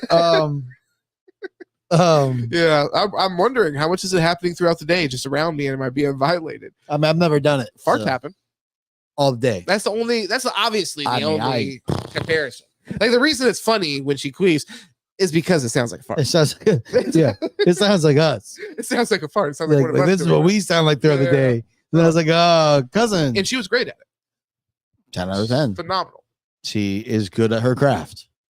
Craft is a good way to put it. It's not that I approve of the craft. Yeah. I don't disapprove of the act at all. Now I'm curious how you're gonna feel about this. I think this might be my favorite to win. All right, let's do this. Gangster, nigga. That ain't gangster. That ain't gangster. That definitely ain't gangster. They got a place for dumbass niggas like you. Oh, yeah, they gonna put you in that nut hospital. I'm telling you, you keep fucking around. They've been putting me in. I love being in that hospital. You love being. Hold on, no, you gotta. Guys, come on. This part.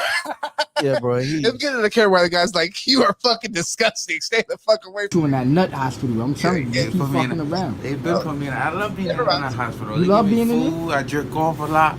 Nah, get the fuck. You do what? That shit feel good as hell. They lotion is delicious. Hey, yo.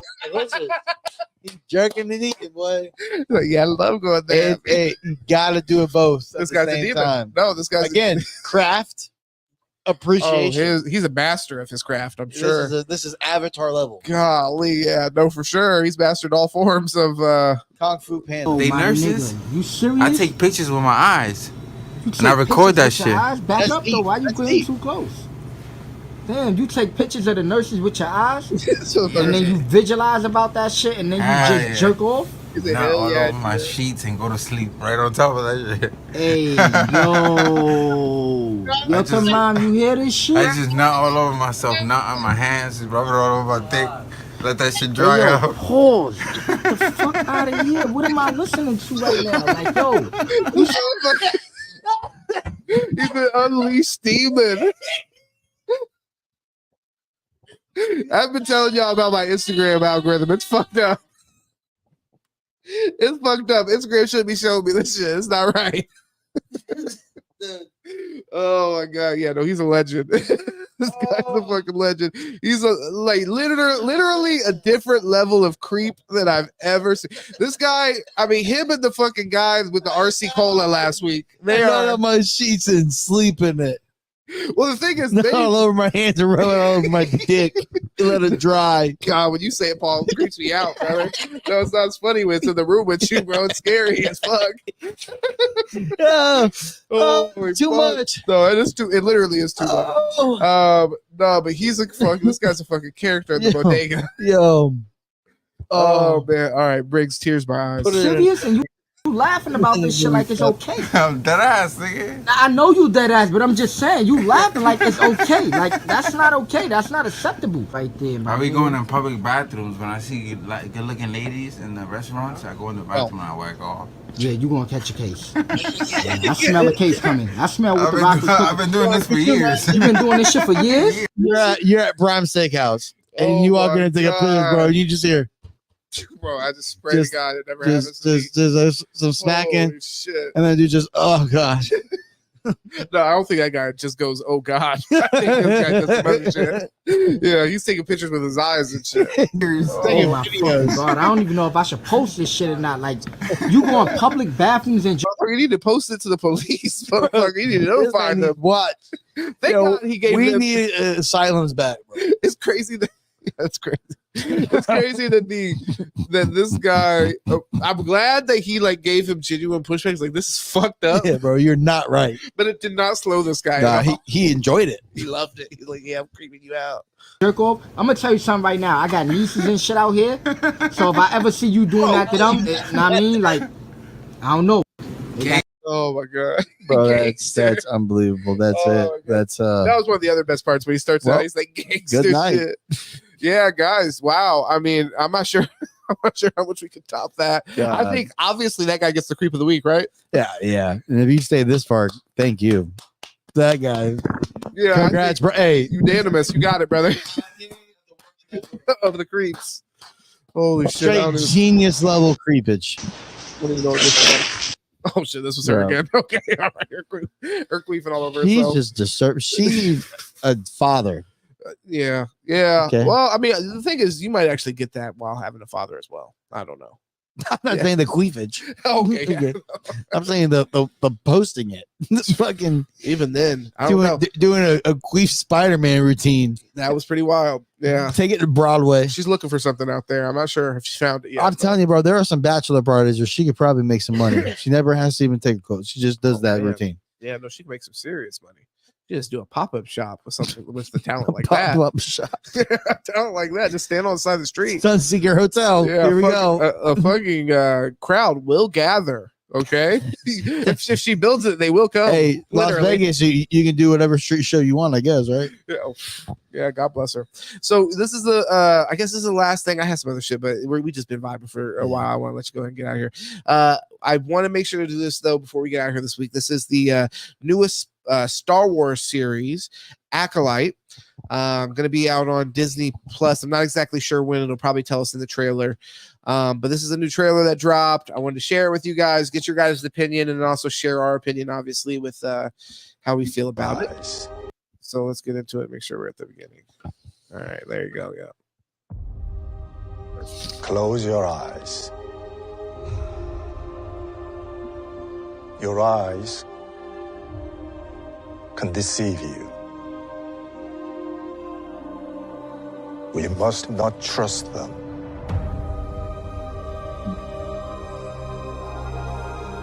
Tell me what comes into your mind.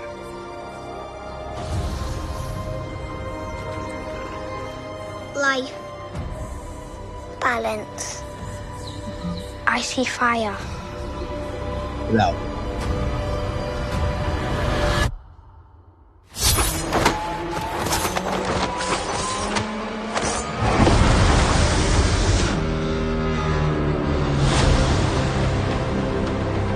Someone is killing Jedi. You want to pause it real quick? Yeah. Okay. Yes. I was gonna say, since we're using knives. Oh, I'm not sure. What is I this? think it might be some undercover Jedi shit, but There's a lightsaber. By the way, in case you weren't able to tell, that is the what's her name? I don't remember her name right now, but it'll come to me. The lady who played Trinity in The Matrix. Oh, she's that's the lady that turned around slowly, so they can unveil that. So hopefully that gives this show some credibility. So far, we'll see. It doesn't make sense. What happened? I sensed darkness.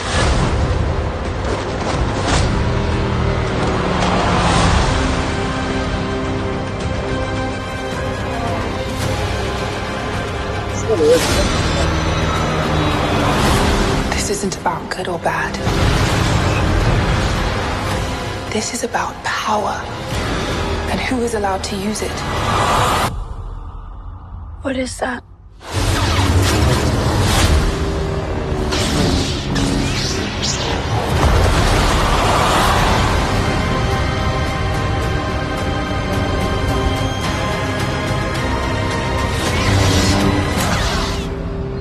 Plus, make sure you subscribe as soon as possible. Close your eyes. Is this a book, or is this just like they just created this? Is John Favreau part of this? Not that I. So as far as like it being a book, not that I'm aware of. There's Where a does lot it of take books. place? There's a lot of books that this could be based off of, because Disney, when we were growing up and before Disney bought them, they had this thing called the Expanded Universe. So you could read books about like Luke Skywalker shit going on and all that. But when Disney bought them, they immediately said, okay, none of that is going to be canon. So none of that's going to be like true to the story. It's going to be a part of this called Star Wars Legends. Not to get too deep into the bullshit. So here, let me share the screen with you guys so you guys can see some of the details that we're going to start looking at when we're looking at the series real quick. But yeah, I mean, for me, I'm going to be honest. One of the things that definitely stands out in this trailer is are fucking white men going to be able to get roles in fucking movies anymore? Oh my god. Oh my god. Look, I'm gonna be honest, brother. You're seeing the transformation into a conservative right before your eyes. Because I will say, I'm telling you, by the end of the day, it's like I'm by myself over here. When I watch this, I'm not gonna lie. PBD, they got me a little bit with the fucking the DEI standards. What the fuck is going on? You got 50% of the roles deal with the it. poor. Congrats, Are the white poor, men. Are there 50% of the roles though?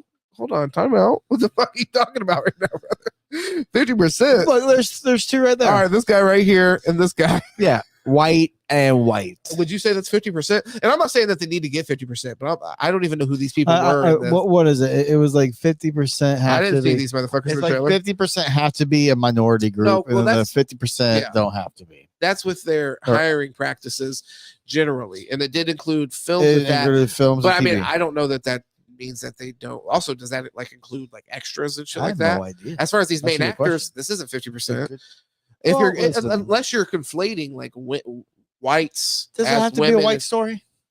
Oh, it doesn't have to be a white story, but We I'm had saying, every other Star Wars. we don't. Nope, I think that, but I haven't seen that new one. Yeah, have you seen Ahsoka? Listen, That was man. all women too. What the fuck are we talking My about? wife needs to watch them so I can watch them. Ahsoka, I actually like too. That's what I'm saying. I'm not somebody I'm that's like heartbroken. against. I'm not necessarily against this if it's done No, well. yeah, Ahsoka okay, was Trump. actually dope. Ahsoka was sick, but I know you're voting for him. this acolyte shit. I'm not gonna lie, it's distracting because it is like, hold on, Jeez. it's just like, come on, bro. Look at Don't teach my kids look at the CRT. fucking cast, bro. Like, there's literally until we get to the end here, which, like I said, I don't know who these guys were. I didn't see them in the trailer, but it But was there's a pretty lot of dark. white women. Bro, 1, 2, I'm not 3. accepting that. What the fuck? That What are you doesn't talking help. about, That bro? doesn't help. And these two are Asian. I mean, where do we categorize them? Where the fuck do you categorize them? I'm saying, listen, when we look at it overall, like I get said, you you. have women. This is just an extreme thing. When it gets to the point to where the storytelling is being you're being distracted from the storytelling by like some kind of like, it is a ridiculous level of, I mean, if you want to call it representation, that's What fine. are we supposed to do? Honest, but what do we want? So does it have to be X amount of white people to make people feel comfortable, or where the fuck could they the at? be- Yeah. like is it the actors that they chose and it was like, oh, okay, Oh, hold on. Well, okay, so now representation doesn't matter from the other perspective. oh, come Well, I'm on. asking. You're looking at. Well, I'm asking you. Doesn't it? Hey, Don't just, are we lacking representation in the white community here? well, if it's not something that you address, is it not possible that, I mean, in this case, I would say that we are lacking, at least from white. In male in standpoint. one show. Well, I mean, and then like I said, Ahsoka. The thing is, it just hasn't been an issue for me because this typically wouldn't be an issue. But if it's gonna be like so consistent, I think it has been consistent. Like I said, Ahsoka. Let's pull up their Okay. cast. Let's pull up their cast. Okay, so you had the original Star Wars is all white, besides the Okay, so are we guy who- making up for that, or are who- we who making, turned or his are we making back. movies? And then in the ones in the 2000s, all white, besides Yeah. Jar Jar Binks. Yeah. And So, like I said, are you making up for that, or like what are you doing? I don't know. Okay. Again, I'm Well, not. I mean, I'm, hey, I'm, well, I'm just I mean, saying. if how- that's what you're doing. that's I'm what just saying how there's already white storylines. What does it Well, I matter? mean, like, what does it? Why do we have to pick apart everything that's not white? Yeah, I will say here they're showing a lot of whites,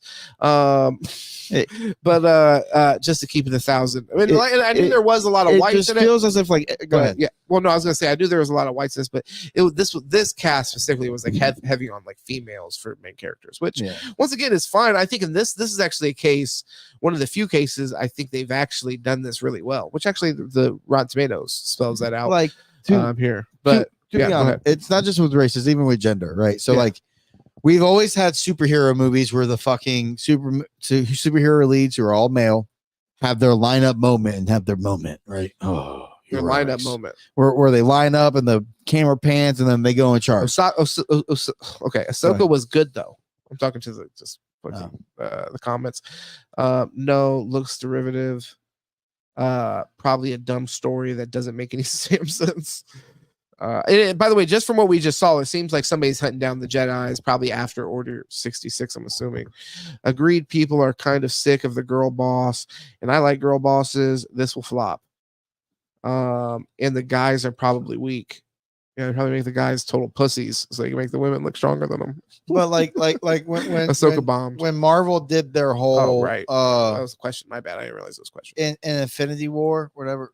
What was when they did like the women of Marvel like lined up in the big battle, right? Yeah, that got eye rolls, and it's like, okay, so just because you look at it and you go, oh, this I'm not used to this, so there must be making a stance, and they're making a stance, but it's the same fucking thing that you have seen in every other movie, but you don't notice it because it's what you're used to. Well, and also so just like this, every time we see it's not done, but it's not done for the same reason. It's not done. So the thing that makes you roll your eyes is that you're like, oh my god, this was done to have this moment with women. Where when it's time for like Superman and Batman or whatever, all people are going to stand around each other, whatever the fuck kind of scenario you're talking about.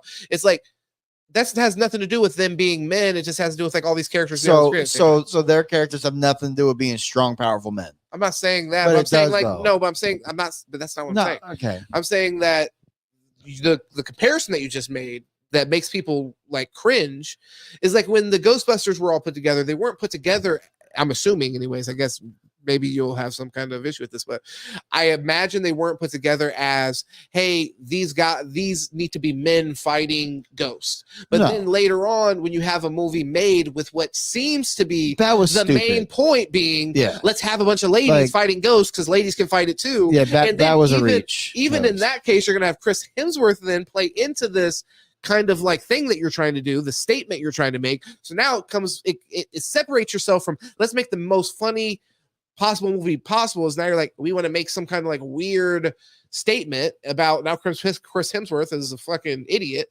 At the behest of all these ladies. I didn't. Yeah, that was dumb. I didn't like that remake. I'm good with these if they're done in like good faith. I think that I'm trying to think like for Wonder Woman being a character that's been woman forever and all that. I think that was done well the first time they did it. I enjoyed it. It's a female character, so I don't have a problem with these characters being put at the forefront. It's just when it's cringe is when it's like, that is the purpose for you doing that. If you recast Batman and Superman and make them women, that's going to be cringe. That's kind of what you did with Ghostbusters. That doesn't have to be, the Ghostbuster one was like it doesn't have to be an all-lady team to make up for the fact that there was an all-man team before too. Those characters were already written that way in the source material. Yeah, but you can write just like there's all the cowboy, all the macho man, tough guy, die hard shit. You can write movies the same way for women, and it doesn't have to be met with so much combat. But why don't you? And again, it's just like with minorities. Why does every movie that comes out that isn't white led? You go, oh well, how many minorities are you going to put in the film? And it's like, oh fucking well. Okay, so why does everything have to have a white lead? Well, I don't agree with that because I mean it's not that it has to have a white lead. It's that there has to. It just like this is a pander fest. This is a pander fest. I disagree. It doesn't have to have a white lead because there's plenty of movies that people watch, like the most recent Spider-Man. Like it was an animated film. But that's been a problem though. Has there not been an argument against that? That why did they have to make Spider-Man black? No, I haven't heard that. I've heard the argument. I've heard the argument previous to Tom Holland being cast as Spider-Man when they were talking about like Donald Glover said he wanted to be Spider-Man, and people were like, "Why would you make Peter Parker black?" In that case, by the way, I wouldn't have an issue with that. If you made Peter Parker black, I would be cool with that because it doesn't affect the character. We've had this conversation before where I wouldn't have it. Literally, this one where it's like Spider-Man race has nothing to do with his story. But you know what? Actually, I would have an issue with if all of a sudden you're like, okay, we're gonna make Spider-Man black. His family's black. Now Mary Jane's black. Now Flash is black. Now every single character in the story has to be black because we have to. I don't even know what that would be a panda. That hasn't happened, but that would be. But in this case, okay, is there a way to tell the story without the main characters having to be white? Is the story about their race and them being different races, or is it just that those were the actors chosen for the roles? Maybe. I mean, well, definitely they were the actors chosen for the roles, but were they the best actors chosen for the roles? We have no idea about that. So I mean, it's not well, the thing is, you can't say definitively that they were either. What is again? How can we? Why do we have to tell again? I'm still not understanding why do we have to tell a story and there has to be white leads? You can't get stuck on this white lead thing. Because I don't understand the issue. There are white characters, but there are white characters. So there are white characters, but we're talking about white male characters too, specifically. So, but how many do we want? There weren't any in what we just saw. There were none. Did you see any? Yes, I saw. No, you saw them when I pulled up the cast, and there was white dudes that characters didn't even have fucking names listed by them. Which, by the way, we can pull it back because I know that was the case. So right, no, that was that's Ahsoka. All right, so right here, see those two guys. I don't know how I get the big screen. Okay, so so this guy does have Kilnaka, whoever the fuck that was, and then this guy doesn't have a character next to him. Who hasn't caught up yet? Because he probably wasn't in the fucking trailer, and he's probably also not of significance. So how many white characters would you want, and white men would you have wanted in the movie to be satisfied? I mean, I don't think there's would one of the agents have to go? Yeah, probably one of those agents have to go. But my thing is, I don't understand. Well, I mean, maybe my thing is this has been kind of a consistent thing from this studio and other studios. But I mean, if we're going to point a studio out, this is Disney. So I mean, this has been, and we discussed, I don't think on camera. Let me guess, is our people. I can't wait to see how many people boycott the Nigeria Disney movie coming out. I think that already came out, brother. I think you accidentally boycotted it. I'm pretty sure. I don't think I think I saw it. Did it hit movie theaters? I thought it was on Plus. Maybe it's just on Plus. Maybe not. Either way, I don't know how many people, but that's not. That's not the issue. The first point being is, like I said, this studio has a bad track record for that. If you consider it bad, yeah, that's what I'm saying. If you love it, then that's fine. You can love it. But it's like, for me, I do think that is an issue if you're going to sit here, because the thing is it's not even really something that you can even complain about without having the virtue signal like thrown back at you. That's like, well, why isn't it great? White people have been in stuff before. Well, what about white fucking guys who want to be actors now? Why should they pay some cost because fucking Mark Hamill was Luke Skywalker? But again, 50 years ago? We're just jumping to the conclusion that was the scheme and plan. Yeah, and it's like, why? Well, where in today's society can we not believe in a story being told where there are two white guys, few Asians, and then a bunch of women, if that's where the storyline's going? Like I said, when you say two white guys, we have no idea who these characters even are in the story. I didn't see any white dudes in the trailer personally. And here we have really dark. And trailer. Here we have it was a dark trailer, and it which you would think that they would like stand out the most. So then you have 1, 2, 3, 4 women. 5. So you have 5 women of different ethnicities mentioned in the casting before either of these white dudes are mentioned. 1, 2, 3, go through it. 3 men, 4, 5. So 5 men, 5 women. Yeah, I mean that is an even split. That's fucking even. But we're saying, like I said, these guys are listed on the back end, and not even to say these are the best actors.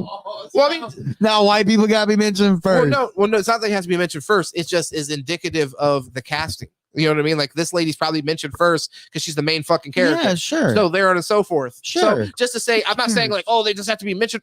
I don't care. I don't care. I don't care. like I really don't care if like what the ethnicity groups are. Like, at this point, I enjoy the diversity that is indicative to appreciate your Instagram to the society. That is how we live in society. We are a mixed society. So what does it matter? Yeah. At this point, you're telling stories. So again, I'm not going to sit there and think that everything is a scheme just for it. Yes, they have in their hiring thing and the protocol that now they want 50%. Like we went over 50. Yeah, they're open about the fact that they want to have some. Which I said in the group chat, I love it. I think it's great. Like why not? Why shouldn't it be? That could be great, and then that good idea could run rampant to a place to where it actually becomes harmful to whoever. So, well, here I just want to read some of these comments. You think about that. I'd love to hear a good response. It's not black and white. It's just a story. It is the dumb, overpowered girl boss thing that is so dumb. So, the woman empowerment. I get it, Jaded. You don't like women. No, that really pisses you off. Women too have to be physically more badass than men to be powerful. That is dumb. That stupid Ghostbusters ruined it for everyone. Dude, that was really it was a fuck. They really did fuck it up because that was just such a fast track. pander. Just a pander to the times. Yeah, 100% agree. This debate should be a full show because these companies have ruined women roles. I agree. And I think this is kind of like what I was trying to say as far as like, I have no issue with these roles. Like and we talked about this previously with the, Last of Us, when we talked about that being switched up for like a gay story. Like I don't have any issue with this in Last of Us, for example. You had a gay love story that was completely canon, that happened in the story, a character that was gay. I have no problem if that character is then in the story, is then represented in the story as such, and so on and so forth. That makes sense, and I wouldn't want to silence those stories. But when you're then taking these characters and then you are using them, in my opinion, to and don't be wrong, I guess, like to your point, maybe just all these people were just the absolute best actors possible. That's possible. Or who they envision. Now again, if in this story, if in the show, they're not talking about like, hey, it's good to see us here, because it's good that we're in outer space because we've never had because we've never had the opportunity. People like us, because it's always been Luke and Han Solo, and Anakin. It's never been us. Truly. Then I'd appreciate the like, oh, this is pandering to some kind of inclusive like diversity. But if it's just that it literally has no part of the story and it's just them, then like, oh, like I don't see the point. Like I feel like every type of movement always has its loud beginning, right? And it's to like, throw it in your face, and we did that. And I do feel like it's kind of dying out. Everyone's kind of I think people are annoyed with this. That's why it has to die out, because business is going to come first for corporations that want to stay in business. Again, but we've talked about this. You just need 2, 3, 4% of people. Like, you don't need everybody. So many people. So as much as people are going to be annoyed with fucking anything and everything. Mr. Beast fixes eyesight, and people have an issue. He did it with reviews, and it's like, okay. This is actually, by the way, 100 years before episode 1. So I said Order 66. This is before even Anakin was born. Oh my god. So that's interesting. See, so whatever. That doesn't change anything about the fucking they can casting. Keep going down with all their stories all they want. I don't care. I probably won't watch it. I mean, we'll see. I'm so far behind on Star Wars because Lauren she will not watch them with me. And it's like, she wants to watch the new ones. It's like, you can't. Okay. You got to watch the whole fucking thing. Oh, she hasn't seen the old ones. Man, no. That's wild. Yeah. That's very wild. It's annoying. We may be a diverse society, but if you go to an HVAC company, most of the workers are men. Things just need to make sense. They are. Yeah, for sure. I haven't worked with a woman in my field at all. HVAC. Oh, nice. That must be awesome. I've seen a couple women at supply stores, and you're like, whoa. Just kidding. Ladies are awesome. From? I mean, I think that with this, when it gets to take away from the story and it feels like you're making some kind of like contemporary statement about society within your story, I think that's just, I don't have a problem with people getting jobs and stuff like that. The representation thing I think is nice, but I think that if it's starting to play into how you're even going to cast people, aside from just generally, not wanting to have a cast full of white people, I think that's good. But when it's the opposite, when you start to like be like, well, I want to exclude people from having opportunities, that can be worrisome. And I think that like I said, in this case, I didn't see either of these guys in the trailer. They could be fucking they could be aliens. They might not, or they could be surprise characters who are now big time players. Who knows? I don't know. That'd be sick. But again, let's look to see who Kaneka is. This guy is a Finnish actor and former basketball player. So how much you want to bet that he is a fucking alien. Oh, this guy's fucking Chewbacca. Okay. There you go. Cover their fucking disgusting white skin with hair. But no, to answer the HVAC, like what if there was a movie about like an all women's like plumbing or HVAC? That could happen in real life. I mean, again, we're at this point where women like, hey, we can do things too. Like, fuck. Again, you don't have to be a man to do HVAC. You just have to be willing to stand on top of a ladder, go through truss and troubleshoot and get your hands dirty. Like you don't have to be a man. So it's like I wouldn't sit there and be like, yeah, but it would be unrealistic if you're saying like, okay, this entire, sure, it can happen. We're not saying ladies can't be plumbers or HVAC, but if you made a movie and you're like, okay, this movie is a serious movie, not about some historic fucking HVAC company that was completely ran by women, but it's pushing the idea that women can do that. What would be the problem? Well, the problem why would that bother? Why bother? The problem would be it doesn't make any fucking sense. Why? Because you haven't. Why again? What would make it not refer to sense? your experience why that doesn't make sense? Because you just told me you never worked with a woman in your field ever. Because we live in a very conservative place, so obviously it's you got to go be a nurse. They're not afforded the rights. Okay, no, it's not that. It's just that obviously it's like it's not caught up. But we're also in a time where women are now doing more and more jumping into men's fields.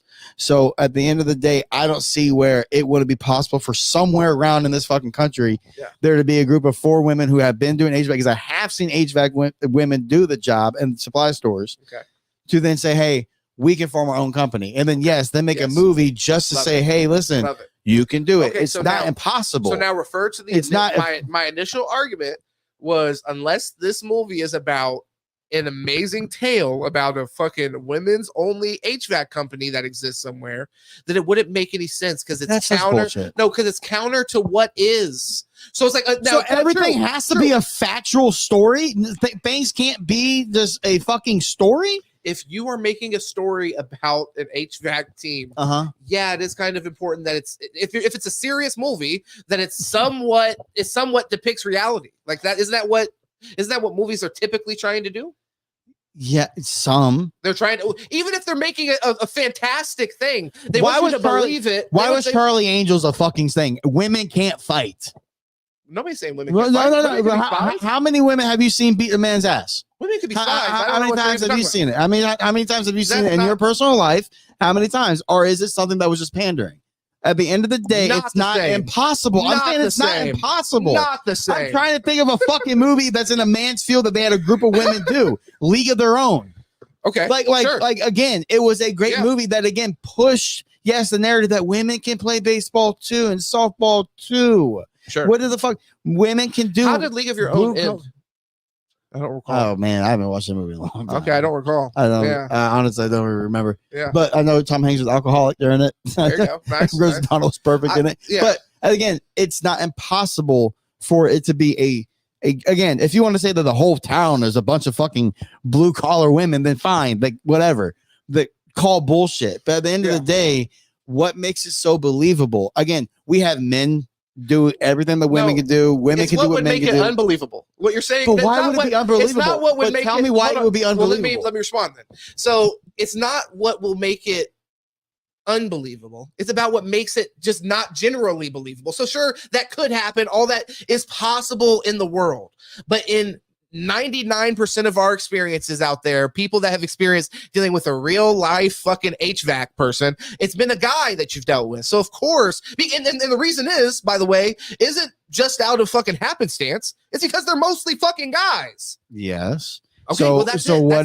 So again, so you can't have a movie where again you have 4 women who all work for different companies. Of course you can. Because boom, and then they get together and they decide, why don't we just work together and have a women's? Boom, then they get together and then they do it. Okay, what does it matter? So what does that matter though? Because no, you actually just now touched on it. I already said this. Then yeah, you're right. The entire movie would have to be of this unlikely story of these women that created a fucking HVAC company because it never happened. So in order for us to buy into it, you would have to play into the rarity of it. It would have to be like, don't we all just want to create a fucking company? And by the way, it would still do terrible. And not that an HVAC company movie would probably do great anyways. So to be fair, No, it's really a boring storyline. Our lives were not fun. Okay. Just seeing somebody hate their life for 2 hours. Their life is not a fun one. I don't advise I could it. just die in this attic. Nobody would care. But again, it's just again for many things. Like Mike, he got fucking shoes and plays like Michael Jordan. Sure. How fucking believable. Again, no, that's not a serious movie. Yeah, but again, it's not meant to be taken serious at all. Due date, anyway. My God, they fucking met. Then they go ahead and they go across. But the thing is, your example of like Mike, the town. No, but hold on. It's not even that it's not serious because it's not even actually supposed to be like based in like reality. Like the shoes and like him jumping like that and going to the fucking NBA, that's not supposed to be in any way based on reality. But I'm saying, even if you're making a funny movie, even if you're making a funny movie, scary movie, if it's supposed to be based in reality, well, then you're kind of are beholden to those kind of whatever trends or tradition. Like, what is reality? You're beholden to reality at that point. And like Mike, you're right. We could have a kid in the NBA because their whole thing with going into that movie was like, we're just going to make a fucking fun, crazy kids movie. Yeah. That's fine. That's fine. And that could exist. And like I said, your other concept could exist. But the point of the fucking movie would have to be that these ladies create a fucking HVAC company because it's so bizarre and so unlikely. And do you maybe I just want to get to these comments, but do you have anything that you want to? I'm saying it would probably be like motivating. Yeah, but sure. Yeah, but like the town's one where it's like, oh, the bank robber who falls in love with the person that he robbed from. How fucking believable. And then he gets away from the FBI. Spoiler alert. He gets away. And it's like, yeah, no, there's always movies with dramatics. It's Hollywood. Yeah. True story. Hold on. What's your, okay, I'm trying to, because The Town is a great movie. So it's a fantastic. I just started thinking about that movie. So that was an awesome movie. But it's a fantastic movie that's a realistic movie, right? It's real. It takes place in a realistic sense. Yeah. But the ending and the way the movie plays out is very unrealistic. Okay. So again, we always do this. It's called Hollywood for a reason, but it's just the fact that why couldn't there be in a woman empowerment or motivating movie where women do a job where it shows that, hey, you can grow up and do this too. It's not just for men. You can do this. Again, we're hypothetically speaking, and it be an issue to where men have to go, oh, why is there a movie showing this? We're pushing an agenda. And so it's like, why? So this unlikely outcome at the end of The Town, for example, that you're kind of like conflating with a decision in casting in a story that where we're trying to like represent reality in some way. That's why I'm not necessarily following that, because there are individual things that may, like maybe a bank robber does get away and him falling in love with the bank teller and shit like that. Great movie. And I think, by the way, I don't think like if you would have changed one of his friends to be like an Indian friend, I don't think that would have destroyed the movie or like taken me out of the movie. But honestly, if you would have changed all three of his friends and be like, hey, all three of his friends are fucking Chinese. Again, they want to make sense with Boston. Yeah, they want to make sense where he was. And once again, in his backstory. Yeah. Yeah. And it would have just taken me out of it. Of course, there could be one white guy who's friends with three Chinese guys. But of course, if the detective was black, would have made a difference. No. Or would that have been them trying to pander? No, but that's the thing. That's why having some restraint is important. Right. Why what Disney did was showing no restraint, no subtlety. It was just like I said, we don't even know who the fucking white guys are in the movie. One we know is like Chewbacca or some shit. So it's like there's no restraint there. There's no subtlety, and that takes you out of the storytelling. Now, me, somebody who wants to see representation, typically now I'm thinking about what the like right-wing talking point might be, where I'm like, well, yeah, in this case, there is literally. Well, you know what? Movies like Rambo, Die Hard, they need to be barred because they really push a narrative that men are badass combat artists who are going to kill everybody on the run. Some are. You can survive gunshots and do XYZ. Yeah, some do. Again, some do that. We all the point is that we always do this. Like and again, there's so many men films where it's like it's men centric, and I get it. And I'm not trying to sit there and say like everything just has to be women empowerment, but it's like I feel like we with diversity in the gender, we now are at this point where we look for the reason to hate on it rather than just allowing it to be a story. This doesn't have to be by the way.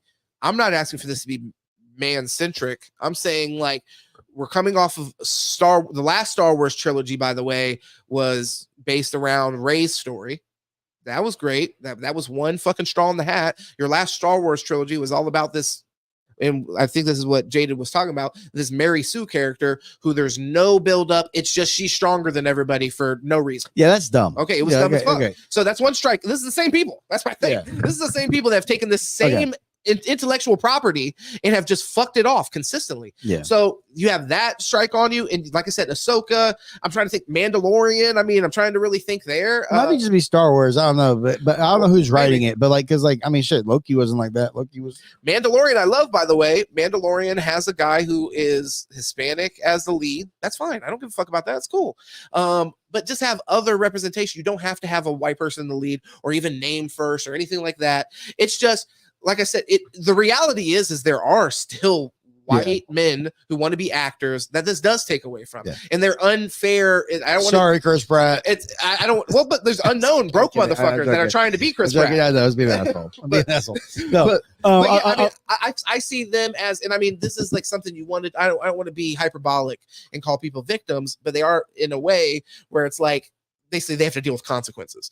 So they have to deal with consequences from Hollywood before them, where there's this like kind of like weird rewriting that it could just be rewriting where, once again, Ahsoka can be a black woman or Hispanic. I'm not sure what who played her. I think it's, let me see. Yeah, I feel like there's enough roles out there. But what I'll say is this, I was speaking general, you're speaking specific to them, and I see what you're saying. Yeah. I see what you're saying. No, and I think you know, we have more similarities there than differences, so we're on the same page. And I think that we might be shut down on Instagram. That's what it's telling me here over here anyway. So that's good to know. There's a time limit on Instagram. So we'll get to these comments, then we can go ahead and rock out. So Dune has tons of powerful female characters. It's just the characters make sense. Paul and HVAC company could have all women, but like 99% of the time it's mostly men. Yeah, 100%. The audience needs to buy the characters, get immersed into the fictional story. 100%. With story writing, so that's the thing is their story writing could be better than what it is. And that's where it's like I can understand you focusing on that. I'm just focusing on like this. Just where it's just like everything now is just all there, and I don't think it is. I don't think it's as fucking sought out as it's kind of portrayed. I think sometimes there is a response to that. I just think that not every response needs to get lumped into the same category where it's like alarmist and you don't want any white people. I mean, you don't want any people of color to be shown on. Like, that's not, I think, what it has to be. There's a middle ground where it's like this maybe is overboard and, like I said, not subtle in any way. Like you're actually causing more friction than you are like some kind of like, I don't know, like bringing people together when you're doing that. You know what I mean? Right. Because you're right. It ends up becoming a talking point where it's like you've now politicized fucking Star Wars. Jeez, thanks Disney. and shut them down. And us now. We already suspended reality, but the actor's job is to convince you to believe they're actually the character you are watching. If it makes no sense, you will not buy it. So I mean, that's a good way to put that. By the way, what we were kind of talking about earlier. We all love Home Alone. And that made no fucking sense. no, just saying. We will never really buy a 90 girl beating a 90-pound girl beating a 180-pound man. It's just illogical. The town is so good, but the characters are cast appropriately. Very much. It's like casting a white man as an African tribesman ridiculous. And then let's see here, same as these Korean shows are great, but let's face it, it would be weird to see all white men in these roles. I'm not sure what Korean shows you're talking about, but yeah, I mean, I agree. There's definitely other instances where it would be weird to see it on its head, and where we have seen it on its head, like we saw John Wayne play Genghis Khan. So that's where I definitely recognize how disgusting. So I'm glad we're not there anymore. Yeah, I definitely recognize how wild Hollywood has been for sure. So there's an issue there, but I just don't think going in the exact opposite way is the right answer. What's his name to play? I can't, fuck, I'm so mad at myself for just spacing on his name. Yeah, I'm not gonna remember it. Green Goblin. What's his name? Oh, William Dafoe. William Dafoe. Okay, everyone say William H. Macy, but that is the other dude. Yeah, Jurassic Park. Yeah, Shameless. Yeah, Shameless too. But William Dafoe playing Jesus Christ. He's played Jesus, and it's like, yeah, that's. I don't know if that's really how Jesus was. I do feel you on that, but at least in that instance, I'll say there's at least some like there's some disagreements as far as like what that person looked like. I guess. So I guess there's some depictions that we have created. Some of these other instances, you know, I mean, the character is what they are, and I think and we talked about, like I said, just briefly with Spider-Man. I think there's instances where it even is appropriate. You don't have to have Miles Morales, which that's the character from the Spider-Man animated thing, and he's half black and half Puerto Rican, I think, and I don't hear much issue with that. And I think that's good. That's evidence that that character has been written well in the comic books. Right. People care about that character on his own, separate from Peter Parker. Right. So, and obviously how successful the films have been. So it's like, that's just what I wish for. It is a disservice in the way that there just isn't as many characters that are based in like their original source material isn't based off of like black people or like people of color in any way.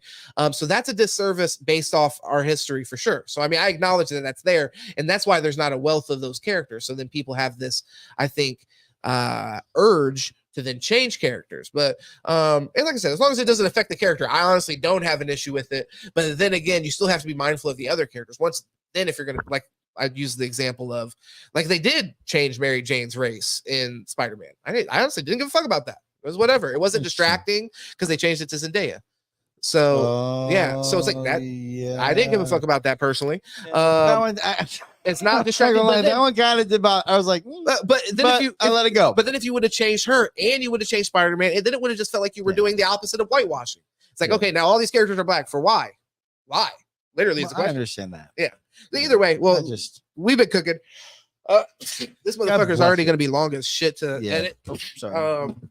No, but I love it. Good content. We were vibing. Make sure you subscribe, show some love. Squid Games, all white people. Excuse me. I wouldn't have a problem with that. Thank you. White people go in debt. So, but make sure you show some love, subscribe, go show us some love on YouTube if you're not on YouTube viewing this, because we are trying to grow organically over there. YouTube's go ahead and put the kibosh and blackball on your boy, but just for keeping it too real. If you've watched any of this today, you know why. We just keep it real.